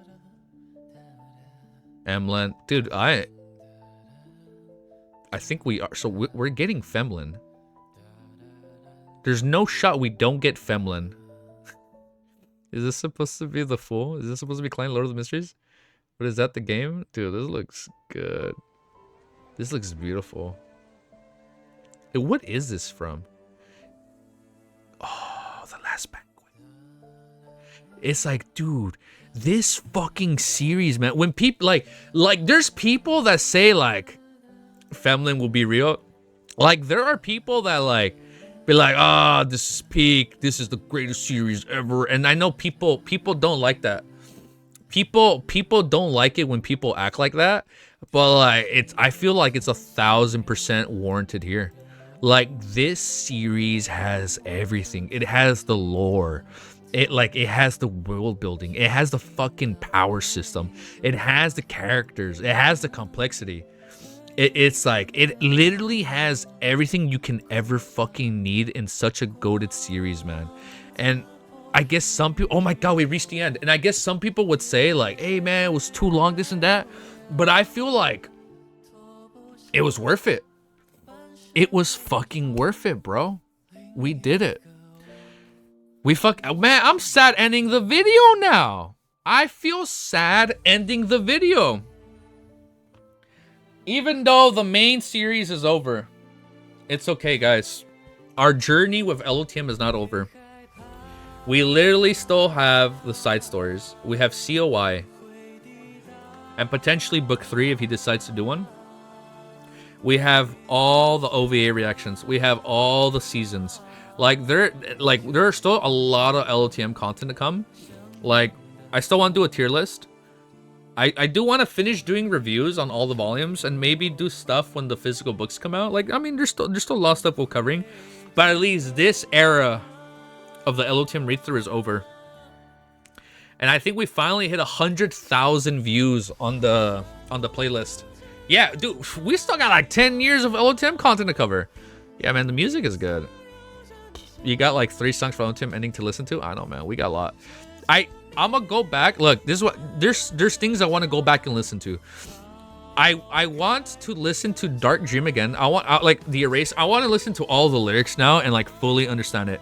I actually want to look at the fucking full spread pathway thing that Ellen Historian made a long time ago, because I can finally understand it. Like, I feel like I can finally understand. I feel like if I look at that picture, I'll be like, holy shit, I get it now.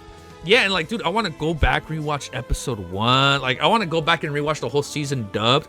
Like, there's still so much stuff I want to do. And we still got to do a fucking tier list on every single character, man. Oh my god. Oh, we still need to go back and go through the entirety. Let me see. Let me go on the lore management. We still need to go back and go through the entirety of the lore management. The fucking end. Holy shit.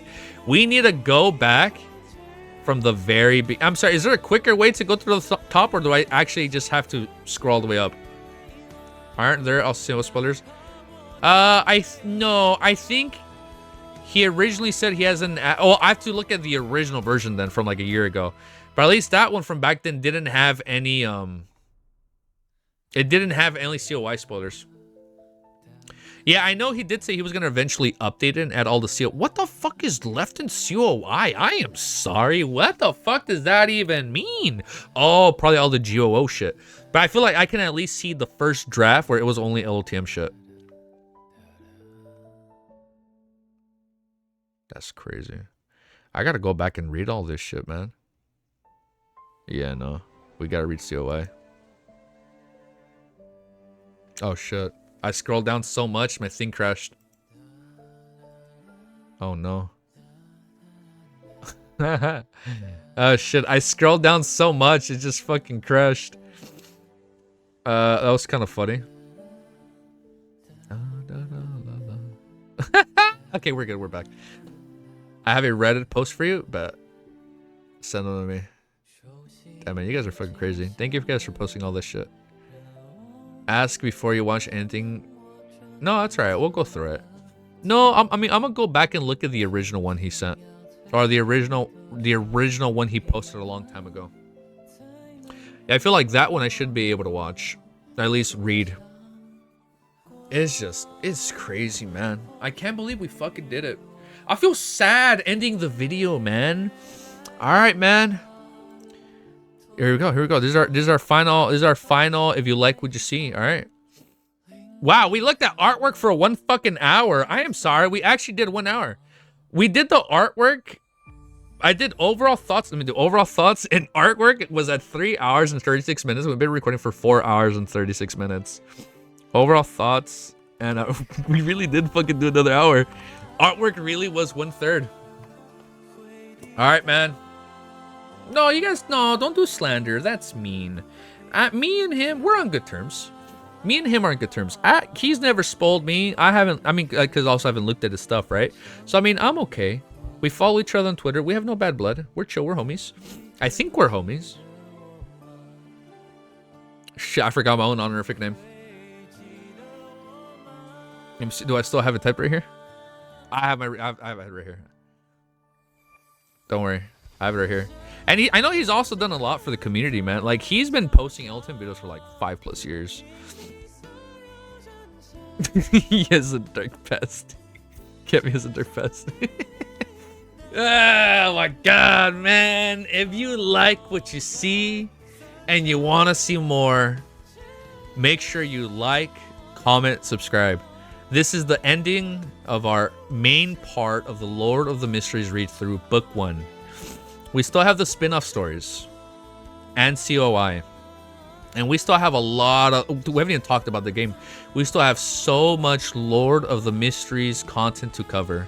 We're going to be grinding the ever-living shit out of that MMO game. We're going to be grinding, playing it. Viewers of 67 Life, man. It's crazy. He is a pillar of the community. Let's see what you did there. Am I a pillar of the community now? Have I made it? Did I leave my footprint as a small part in the pillar of the LTM community? Have I made it? Have I made it? Did I make a slight impact to the LTM community? I hope I did. It's the fucking end of an era. All right, guys. You like what you want to see more? Make sure you like, comment, subscribe. All right, this is our last honorific name. The reader who stalled. No, we're gonna say stalled. We don't have to say stalls anymore. We're gonna change it up a bit. The reader who stalled for eternity. The tamer of beasts and dogs. The one who farmed LOTM. Easy Geeky is now signing out. I'm sad. All right, later, guys. Peace. Have an amazing day, and I'm gonna see you guys all. Oh, let me look at the camera. Peace. Have an amazing day, and I'll see you guys all. We'll find the stop part in. Peace. Have an amazing day, and I'm gonna see you guys all very, very soon. Later, guys.